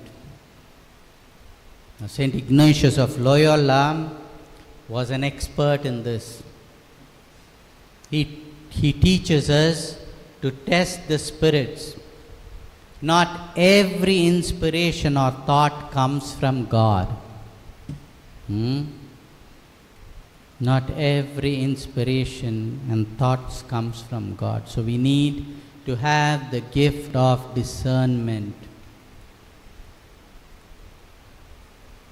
Another big problem today is we are more dependent on others to make decisions. We are scared of making decisions. I share from my own example.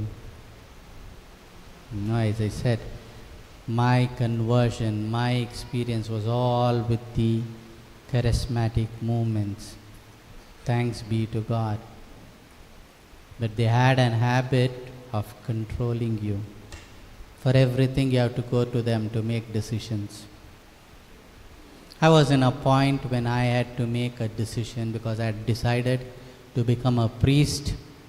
And my community didn't have priest at that time. I'm one of the first priests for my community. And when people realized that I have discerned to become priest, these were great men of God, great preachers, giving me messages. No, this is not the place for you. Quoting scriptures, quoting visions. That when I pray, I sense God telling me to be in the community, not to leave and go.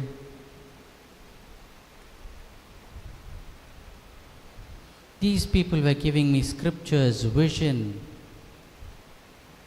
It came to a point where I was tired. I was confused. I went to the Lord, and this is how I prayed. God, are you scared of me?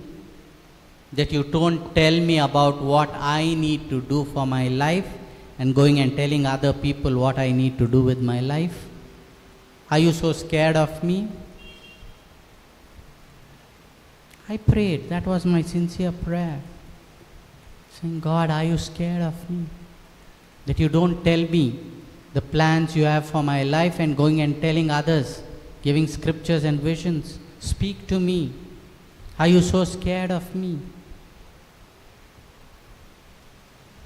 But when I prayed sincerely, deep down in my heart, I heard the Lord saying, be where you are.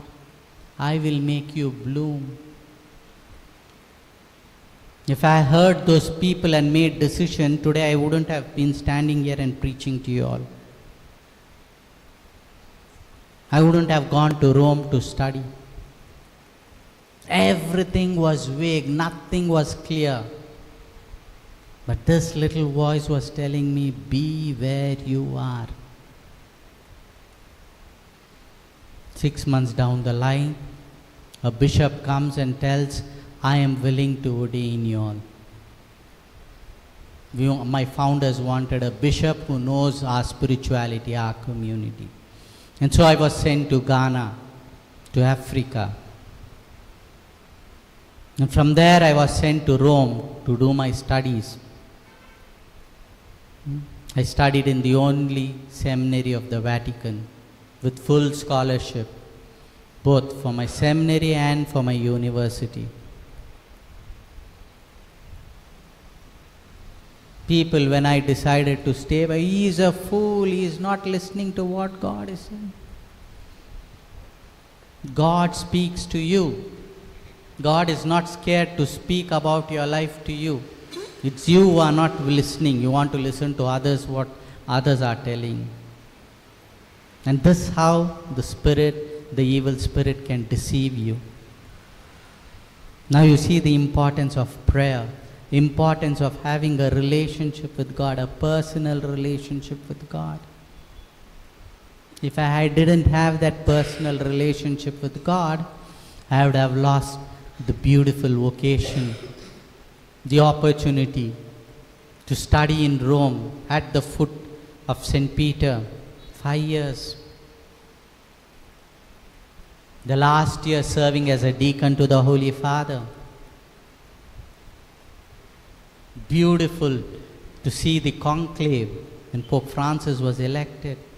I would have missed out on all these beautiful things. That's the sign that you are making a right choices, not that everything is right, but you will have a deep peace in your heart, a peace that only comes from Lord.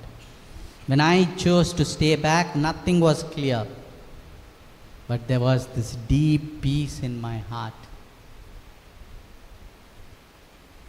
So when you make decisions, even if there are things are unclear, if you have a deep peace from God, it is a sign that you are making the right choice. So now, we see the role of the Holy Spirit. The Spirit of truth exposes the lies of the enemy and enlightens our mind.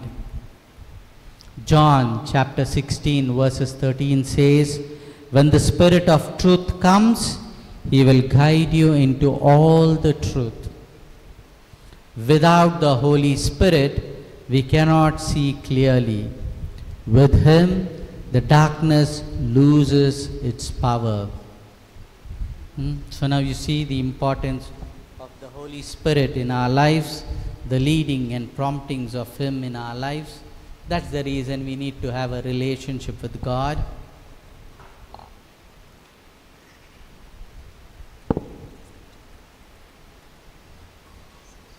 Now, after seeing the deception of self, the deception from the evil and how to overcome them, let's see what is freedom in Christ. Freedom is not the ability to do what I want, but the power to do what I ought. That's the definition of freedom. Not the ability to do what I want, but the power to do what I ought to do. Galatians chapter 5 verses 1 says, For freedom Christ has set us free. Stand fast therefore, and do not submit again to the yoke of slavery. Christ's freedom is not merely external. It is interior freedom. Freedom from sin, freedom from fear, freedom from guilt, freedom from addiction, freedom from resentment and lies. These are the freedoms that Christ came to give you and me. These are the freedoms for which Christ died on the cross. So how Christ sets us free? By revealing the truth about God and ourselves. And what is that truth? That we are loved, we are redeemed, and we are called to holiness. John chapter 3 verses 16 says, "For God so loved the world that he gave his only Son, so that everyone who believes in him may not perish but have eternal life." That's the reason that God sent his Son.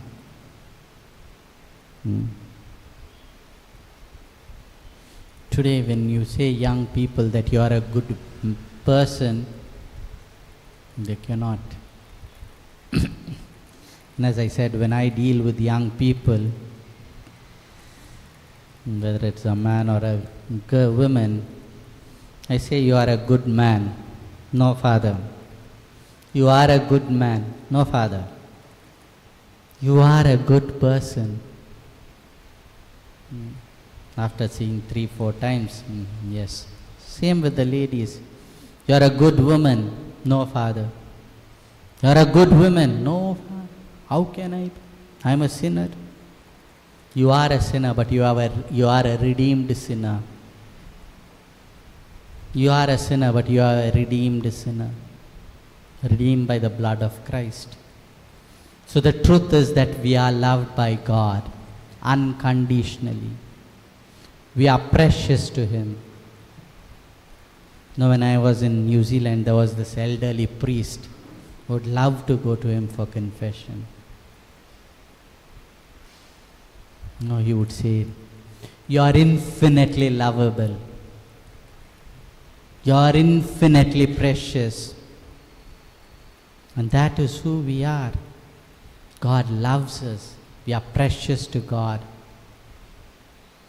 So the truth is that we belong to God. The truth is that we are precious to God. The second way that Christ sets you and me free is by forgiving our sins. His mercy breaks our chain.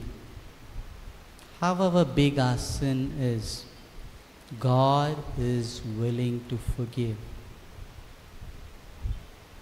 Let me tell you something.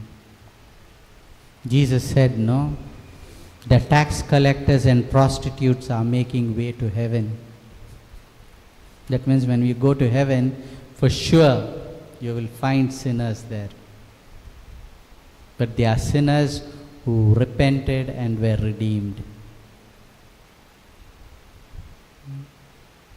They are sinners who repented and were redeemed. So, Christ forgives. No, Gospel of John, chapter 8, verses 11. The story of that woman. No? He asks her, "No, woman, where are they who came to condemn you?" And she says, "No one, sir." And Jesus said, "Neither do I condemn you. Go your way, and from now on, do not sin again." That mercy, that love that she experienced led her to live a holy life. Unless and until you experience the love of God, brothers and sisters, we will always struggle with our identity. We will always struggle with sin.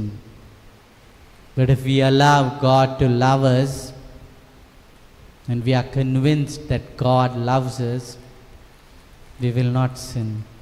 You know why? We don't want to hurt God. And that's the reason last night I said, spend some minutes sitting in front of the Lord and allowing the Lord to love you. That's the most difficult thing.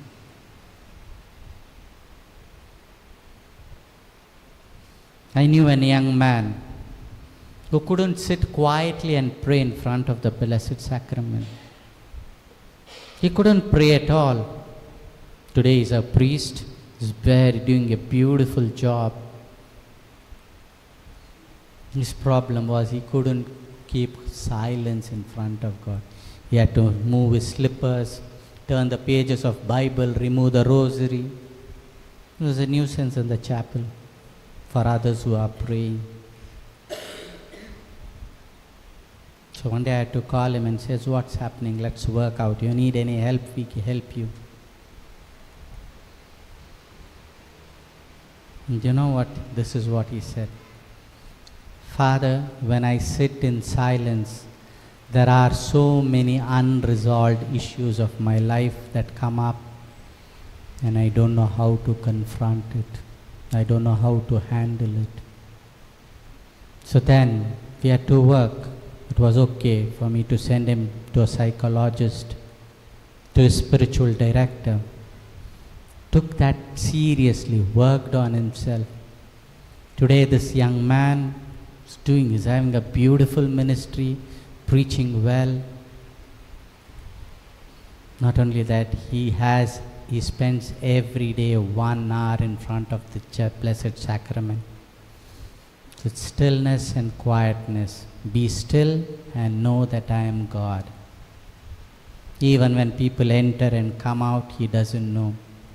He is united with the Lord. And that's the reason, brothers and sisters, I said to work on ourselves is the most difficult thing. But that is what we are called to. That is transformation in Christ.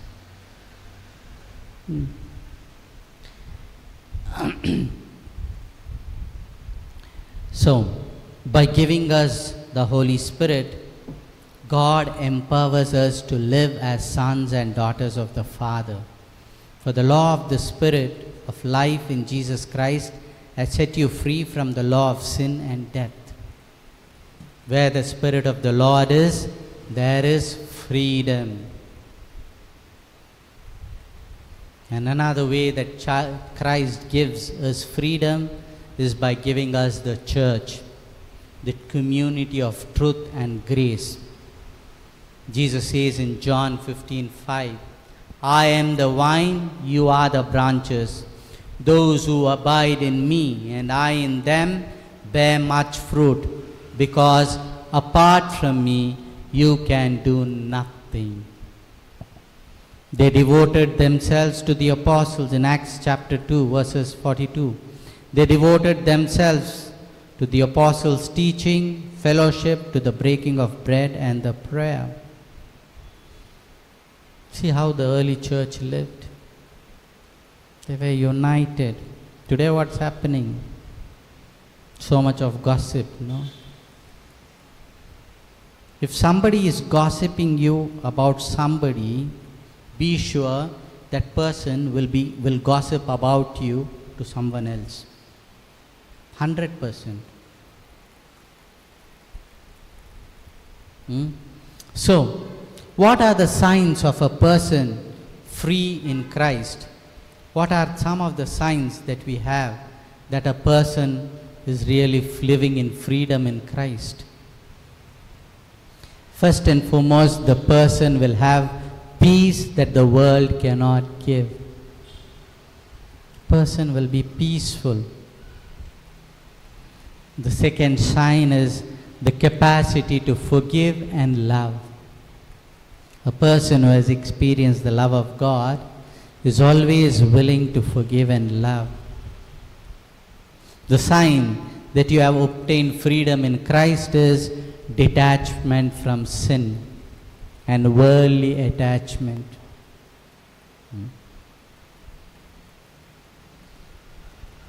I have an aunt of mine, when she calls my mother, oh, I don't need anything, I don't have any worldly desires. But each month, she has 4 sons. Each son has to send 20,000, 80,000 a month. A old lady, what she does with that money, God alone knows. I don't have any desires. I go for prayer. Oh, every one day you miss the prayer. Gets up at 3 and prays. But people don't want to be with her. Her own daughter-in-law doesn't want her to come to their house. What's the use of going to church? No, I don't have anything. Always with the fat Bible in the hand. Doesn't help. A person will be detached from worldly attachment and sin, will not manipulate. A person who enjoys freedom in Christ will have joy even in suffering. I shared about that girl, her name was Sophie, who died. But there was such peace in her face, serenity till the last breath. She held on to Christ. Her mother was telling, never once in those 9 years, 6 years, she never asked God, why did this happen to me?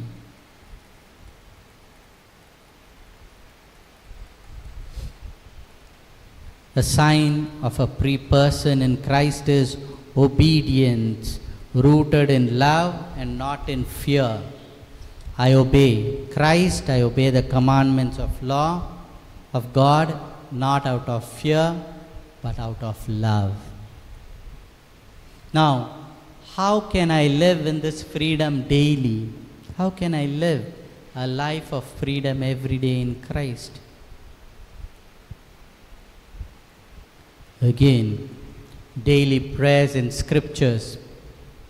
Keep the mind rooted in truth. Psalm 1 verses 2 to 3 says, but their delight is in the law of the Lord, and on his law they meditate day and night. They are trees planted by streams of water, which yields their fruit in its season, and their leaves do not wither. In all that they do, they prosper. Praying scriptures, praying daily. As much as we eat food for our body, we need the word of God for our souls.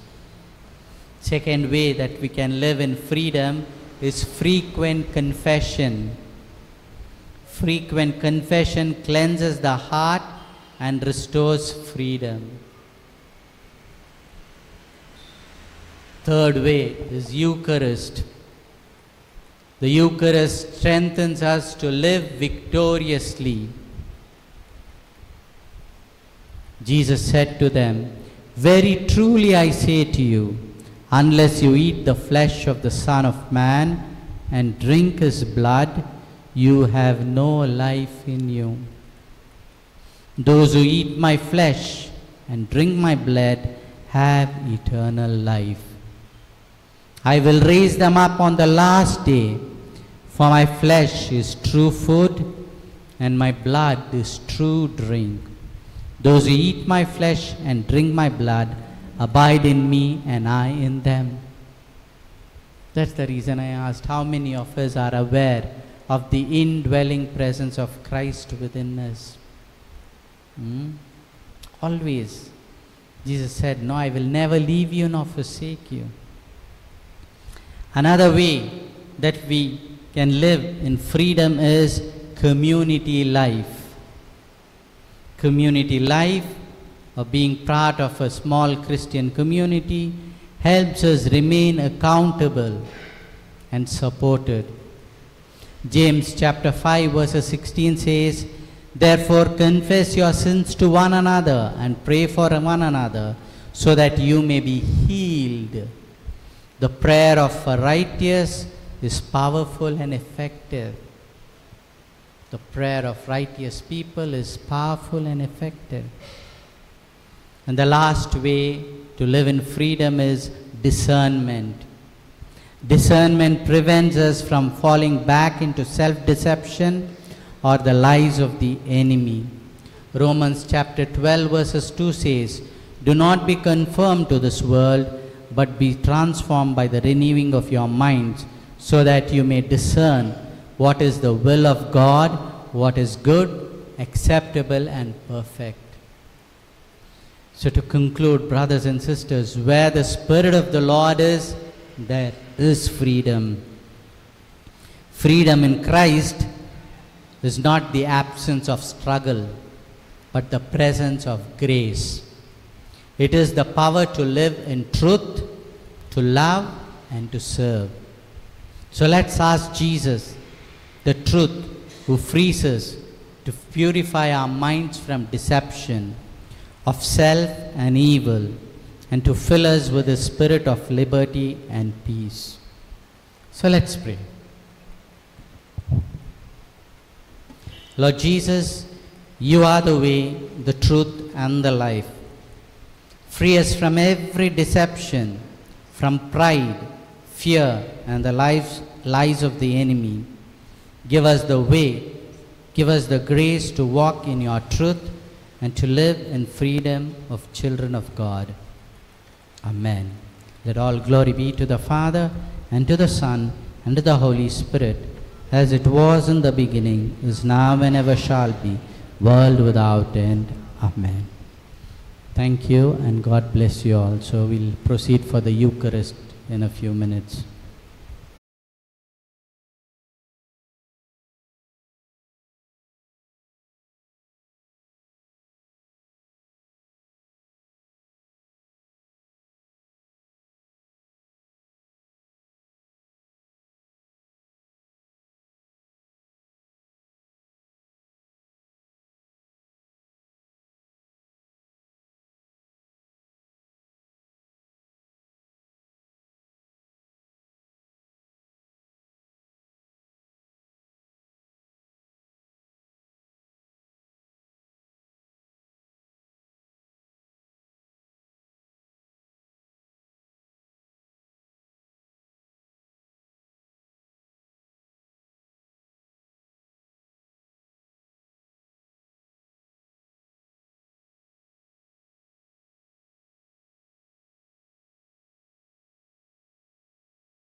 pray for two intentions for this Mass. The first Mass intention, Eric and Andrea, Mark and Bhumika. The second intention for Swizzle, Keegan and Neil D'Souza. We ask the Lord to bless these families. And also we pray for Mario Ribello, who celebrates his birthday today, and others who celebrate their birthday. We ask the Lord in a special way to bless them, especially Thelma and Maria Diocese.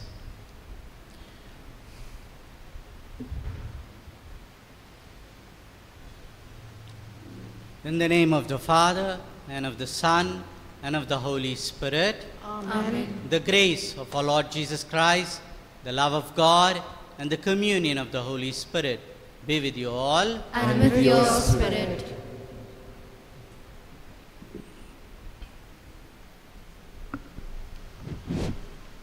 Dear brothers and sisters, today is the third Sunday of Lent. The theme for today's liturgy is, let us walk in hope with Jesus, the source of living water.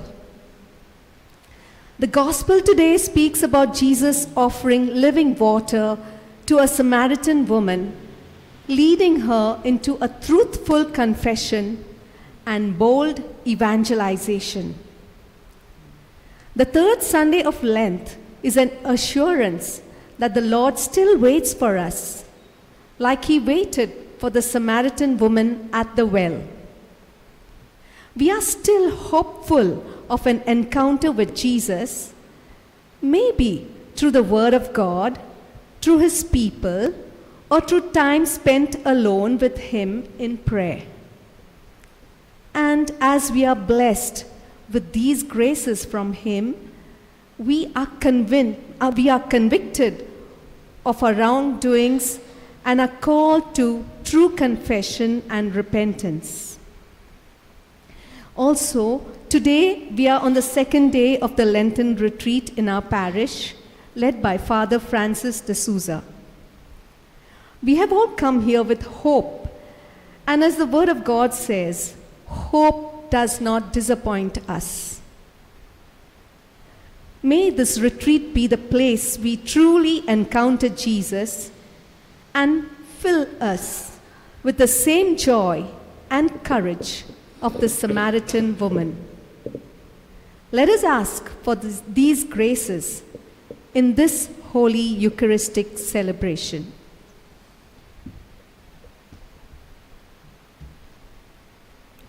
Pope Francis used to say that God is never tired of forgiving our sins.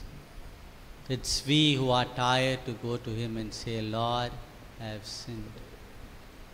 And the only condition that God requires from you and me for the forgiveness of sin is we own up our sins, that we take responsibility for the sins that we have committed in our thoughts, words, and deeds. And so for the times that we have failed God and one another, let's ask his forgiveness.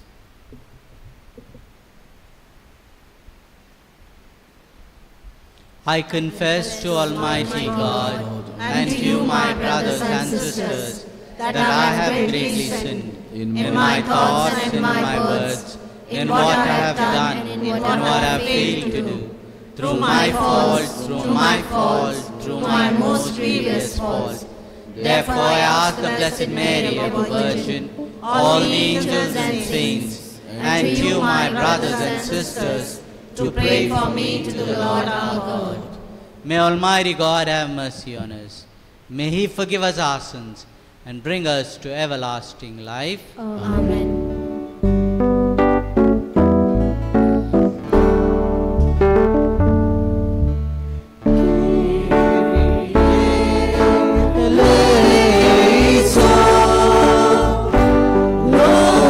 Lord, have mercy.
God, author of every mercy and of all goodness, who in fasting, prayer, and almsgiving have shown us a remedy for sin, look graciously on this confession of our lowliness, that we, who are bowed down by our conscience, may always be lifted up by your mercy.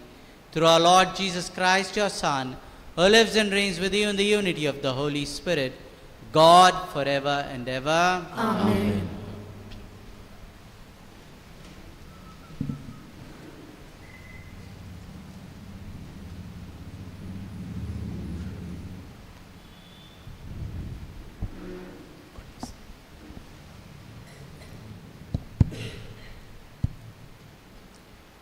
A reading from the book of Exodus. In those days, the people thirsted for the water, and the people grumbled against Moses and said, "Why did you bring us out of Egypt to kill us and our children and our livestock with thirst?" So Moses cried to the Lord, "What shall I do with these people? They are almost ready to stone me." And the Lord said to Moses, "Pass on before the people, take with you some of the elders of Israel, and take in your hand the staff with which you struck the Nile, and go. Behold, I will stand before you there on the rock at Horeb. And you shall strike the rock, and water shall come out of it, and the people will drink." And Moses did so in the sight of the elders of Israel. And he called the name of the place Massah and Meribah, because of the quarreling of the people of Israel, and because they tested the Lord by saying, "Is the Lord among us or not?" The word of the Lord. Thanks be to God. Responsorial psalm. Our response to the psalm shall be, "Oh, that today you would listen to his voice, harden not your hearts." Please repeat. "Oh, that today you would listen to his voice, harden not your hearts." Come, let us ring out our joy to the Lord. Hail the rock who saves us. Let us come into his presence giving thanks. Let us hail him with a song of praise. Your response? "Oh, that today you would listen to his voice, harden not your hearts." Oh, come, let us bow below low. Let us kneel before the God who made us. For he is our God, and we are the people who belong to his pasture, the flock that is led by his hand. Your response? "Oh, that today you would listen to his voice, harden not your hearts." Oh, that today you would listen to his voice, harden not your hearts at Meribah. As on that day at Massah in the desert, when your footbeats put up to the test, that they tried me, though they saw my work. Your response? Oh, that today you would listen to his voice, harden not your hearts.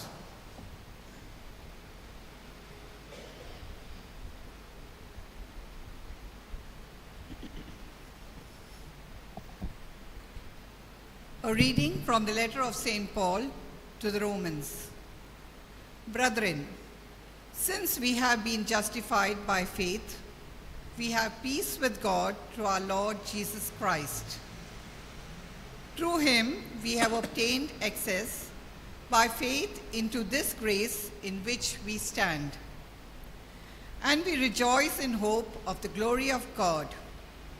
And hope does not put us to shame, because God's love has been poured into our hearts through the Holy Spirit who has been given to us.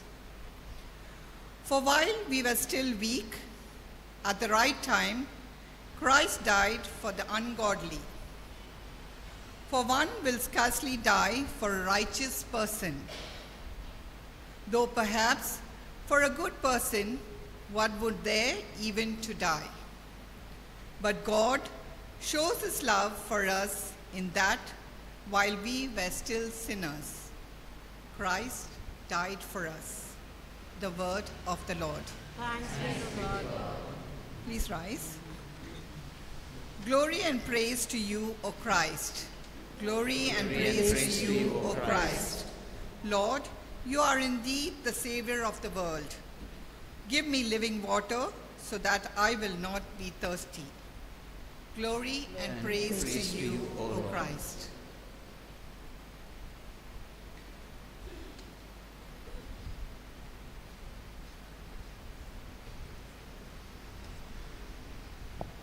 The Lord be with you. And with your spirit. A reading from the Holy Gospel according to John. Glory to you, Lord. At that time, Jesus came to a town of Samaria called Sychar, near the field that Jacob had given to his son Joseph. Jacob's well was there, so Jesus, wearied as he was from his journey, was sitting beside the well. It was about the 6th hour. A woman from Samaria came to draw water. Jesus said to her, "Give me a drink." For his disciples had gone away into the city to buy food. The Samaritan woman said to him, "How is that you, a Jew, ask for a drink from me, a woman of Samaria? For the Jews have no dealings with Samaritans." Jesus answered her, "If you knew the gift of God, and who it is that is saying to you, 'Give me a drink,' you would have asked him, and he would have given you living water." The woman said to him, "Sir, you have nothing to draw water with, and the well is deep. Where do you get that living water? Are you greater than our father Jacob? He gave us the well and drank from it himself, as did his sons and his livestock." Jesus said to her, "Everyone who drinks of this water will be thirsty again. But whoever drinks of the water that I will give him will never be thirsty again. The water that I will give him will become in him a spring of water welling up to eternal life." The woman said to him, "Sir, give me this water, so that I will not be thirsty or have to come here to draw water. Sir, I perceive that you are a prophet. Our fathers worshipped on this mountain, but you say that in Jerusalem is the place where people ought to worship." Jesus said to her, "Woman, believe me, the hour is coming when neither on this mountain or in Jerusalem you will worship the Father. You worship what you do not know. We worship what we know, for salvation is from the Jews. But the hour is coming and is now here, when the true worshippers will worship the Father in spirit and truth. For the Father is seeking such people to worship him. God is spirit, and those who worship him must worship in spirit and truth." The woman said to him, "I know that Messiah is coming, he who is called Christ. When he comes, he will tell us all things." Jesus said to her, "I who speak to you am he." Many Samaritans from that town believed in him because of the woman's testimony. So when the Samaritans came to him, they asked him to stay with them, and he stayed there 2 days. And many more believed because of his word. They said to the woman, "It is no longer because of what you said that we believe. First we have heard for ourselves, and we know that this is indeed the Savior of the world." The Gospel of the Lord. Praise to you, Lord Jesus Christ.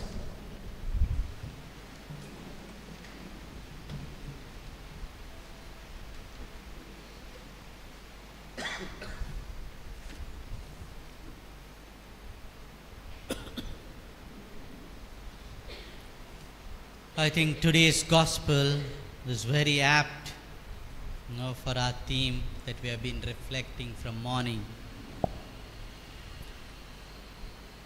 Now Jesus tells to the women, the people around the town tell the women, it is no longer because of what you said we believe, for we have heard for ourselves, and we know that this is indeed the Savior of the world. We see this Samaritan woman has an experience of Jesus, and she goes and tells the people in the town, I met a man who told everything about me. And the villagers come, and they themselves experience Jesus. That's what say, it's no longer because of what you said we believe, but we have heard for ourselves. So brothers and sisters, the personal experience of Jesus is very, very important. A personal encounter with Jesus is very, very important. We know the story of the Samaritan woman. Samaria, the people of Samaria, were not considered as the people of the chosen, people chosen by God. There were people who were like outcast. And Jesus purposely goes by that way, by that city. And we see, Jesus is sitting there on the well, waiting for this woman. Now, this is a very classical example of how to evangelize.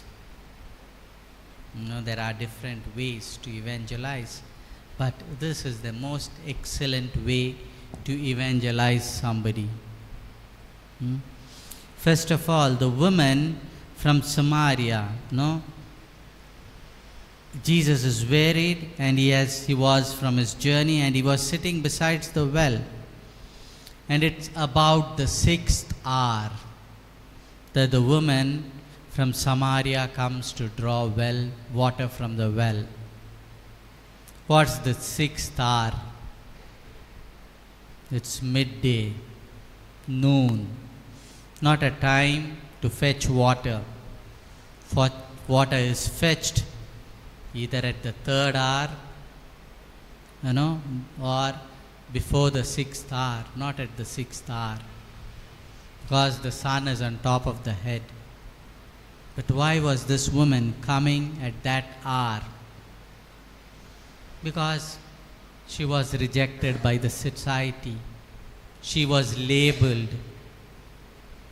because she was living an adulterous life.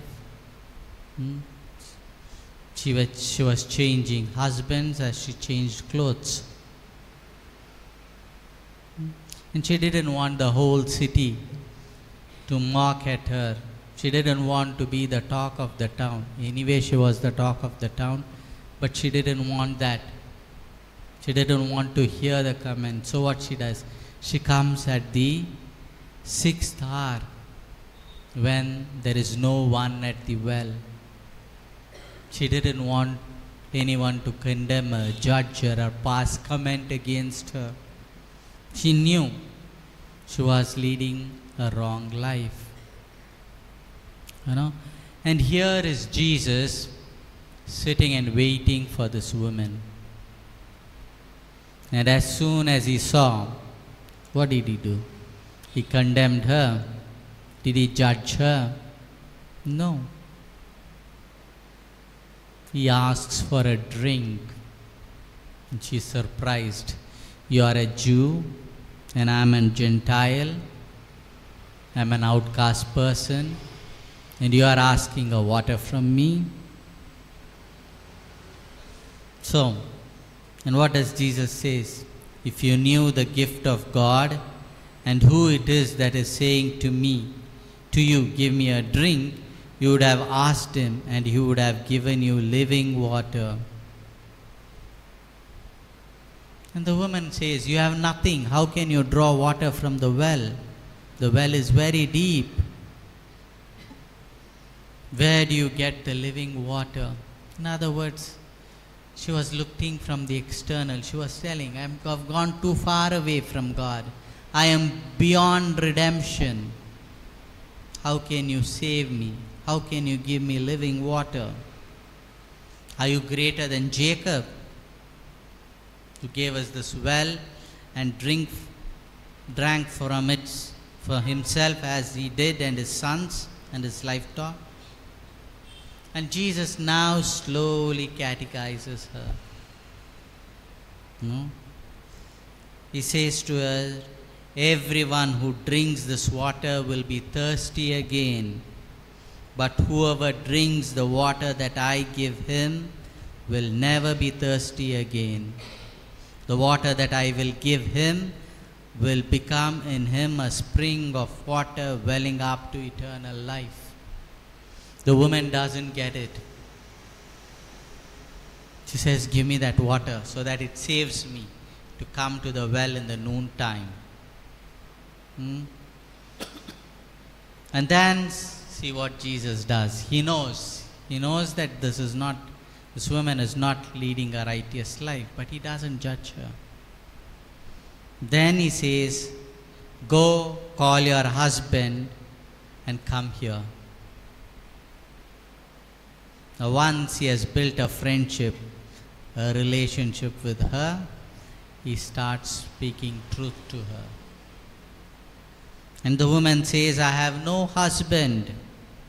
Jesus said, you are right in saying, I have no husband, for you have had 5 husbands, and the one you now have is not your husband.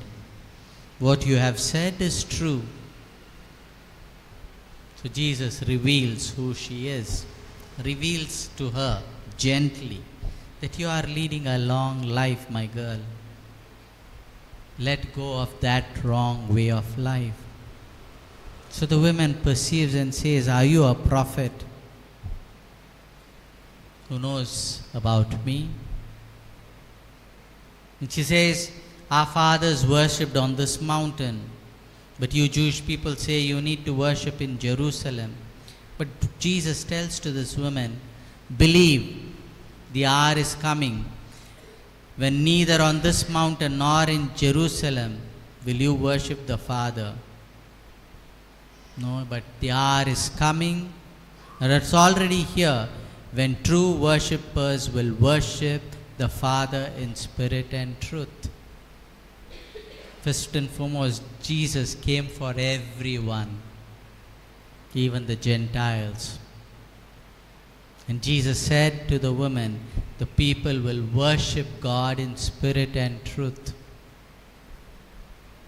We need to be men and women who are led by the Spirit. No, we saw in the temptation of Jesus, no? The Spirit of the Lord led Jesus into the wilderness. Where does the Spirit of God lead you and me? Does the Spirit of Lord lead you and me to Himself? And how do we worship? Do we worship Him in freedom and truth? Worship in freedom and in truth. The woman says to him, I know that the Messiah is coming. When he comes, he will tell us all things. And Jesus tells her, I am that Messiah. And the disciples now are coming back. They're seeing this Jesus having a contact with the women and talking, and see what they say. No, they are marveled that he was talking with a woman, but no one said, what do you seek, or why are you talking with her? And the woman, once she heard the truth, once she had an experience of Jesus, what she does? She leaves the jar there. She runs to the city and tells the people, here is that man who told me all that I have ever did. Can this be the Christ? So she becomes the first lady to take Christ to people, to the Gentiles. Her testimony is effective. Her personal encounter with Jesus is effective. And that brings others to Jesus. And then we see the people, we have seen it for ourselves. We have experienced it for ourselves, not because of you, what you say. Now, brothers and sisters, we come to the Eucharist. Week after week, some of us day after day. What is our experience at the Eucharist? How do we come? Do we come out of obligation that I have to put a tick mark in my chores?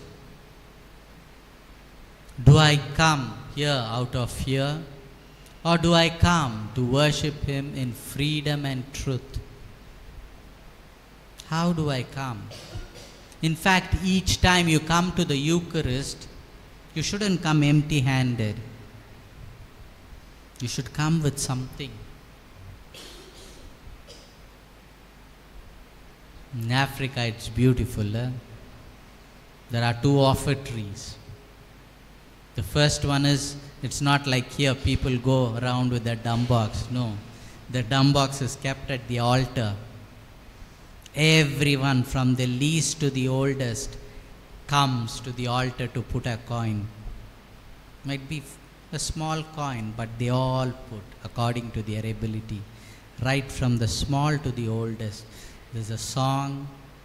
Their offertory takes a minimum of half an hour. Everyone dancing and singing comes. And after that is over, they come with gifts. All that is needed for the priest for the week. Sometimes if the priest is lucky, they even get a sheep or a goat. Chicken, soap, shampoo, eggs, bread, soft drinks. They bring. These are poor people, but you should see the joy on their faces when they offer the offering. They come dancing and give. I'm not saying that you all have to bring all that and give Father a problem. You have to keep the things. But when you come to the altar, when you come to the Eucharist, what do you bring? Bring your sins with you. Offer it to the Lord. Bring your crisis with you. Give it to the Lord. Bring your sufferings to the Lord. Bring your sickness to the Lord.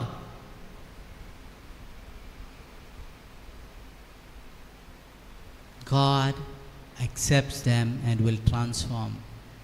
Today I am going to share something about the Eucharist which my professor taught me when I was studying theology.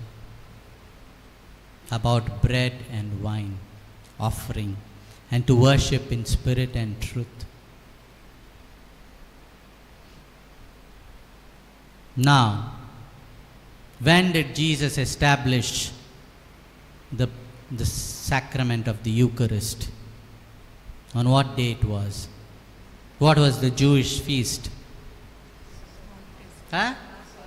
Passover. And what was the thing that should have been for the Passover meal?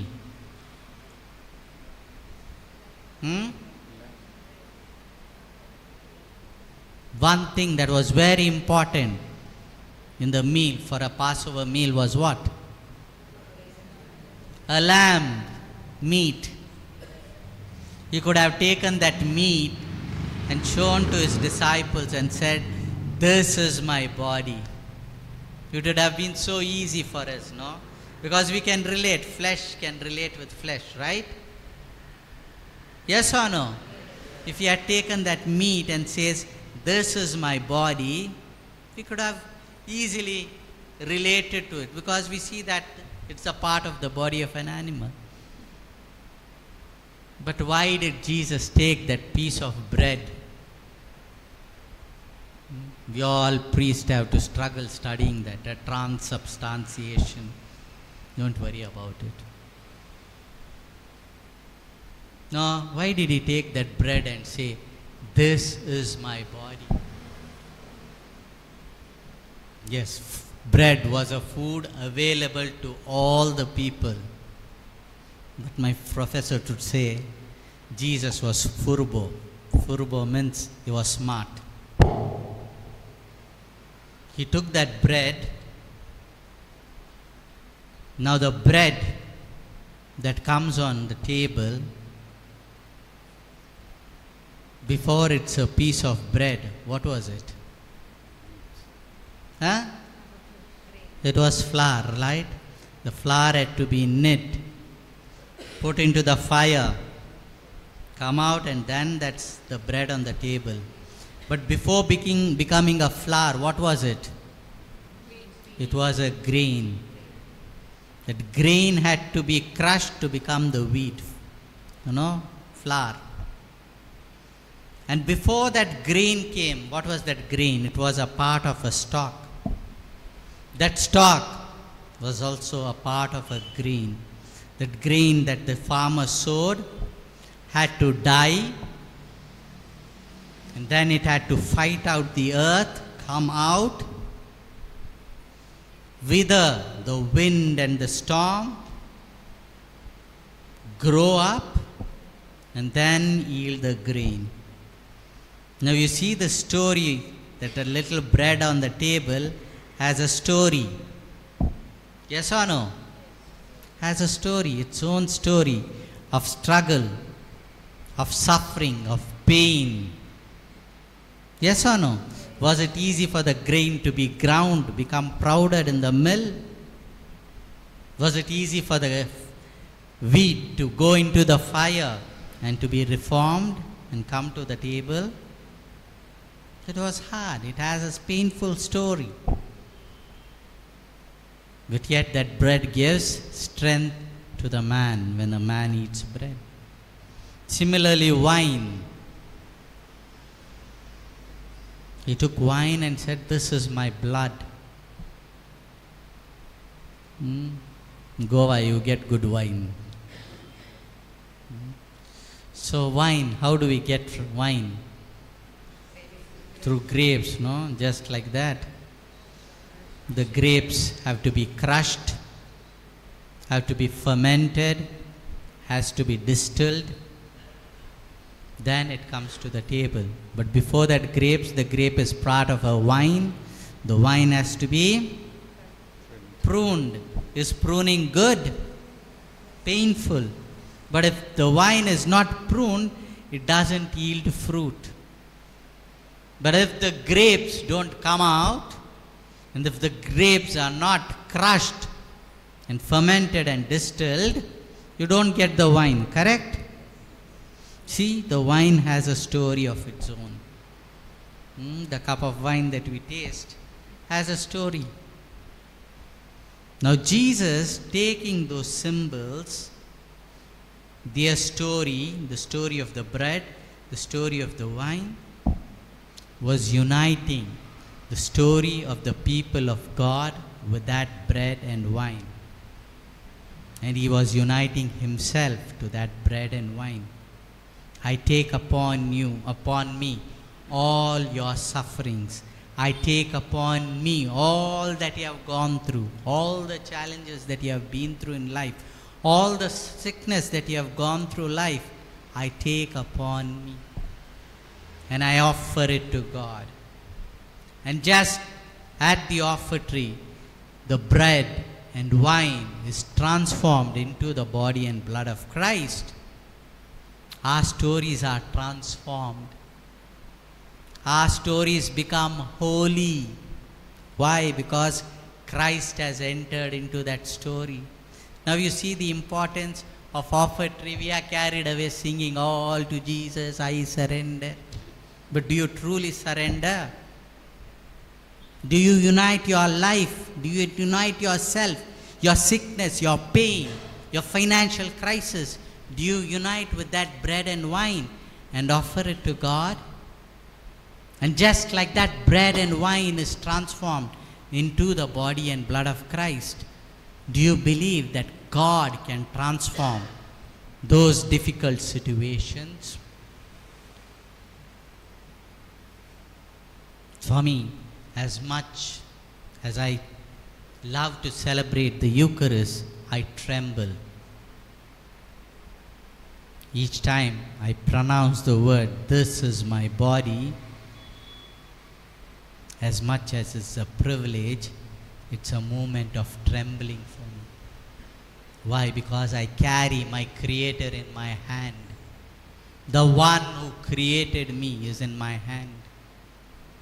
The one who loves me is in my hand. The one who died for me is in my hands. This God comes and becomes flesh of my flesh, blood of my blood, mingles with me, gives me grace and strength to go through any challenges of life. Why? Because I know that Jesus is with me. He will never leave me nor forsake me. If I have to go to sickness, I know that He will heal me. He will see me through. Before coming to Goa, I was coughing so much.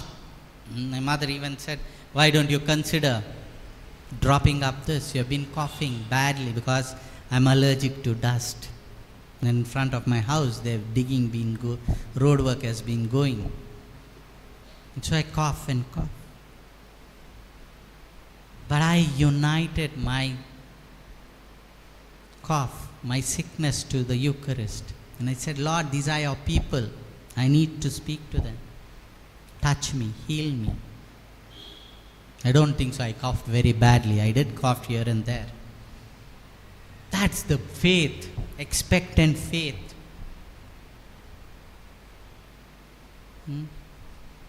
The centurion came to Jesus and said, Lord, now come and heal my daughter. Not the centurion, the temple official, I think, comes to Jesus and says, heal my son.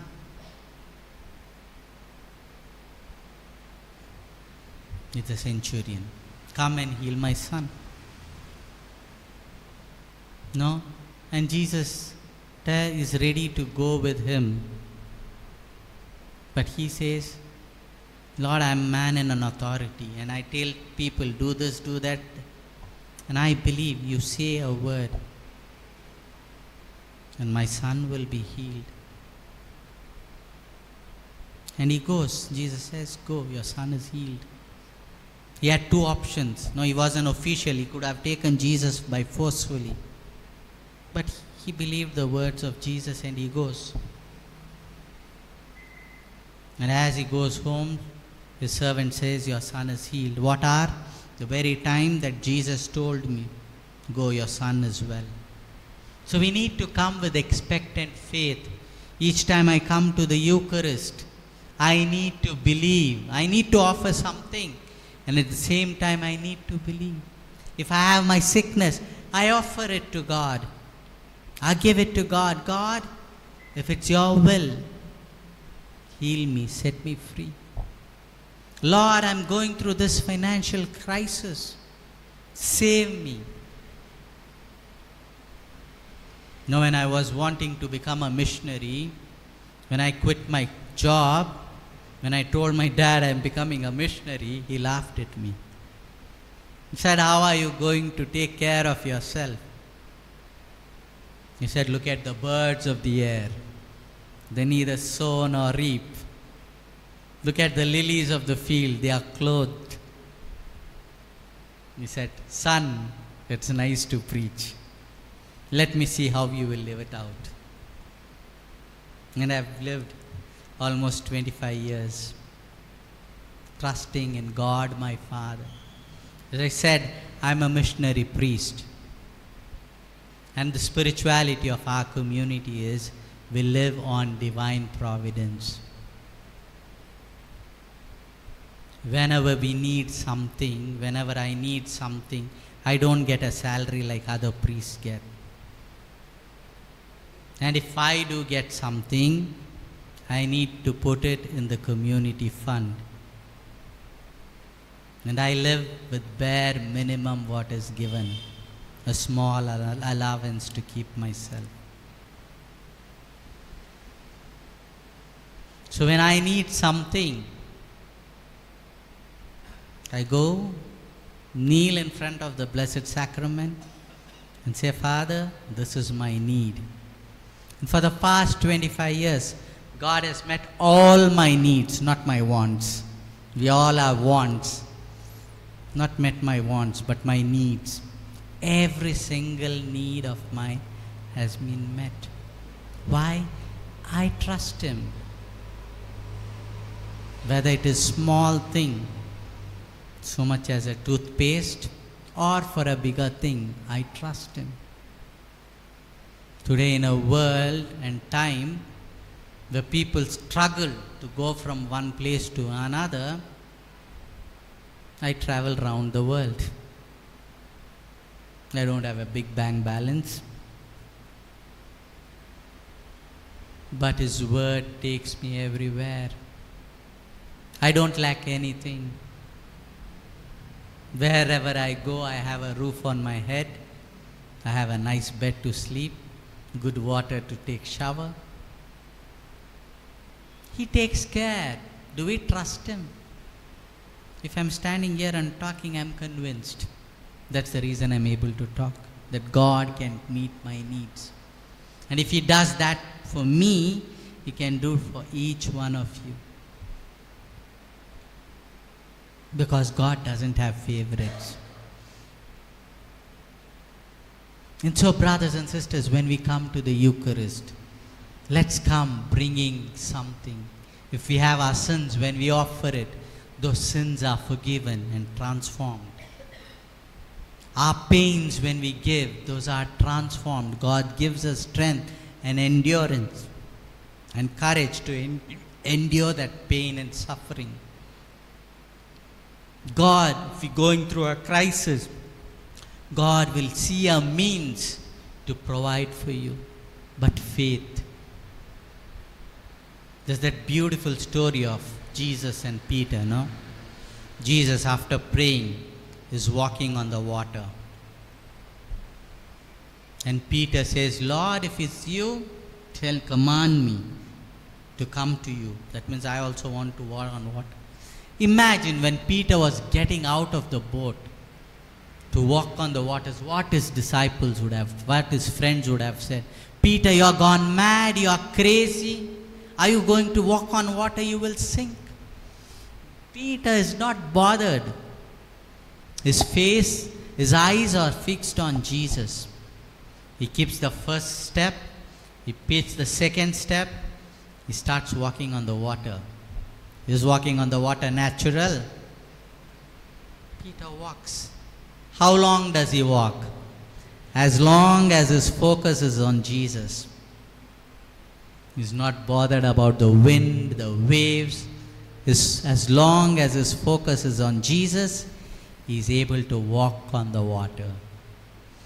The moment he lost his focus, he looked at the wind, the wave, what happened?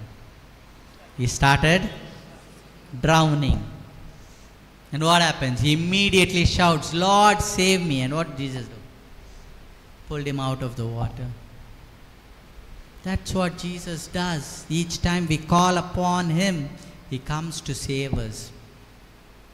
So let's come with expectant faith. Each Eucharist that you participate should be an encounter with Jesus. Should be a God experience. Knowing that He heals us, He sets us free, He delivers. Sometimes I tell people, no, when you are attending the Mass, when the priest, after Our Father, says that prayer, it is a prayer of deliverance. Believe in faith. Deliver us, O Lord, from every evil, and graciously grant peace in our days, that by the help of your mercy we may be always free from sin and safe from all distress, as we await the blessed hope and the coming of our Savior Jesus Christ. It's a prayer of deliverance. How many of us believe? Deliver us, Lord, from every evil, not one evil, every evil. Evil of sickness, evil of pain, evil of financial crisis. Deliver us, Lord. So we need to come to the Eucharist with that expectant faith. We need to come to the Eucharist knowing that I am meeting Jesus. Not Father Francis or not Father Derek, no. Coming to meet Jesus. Jesus is going to talk to me to the Word of God. Jesus is going to feed me with His own body and blood. Then we are transformed, we are changed.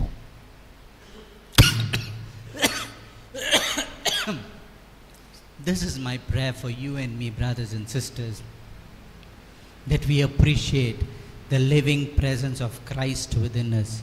Each time we participate in this Eucharist, we are at the foot of Calvary.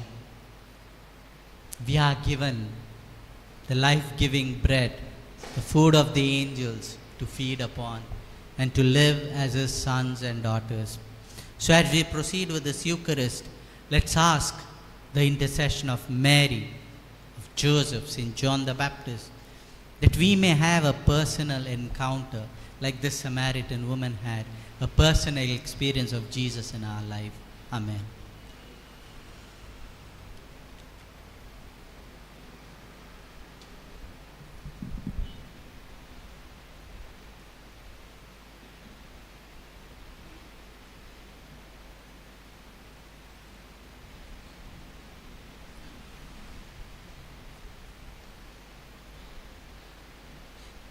Now, dear brothers and sisters, let us profess our faith.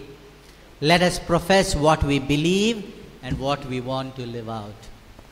I believe God, Father Almighty, Creator of heaven and earth, and Jesus Christ, His only Son, our Lord, who was conceived by the Holy Spirit, born of the Virgin Mary, suffered under Pontius Pilate, was crucified, died, and was buried. He descended into hell. On the third day he rose again from the dead. He ascended into heaven and is seated at the right hand of God our Father Almighty. From there he will come to judge the living and the dead. I believe in the Holy Spirit, the Holy Catholic Church, the communion of saints, the forgiveness of sins, the resurrection of the body, and life everlasting. Amen. Dear brothers and sisters, Jesus said, "Ask and you shall receive. Seek and you shall find. Knock and it shall be opened to you." So let's come with deep faith and let's ask God the Father for our needs and needs of our parish community, needs of the world.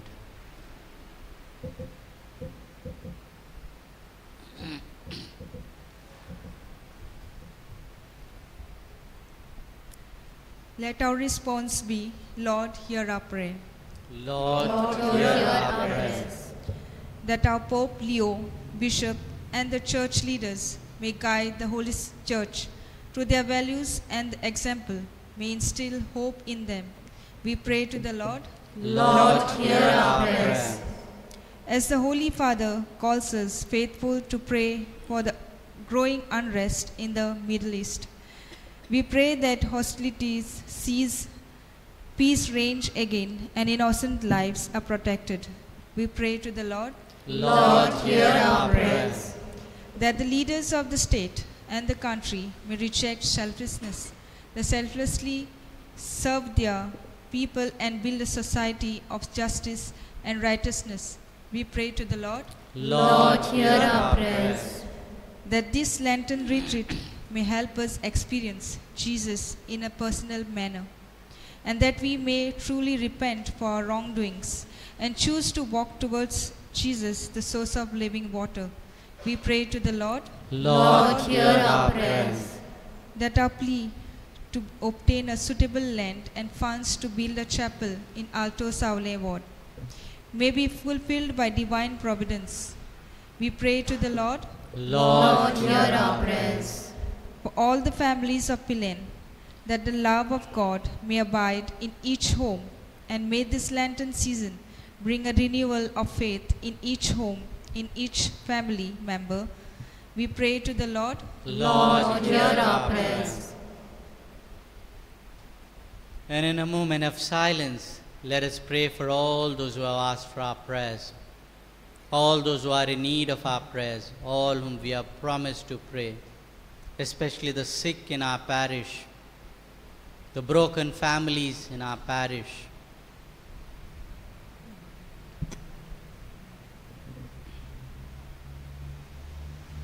Loving and gracious Father, along with these prayers, we offer to you the prayers that are there in the depths of our heart. We pray for all those people who have asked for our prayers, all those who are in need of our prayers, and to all whom we have promised that we would pray for. In your mercy, hear and answer us through Christ our Lord. Amen.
My sacrifice and yours may be acceptable to God the Father Almighty. May the Lord accept the sacrifice at your hands for the praise and glory of his name, for our good and the good of all his holy church.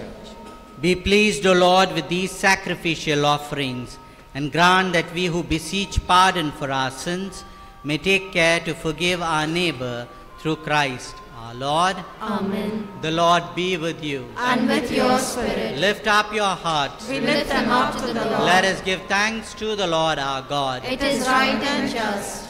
It is truly right and just, our duty and our salvation, always and everywhere to give you thanks, Lord, Holy Father, Almighty and eternal God, through Christ our Lord. For when he asked the Samaritan woman for water to drink, he had already created the gift of faith within her, and so ardently did he thirst for her faith, that he kindled in her the fire of divine life, divine love. And so we too give you thanks, and with the angels praise your mighty deeds, as we acclaim. Holy, holy, holy, Lord God of hosts. Heaven, heaven and earth are full of your glory. Hosanna in the highest. Hosanna in the highest. Hosanna in the highest. Holy is the Lord. Blessed, blessed is he who comes in the name of the Lord. Blessed, blessed is he who comes in the name of the Lord. Hosanna in the highest. Hosanna in the highest. Hosanna in the highest. Holy is the Lord. Brothers and sisters, this is the most holiest moment when the priest asks God to spend the Spirit upon bread and wine. The Holy Spirit comes upon it, and from that moment onwards, it's not mere bread and wine, but it is the body and blood of Jesus Christ. And so in a moment of silence, let's unite our stories to the story of this bread and wine. Let's unite all our pains, all our sufferings, all our difficulties, challenges, financial crisis, broken relationships with this bread and wine. And let's pray to the Holy Spirit to come and sanctify it. Veni Spiritu Creatore, vieni, vieni, veni Spiritu Creatore, vieni, vieni. You are indeed holy, O Lord, the font of all holiness. Make holy, therefore, these gifts, we pray, by sending down your Spirit upon them like the dewfall, so that they may become for us the body and blood of our Lord Jesus Christ. At the time he was betrayed and entered willingly into his passion, he took bread and, giving thanks, broke it, gave it to his disciples, saying, "Take this, all of you, and eat of it, for this is my body, which will be given up for you."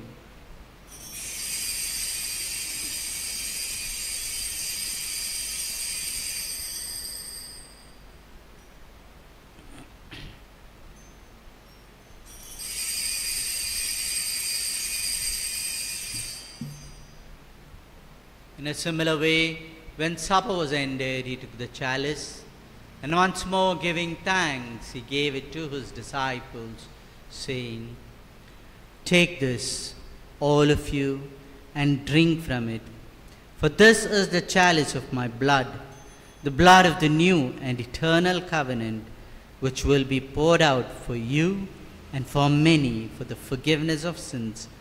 Do this in memory of me."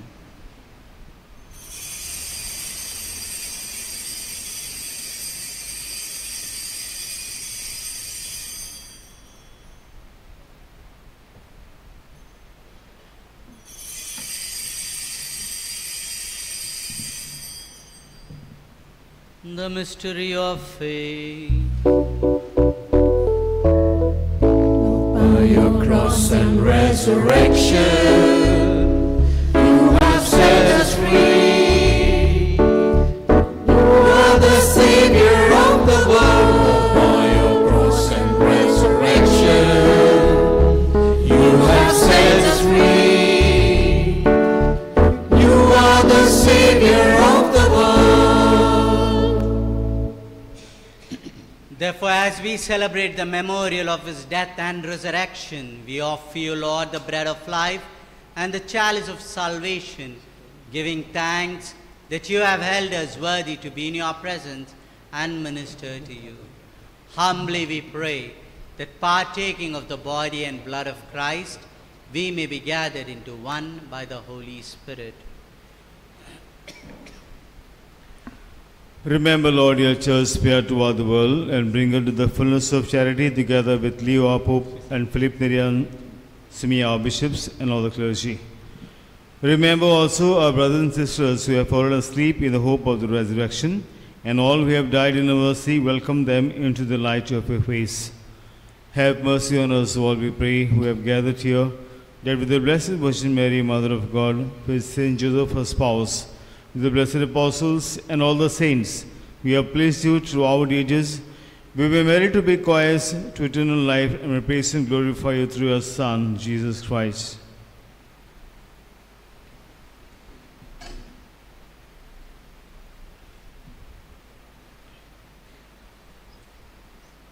Through him and with him and in him, O God, Almighty Father, in the unity of the Holy Spirit, all glory and honor is yours forever and ever. Amen. Being convinced that we belong to God, that God is our Father, let us dare to say the words our Savior taught us. Our Father, who art in heaven, hallowed be thy name. Thy kingdom come, thy will be done, on earth as it is in heaven. Give us this day our daily bread, and forgive us our trespasses, as we forgive those who trespass against us. And lead us not into temptation, but deliver us from evil. Deliver us, Lord, from the evil of fear, from the evil of judgment, from the evil of condemnation, from the evil of gossip.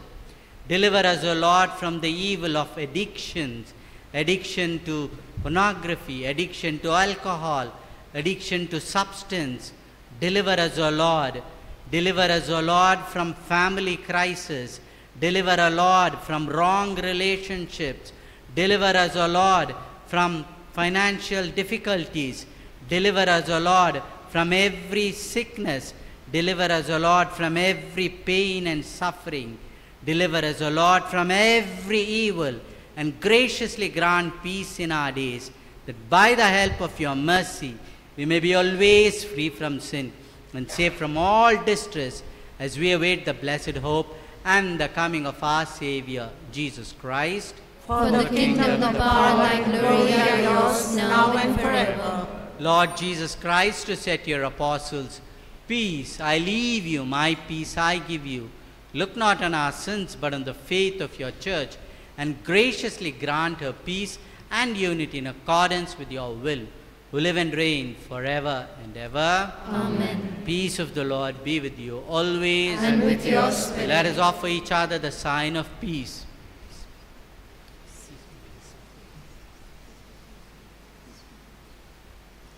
Lamb of God, you take away the sins of the world, have mercy on us. Lamb of God, you take away the sins of the world, have mercy on us.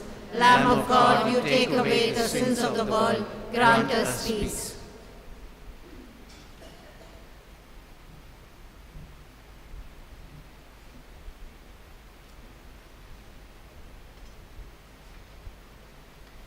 Behold the Lamb of God, behold him who takes away the sins of the world. Blessed are those called to the supper of the Lamb. Lord, I am not worthy that you should enter under my roof, but only say the word, and my soul shall be healed. The body and blood of Christ, keep me safe to eternal life.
For pleasures earthly gods afford.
sisters, it's the most precious moment when your Creator, when your God has become one with you.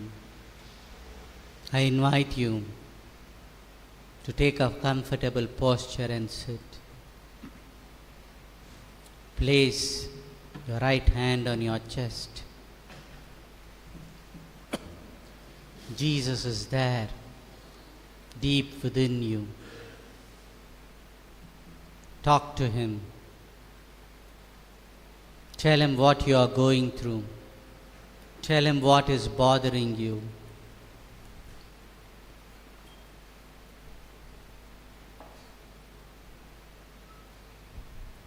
Jesus is touching you. He's saying to each one of us that you are my precious child. You are my beloved child. I have loved you with an everlasting love. I will never leave you nor forsake you. You are not an accident. You are not worthless. But you have a plan and a purpose, and you are priceless. You are mine and forever mine.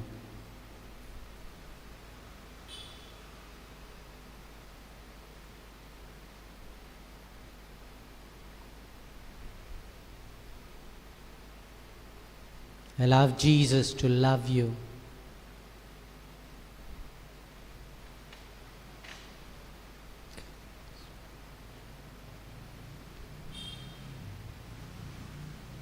There's a person here who has gone through abuse and carrying the guilt and shame. And Jesus is telling, I have been there. I have seen you. My child, you are not responsible for that. Today I tell you, I heal you.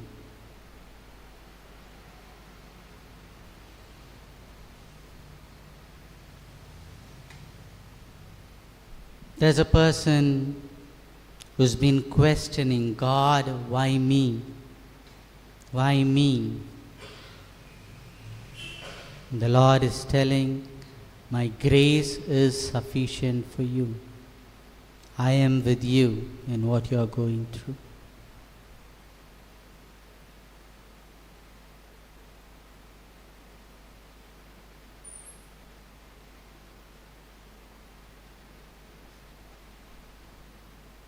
Thank Jesus in your own words. Believe in the Lord, you and your family will be saved. Not just you, but your whole family. And so, Lord Jesus, we thank you for feeding us with your own body and blood. The medicine above all medicine. The Eucharist that has the power to heal and restore. Thank you that we were able to receive you this evening. And Lord, we submit the coming day into your hands, the coming week into your hands. We ask you to lead us. We ask you to be with us. We ask you to give us that awareness of your indwelling presence within us. We make this prayer through Christ our Lord. And let us pray. As we receive the pledge of things yet hidden in heaven, and are nourished while still on earth with the bread that comes from on high, we humbly entreat you, O Lord, that what is being brought about in us in mystery may come to true completion through Christ our Lord. Amen. Announcements.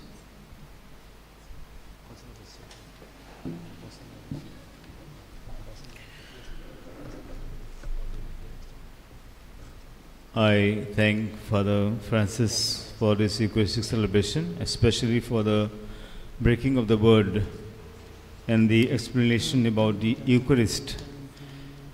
As we are aware that we are in the midst of a Lenten retreat for our parish.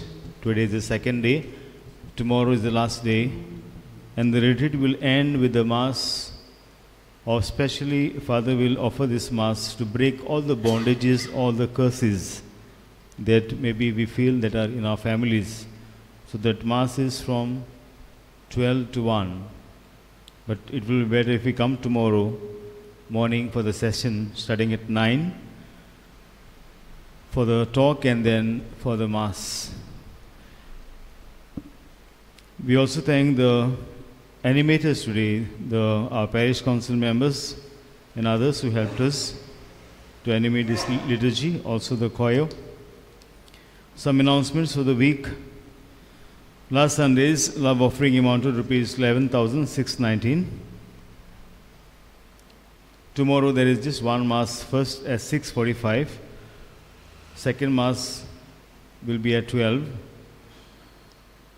Also on 14th March, cleaning of the church, animation of the liturgy will be done by families of Alberto D'Souza, Anthony Vegas, Edgar D'Souza, Saint Barnabas Samudai, Moikawada North, and Kandralia Chapel Committee.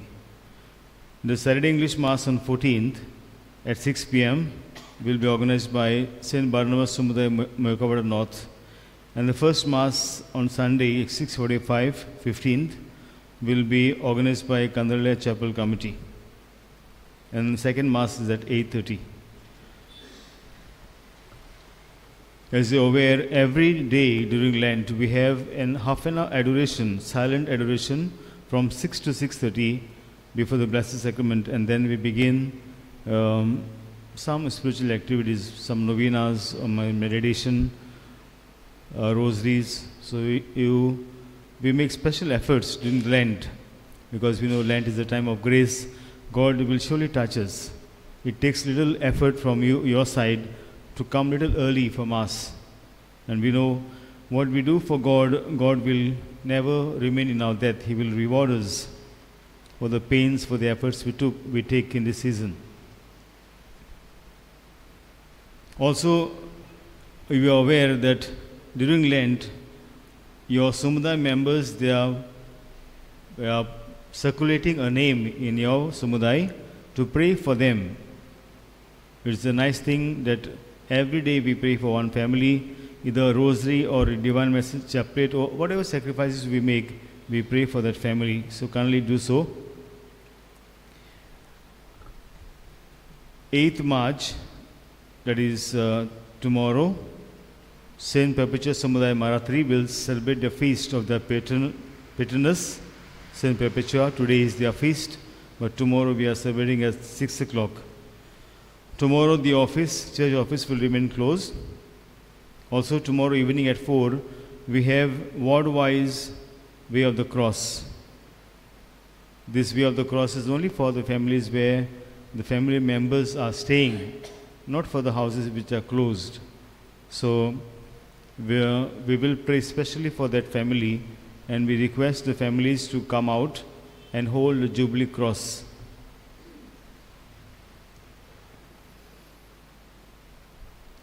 We have given you a Lenten box to put your Lenten contribution for this Lent, and this year we have the intention of to buy a plot for chapel in Alto Saul and Green Valley and Hotel Gautam Valley parishioners. And we know we have trust that Lord will provide for this plot in His providence. Let us continue sacrificing for this.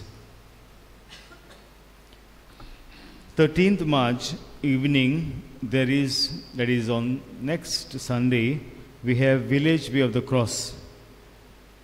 And at every cross, at every station in the village, I will come with the Blessed Sacrament, along with the image of Jesus carrying the cross. And at every cross, I will bless the whole ward.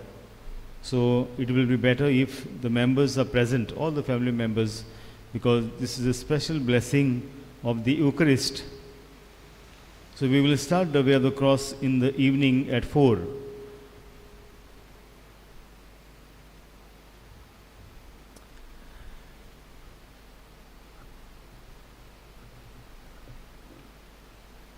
th meeting of the General Assembly of Church Confraria at 10 o'clock in the morning. Donations received in memory of late Miguel Maria Abreu from his family, Mara 4, 10,000 rupees. We thank them in special way. Our Cardinal, who is also the President of the CCBI, has issued a circular regarding the ongoing war in the Middle East. And accordingly, today we have prayed one intention during the praise of the faithful. And you are requested to pray Rosary from tomorrow till the 14th, 1 week. Pray for the peace, because we never know what this war will turn into. And we know Mother Mary in the past, when we pray to her, war was stopped and peace was restored. And also on 13th March, the Cardinal has asked us to observe a day of fasting and prayer, especially for world peace and for victims of this conflict. So I hope that you will adhere to this call of the Cardinal and fast on 13th. Also pray the Rosary every day in your families, starting from tomorrow to the whole week.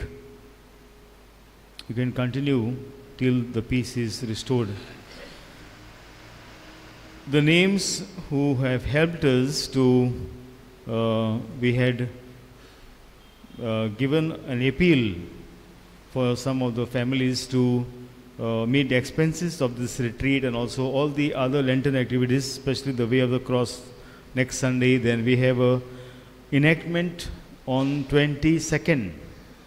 So there are some expenses which are involved, and some generous contributors have come forward.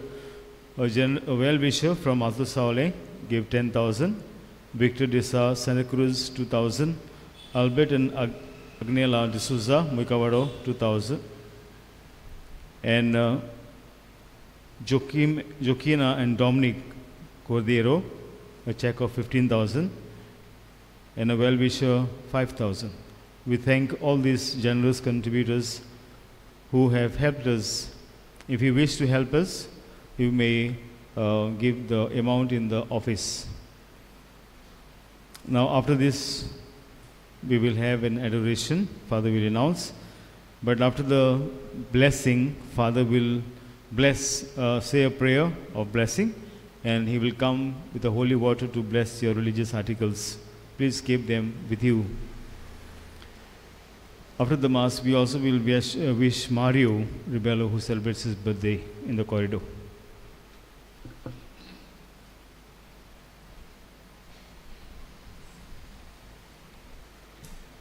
After the Mass.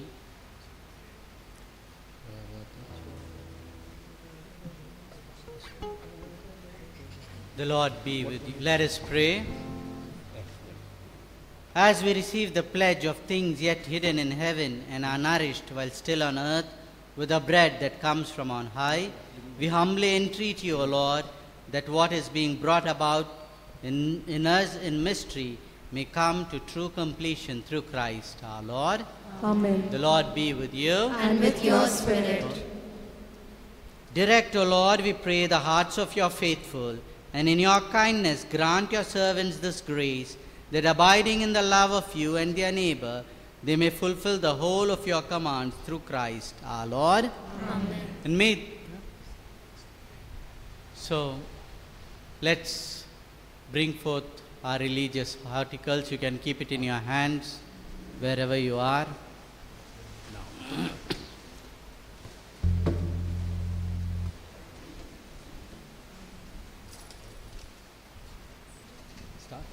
And so, Lord, we ask you to spend your Spirit upon these religious articles, rosaries, images, water.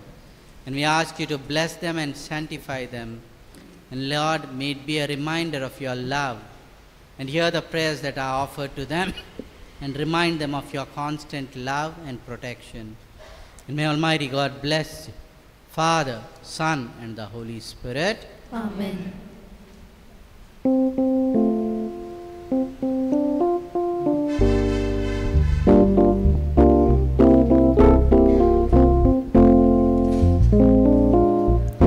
Living waters flow, sweep away my pain. Bring your healing to my heart. Help me love once again.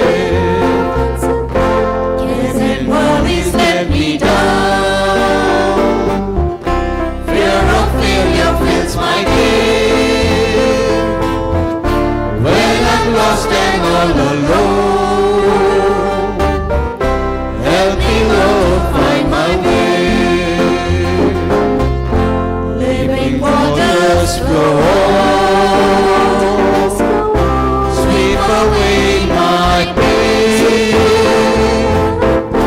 Bring your healing to my heart. Help me love once again.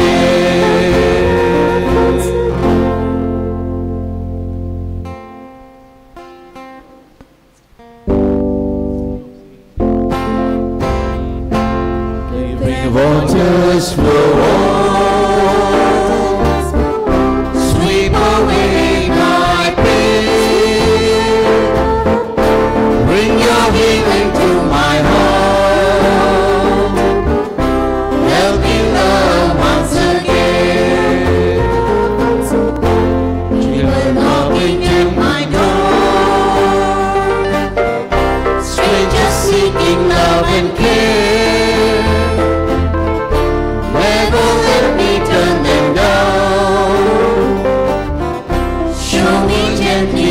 To share.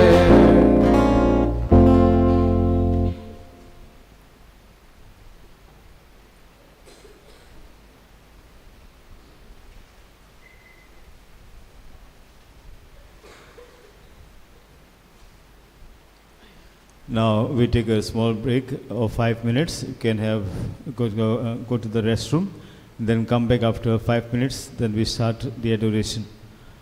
Father will also bless the articles tomorrow because some of you are waiting for tomorrow to buy. So tomorrow also they will.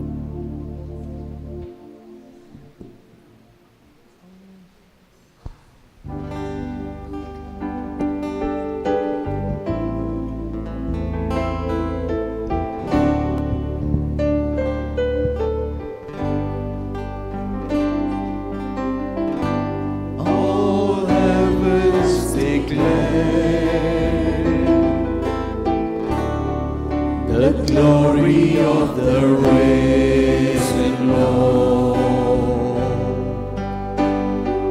come back. The beauty of the living God, forever you will be the Lamb upon the throne. Gladly bow my knees and worship you alone. All heavens declare the glory of the risen Lord. Who can compare with the beauty of the Lord? Forever you will be the Lamb upon the throne. I gladly bow my knees and worship you alone.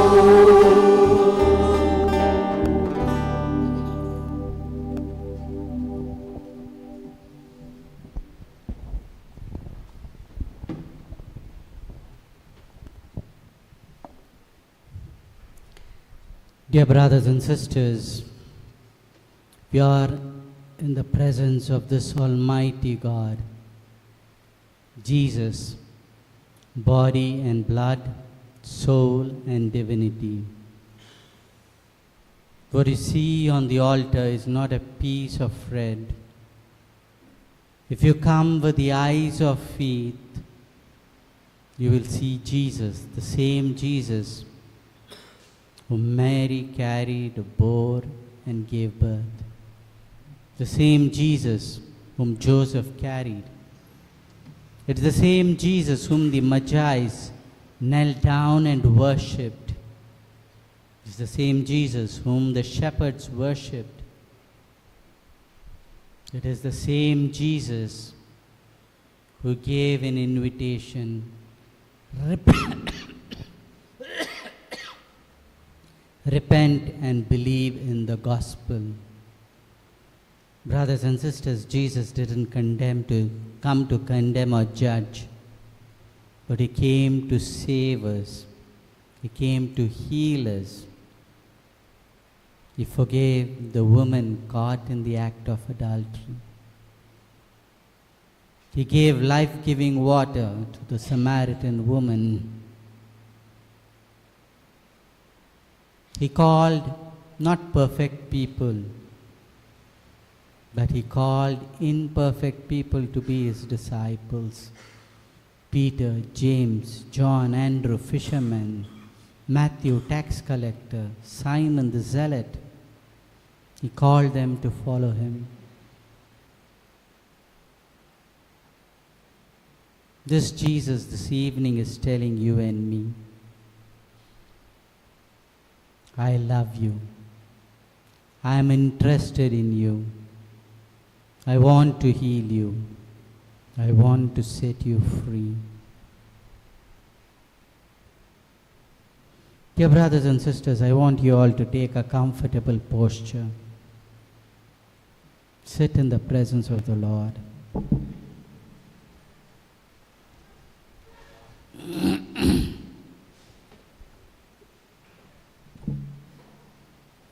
Look at Jesus on the altar.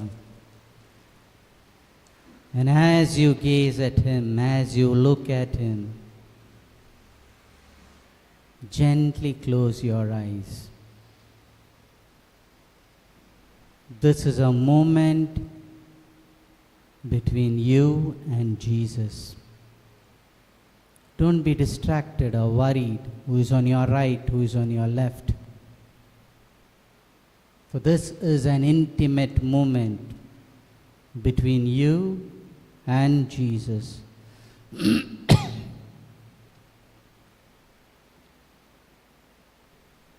Picture yourself sitting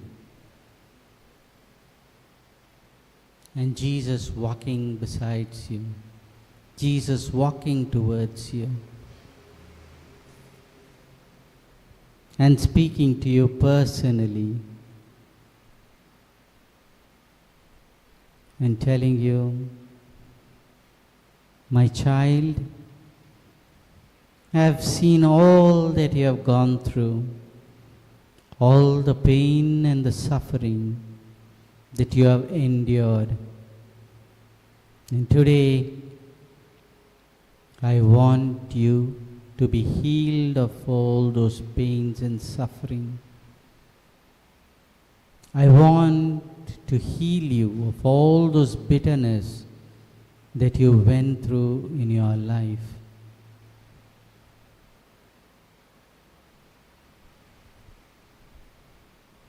It is I who gave you your parents.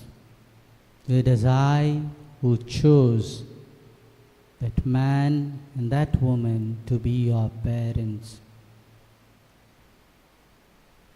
And I now want you all to picture your father in front of you. He is the man that God chose from all eternity to be your father. Maybe because of his own imperfection and limitations, he was not He was not able to show you love.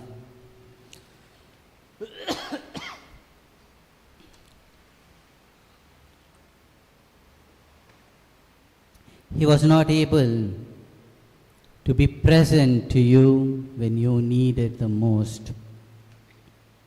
But yet He loved you. He provided for you. Might be there were moments that He was hard. His love was conditional. But this is the man that God chose you to be your father. For some of us here, might be our fathers were very abusive, very strong, demanding, violent, beating, using harsh words, telling you are fit for nothing, good for nothing.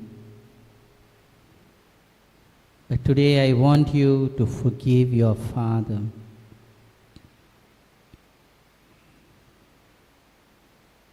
Make a choice, make a decision to forgive, so that that inner child within you may be forgiven and healed.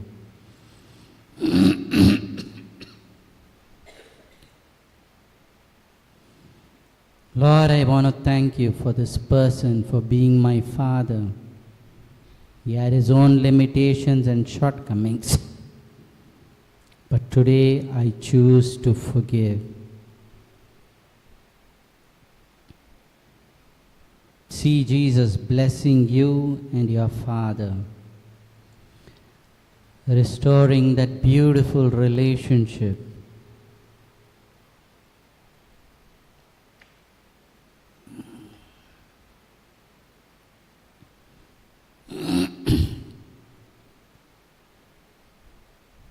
Now I want you all to picture the next most important person in your lives, your mothers. Even before you were in your mother's womb, God knew you. And it was God who chose this woman to be your mother. She had her own limitations or shortcomings. And because of it, she was not able to be a loving mother to you. But today I want you to forgive your mother for the many times she was absent to you when you needed her the most. For the many times that she was not a loving, kind mother. For the many times that she took anger out on you because of her frustrations, her struggles. But my child, today I want you to forgive her. And if you are ready, forgive your mom, forgive your mother.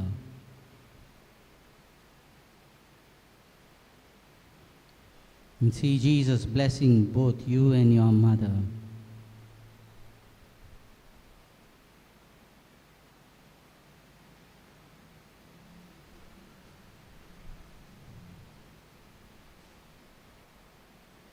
Now bring your very self before the Lord.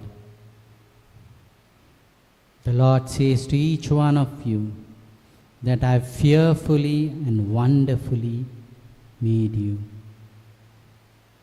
I have carved you on the palm of my hands. You are mine, you are precious to me. All these years you have believed in the lies of the devil.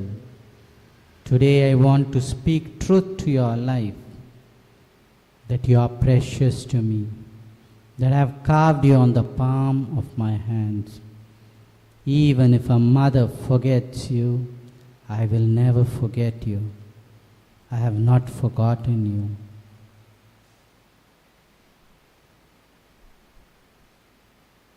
Forgive yourself for the many times you have been harsh on yourself.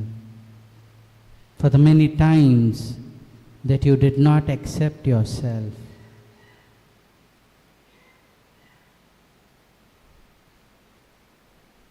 And today, the Lord is going to set you free.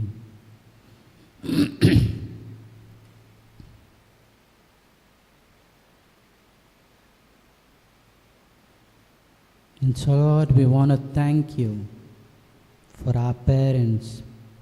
We want to thank you for our very gift of life. And Lord, we offer our life as a sacrifice. And let's sing that song. Those of you know can sing. Those of you don't know, receive it. Lord, I offer my life to you.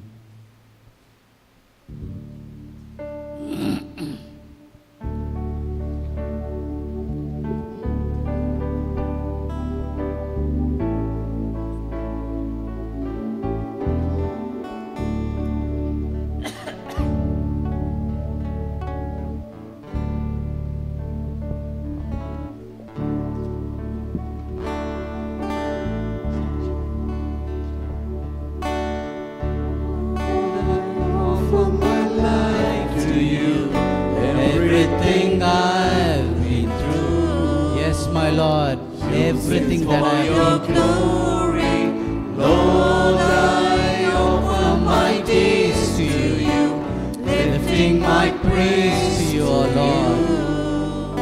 I offer it as a pleasing sacrifice. Lord, I offer you my life. Things in the past, wishes and dreams that are yet to come true.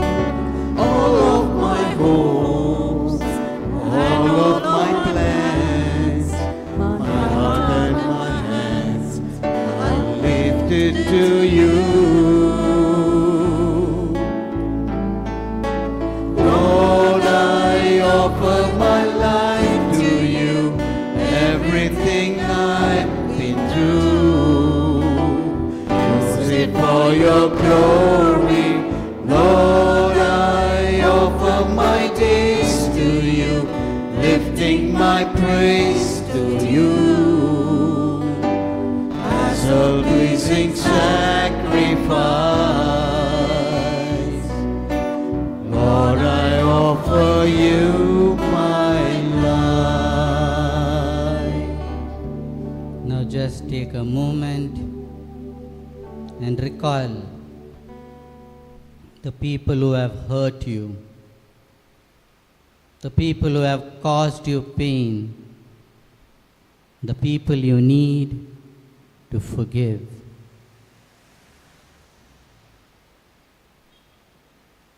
Healing comes where there is forgiveness. So make a conscious decision to forgive those people who have hurt you. And pray a blessing over them. Lord, I bless them. Lord, in your name, I forgive them for all the pain that they have caused me.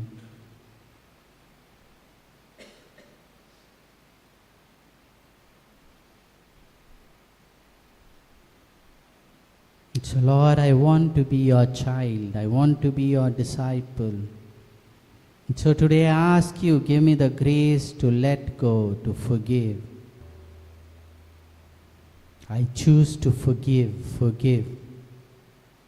All those who have hurt me, all those who have caused me pain, I choose to forgive. Bless them, O my Lord, bless them.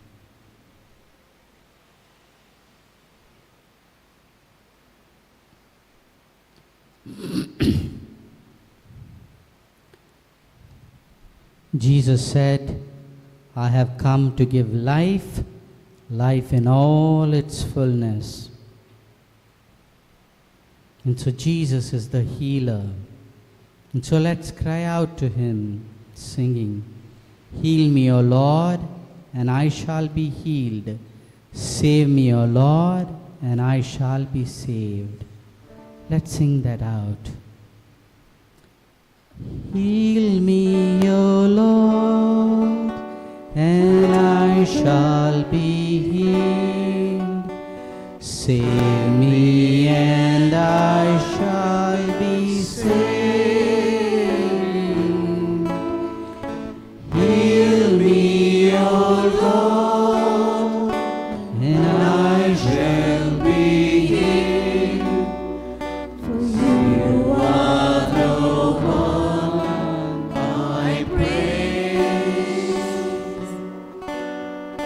You are the one I praise.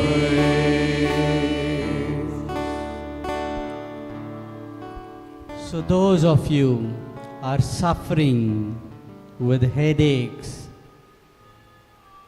with acute head pain, or those who are suffering for any ailment, we want you to put your right hand on your head.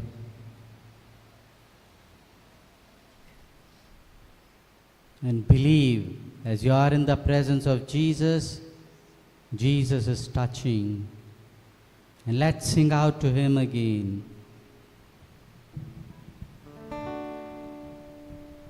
Heal me, O God, and I shall be healed. Save me, and I will be saved. Heal me, O Lord, and I will be healed. For you are the one I praise. You are the one I praise. So Lord Jesus, through your most precious name, through your most precious blood that was shed on Calvary, through the finished work of the cross, through the intercession of Blessed Virgin Mary, Saint Joseph, Saint Michael, the Archangel, I bind all those spirits that are causing headaches, that are causing sickness in the head. I bind you and I command you to live right now and be gone to the foot of the cross to receive the sentence prepared. And in its place I pray, O Lord, for healing and restoration. And brothers and sisters, believe. Let's believe in faith. As we have placed our hands on the head, Jesus is keeping his hands also there.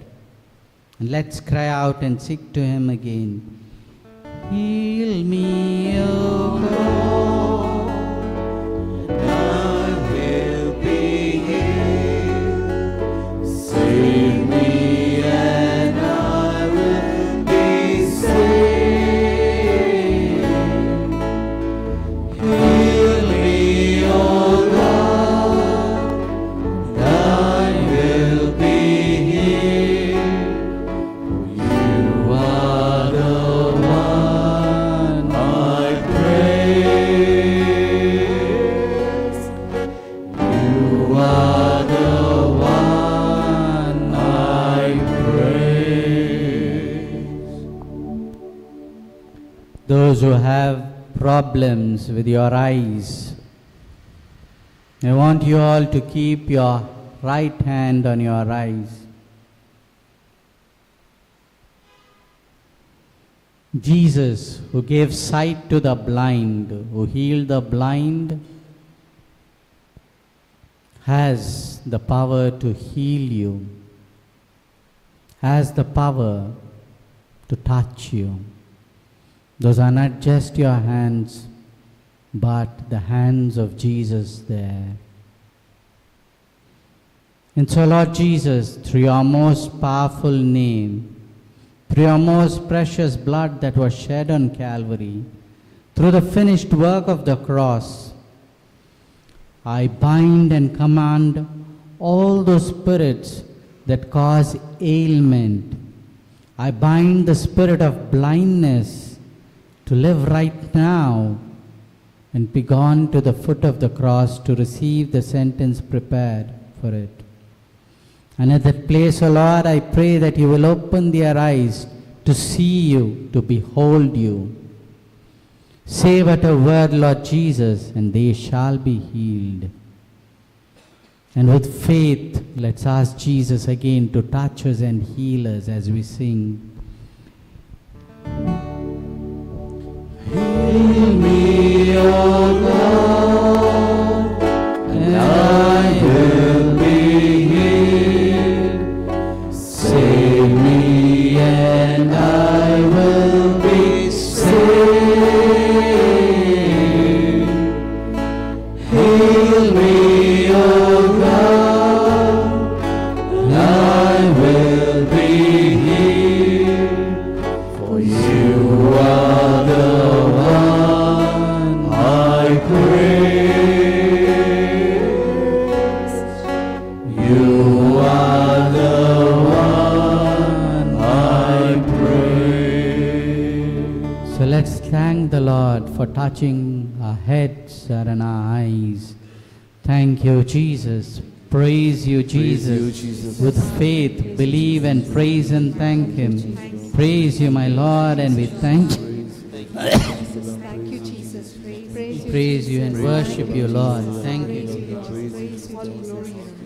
Praise you, thank you, Jesus. Thank you, Lord. Thank you. Now those of you who have problem with your ears, place your hands on the ears.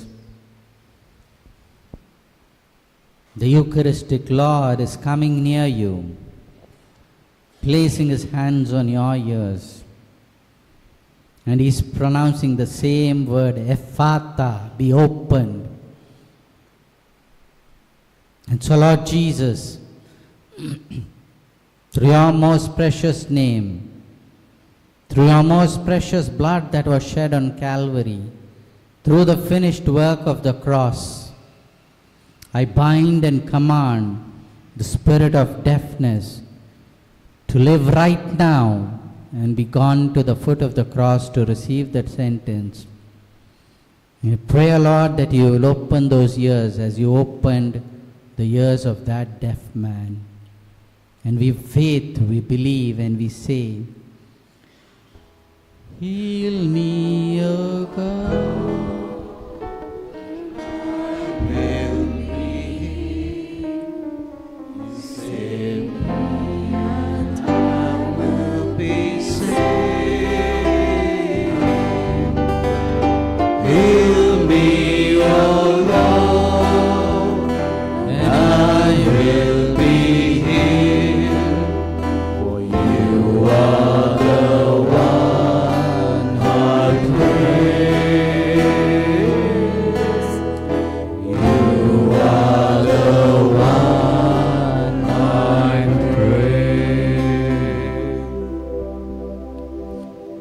Now those who are having issues with your heart problems, chest problems, lung problems, keep your hands on your chest. Believe that the Lord is touching you. Lord Jesus, through your precious name, the name above every other name, through the finished work of the cross, through the precious blood that was shed on Calvary, through the intercession of Saint Mary, Saint Joseph, Saint Michael the Archangel, I speak healing to that heart. Be healed in Jesus' name. I curse all those blockages to be released now and to be gone to the foot of the cross, and pray that the blood of Jesus flows through those veins, that heart be restored. So we speak healing, Lord Jesus, in your name. Touch those hearts, touch those lungs where there are respiratory problems. In your name, O Lord, we speak healing to that lungs. Function properly as you were created to be. And so with deep faith, let's once again cry out, With faith, that woman said, if I only touch the hem of the garment of Jesus, I will be healed. With the same faith, let's believe. Let's cry out to Jesus and say, Lord, heal me. O Lord, and I will be healed. Save me and I will be saved. Heal me, O Lord, and I will be healed. You are the one I praise. You are the one I praise. Now those who are having problems with your arms and shoulder, keep your hands on those arms and shoulders. And so Lord Jesus, through your most precious name, through the finished work of the cross, through the precious blood that was shed on Calvary, through the intercession of Blessed Virgin Mary, Saint Joseph, and Saint Michael, I speak healing to those arms, healing to those hands. Be healed in Jesus' name. Be healed in Jesus' name. Right now, we pray those arms will be loosened. Those arms will be healed. As we pray, as we cry out to you, O Lord, heal me, O Lord, and I shall be healed. Heal me, O Lord, and I will be healed. Save me and I will be saved. Heal me, O Lord, and I will be healed. For you are the one I praise. You are the one I praise. Those of you, intercession of Mary, through the intercession of Saint Joseph and Saint Michael the Archangel, we command all those ailments related to stomach to be healed in Jesus' name. Be healed in Jesus' name. I speak healing to you in the name of Jesus, to all those gut problems, to all those gastric problems, to all those stomach issues. Be healed in Jesus right now, not by our merits, but not by our power, but by the finished work of the cross. Be healed in Jesus' name. Receive your healing as you cry out and say, heal me, O Lord. Heal me, O Lord, and I will be healed. Save me and I will be saved. Heal me, O Lord, and I will be healed. You are the one I praise.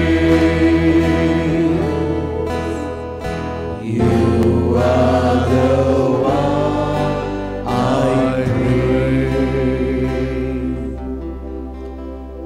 Now looking at Jesus, those of you have issues with your back pain, put your hands on your back, your lower hip or upper hip or pain. Believe that Jesus is touching you, speaking to those bones, those back alignments, those spine. Lord Jesus, through your name, through the precious blood that was shed on Calvary, through the finished work of the cross, through the intercession of Mary, Saint Joseph and Saint Michael, I speak healing and restoration to that back. Be healed in Jesus' name. Be healed in Jesus' name. We curse all the pains that's there, and we send them to the foot of the cross, and we preach healing. Let the alignment be made in those discs that are slipped. Let the alignment be made in the spines that are causing problem. Be healed in Jesus' name. Be healed in Jesus' name right now. And believe as you cry out, Jesus, heal me, O Lord. Heal me, O Lord, and I will be healed. Save me, and I will be saved. Heal me, O Lord, and I will be healed. For you are the one I praise. You are the one I praise. Those of you who have issues with your knees, with your leg, place your hands there. And let's, with faith, ask Jesus to touch us and heal us.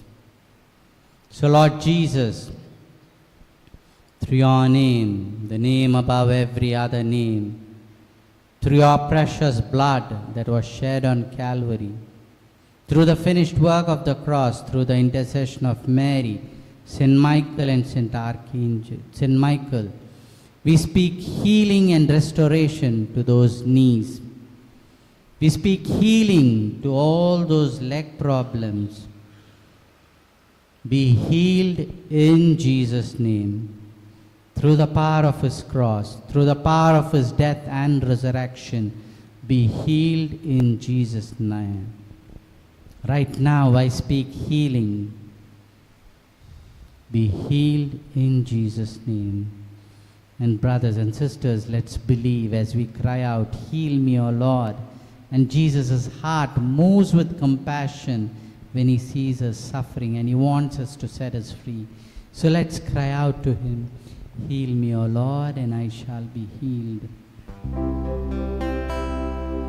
Heal me, O Lord, and I will be healed. Save me, and I will be saved. Heal me, O Lord, and I will be healed. For you are the one I praise. You are the one I praise.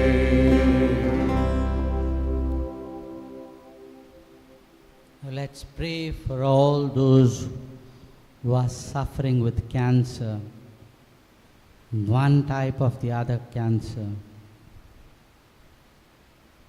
Lord Jesus, through your name, the name above every other name, through your precious blood that was shed on Calvary, through the finished work of the cross, through the intercession of Mary, Saint Joseph and Saint Michael, the Archangel, I curse those cancer cells. I bind them and send them to the foot of your cross. And I pray, O Lord, that you will stretch out your hand of healing over those tumors, over those areas where there are cancer. Lord, we pray that you will touch them right now and heal them. Be healed in Jesus' name. Not by our merits, not by our power, but only through the name of Jesus, only through the finished work of the cross. be healed in Jesus' name. And let's cry out for that brother and sister as a body of Christ to heal them. Heal me, O Lord, and I will be healed. Save me, and I will be saved. Heal me, O Lord, and I will be healed. For you are the one I praise. You are the one I praise. And now let's pray for all those who are going through a difficult moment in their marriage. Maybe you know someone, you can pray for them. Maybe somebody in your own family, maybe yourself. So let's pray. Lord Jesus, I lift up every family, especially the family that's going through crisis. Every family under heaven is yours. It's you who have brought them together. And so, Lord, through your name, the name above every other name, through your precious blood that was shed on Calvary, through the finished work of the cross, through the intercession of Mary, Saint Joseph and Saint Michael the Archangel, I speak healing and restoration to that marriage. I bind and command the spirit of misunderstanding, spirit of division, spirit of ego to leave them right now and be gone to the foot of the cross. And we pray for healing and reconciliation in that marriage. We praise you and thank you, Lord. We praise you and thank you. We believe that you are healing and restoring that marriage, that sacred union. Thank you and praise you, Lord. Bless you, Lord. Exalt you, Lord. Glory, glory to you, O Lord. Let's also pray for all those who are unemployed, those who are not finding a job. Lord Jesus, through your most powerful name, through the finished work of the cross, through the blood that was shed on Calvary, through the intercession of Mary, Blessed Virgin, Saint Joseph and Saint Michael the Archangel, we bind all those spirits who are an obstacle for getting a job. We bind it and we command you to go to the foot of the cross. And we pray, O Lord, that you will go before them and open the doors for them. For the doors you open, no man shall close. And so we pray for deliverance in this area of unemployment, O Lord. Work was your dignity, your plan, your dignity that you gave humanity. And so we pray for breakthroughs in unemployment, that they may find employment. We praise you and thank you and believe you, Lord. We also pray for all those who are worried about getting a life partner for themselves or for their children. Lord Jesus, through your name, through the finished work of the cross, through the blood that was shed on Calvary, through the intercession of Mary, Blessed Virgin, Saint Joseph and Saint Michael the Archangel, Lord, we speak healing. And we today, Lord, command those spirits that are an obstacle in finding a life partner. We command those spirits, those hindrances to be gone to the foot of the cross and to be dealt in your accordance, in your will. And in that place, O Lord, we pray that you will bring across their path the right person that you have ordained. Because you yourself said, it is not good for man to be alone, and I make a suitable partner. So we pray especially for our parish people who are not married, who are looking for an alliance. Lord, we pray that they will be married, that they will have a testimony, they will have a prayer of thanksgiving to come and give you. We praise you, we thank you and bless you. And brothers and sisters, now I come in your midst carrying Jesus. With eyes of faith, let us gaze at him. And he is walking in your midst to touch you, to heal you, to deliver you, to restore you. And so as I go, cry out to him from the depths of your heart, whatever the needs you have. And let the choir continue singing, "Heal me, O Lord, and I shall be healed." Heal me, O Lord, and I will be healed. Save me, and I will be saved. Heal me, O Lord, and I will be healed. For you are the one I praise.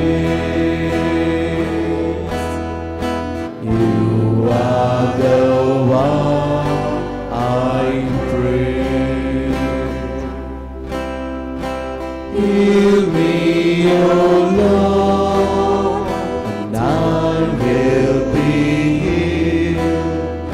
Save me, and I will be saved.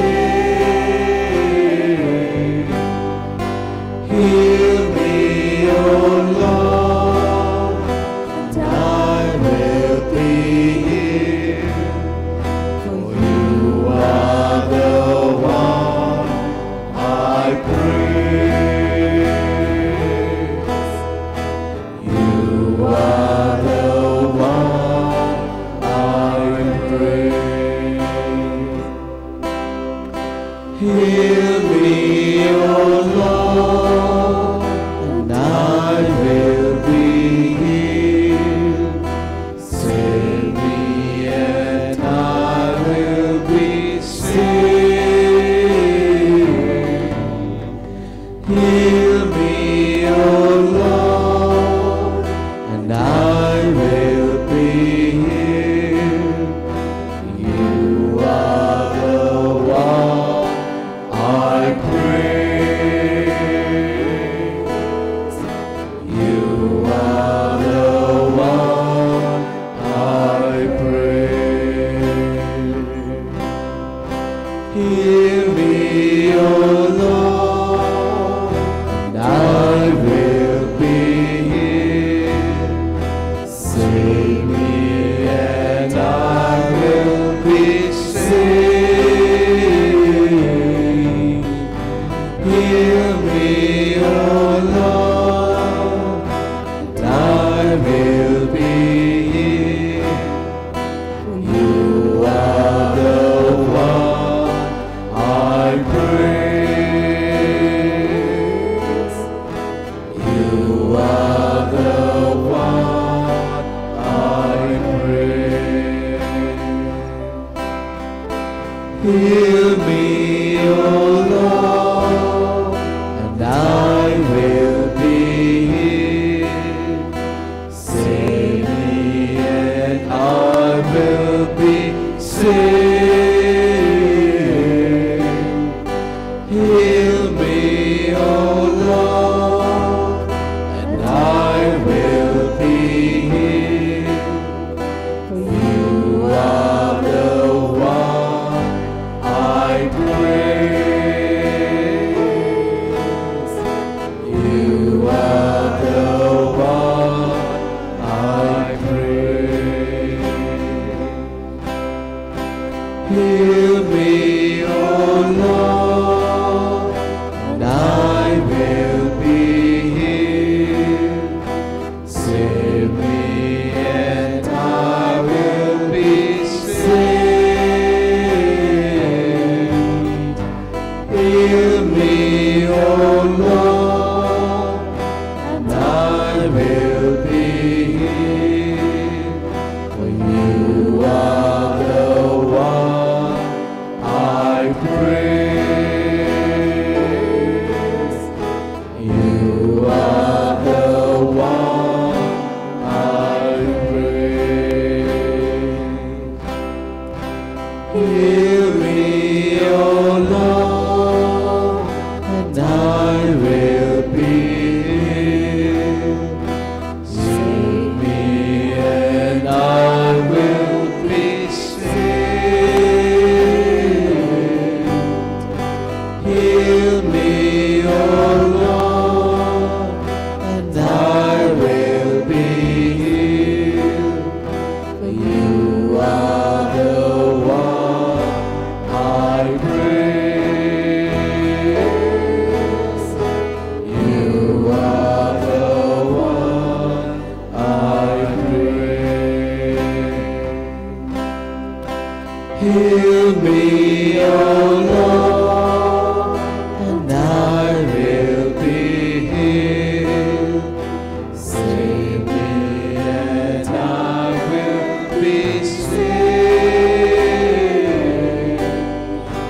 Heal me, O Lord, and I will be healed. For you are the one I praise. You are the one I praise. Heal me, O Lord, and I will be healed. Save me and I will be saved. Heal me, O Lord, and I will be healed. For you are the one I praise. You are the one I praise.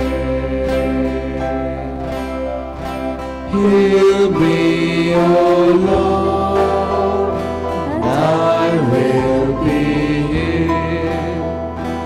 Save me and I will be saved. Heal me, O Lord, and I will be healed. For you are the one I praise. You are the one I praise. Heal me, O Lord, and I will be healed. Save me and I will be saved. Heal me, O Lord, and I will be healed. For you are the one I praise. You are the one I praise.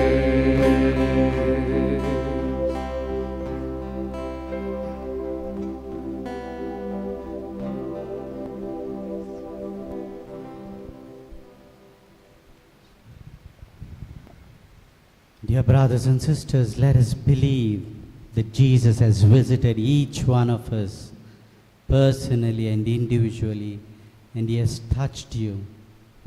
He has touched you. He has blessed you. Let's believe in faith. Let's put our gaze upon Jesus once again and tell Him, Jesus, I love you. I want to thank you for all that you have done to me. And I want to surrender my life to you so that you can take care of everything. So repeat after me. Lord Jesus, I love you. I love you. I thank you I thank you for all that you have done. for all that you have done. And I believe in faith And I believe in faith that you have touched me. that you have touched me. And so, Lord Jesus, So, Lord Jesus, I surrender myself to you. I surrender myself to you. Take care of everything. Take care of everything. Jesus, Jesus, I surrender myself to you. I surrender myself to you. Take care of everything. Take care of everything. Jesus, Jesus, I surrender myself to you. I surrender myself to you. Take care of everything. Take care of everything. Jesus, Jesus, I surrender myself to you. I surrender myself to Take you. care of everything. Take care of everything. Jesus, Jesus, I surrender myself to you. I surrender myself to Take you. care of everything. Take care of everything. Jesus, Jesus, I surrender myself to you. I surrender myself Take to care of everything. you. Take care of everything. Jesus, Jesus, I surrender myself to you. I surrender myself Take to you. care of everything. Take care of everything. Jesus, Jesus, I surrender myself to you. I surrender myself. Take care of everything. Take care of everything. Jesus, Jesus, I surrender myself to you. I surrender myself. Take to you. care of everything. Take care of everything. And as I give the final blessing, let's receive the blessing in faith. And let's allow the Lord to continue His work of healing in our lives as we go back to our homes and come back tomorrow.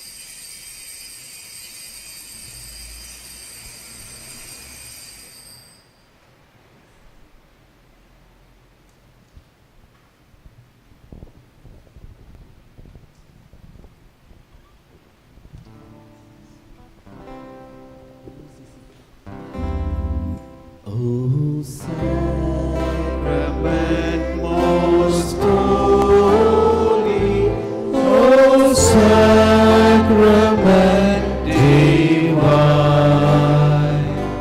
all praise and all thanksgiving be every moment thine. O Sacrament most holy, O Sacrament divine, all praise and all thanksgiving be every moment thine. O Sacrament most holy, O Sacrament divine, all praise and all thanksgiving be every moment thine. So we meet tomorrow. Have a peaceful and blessed night. Good night.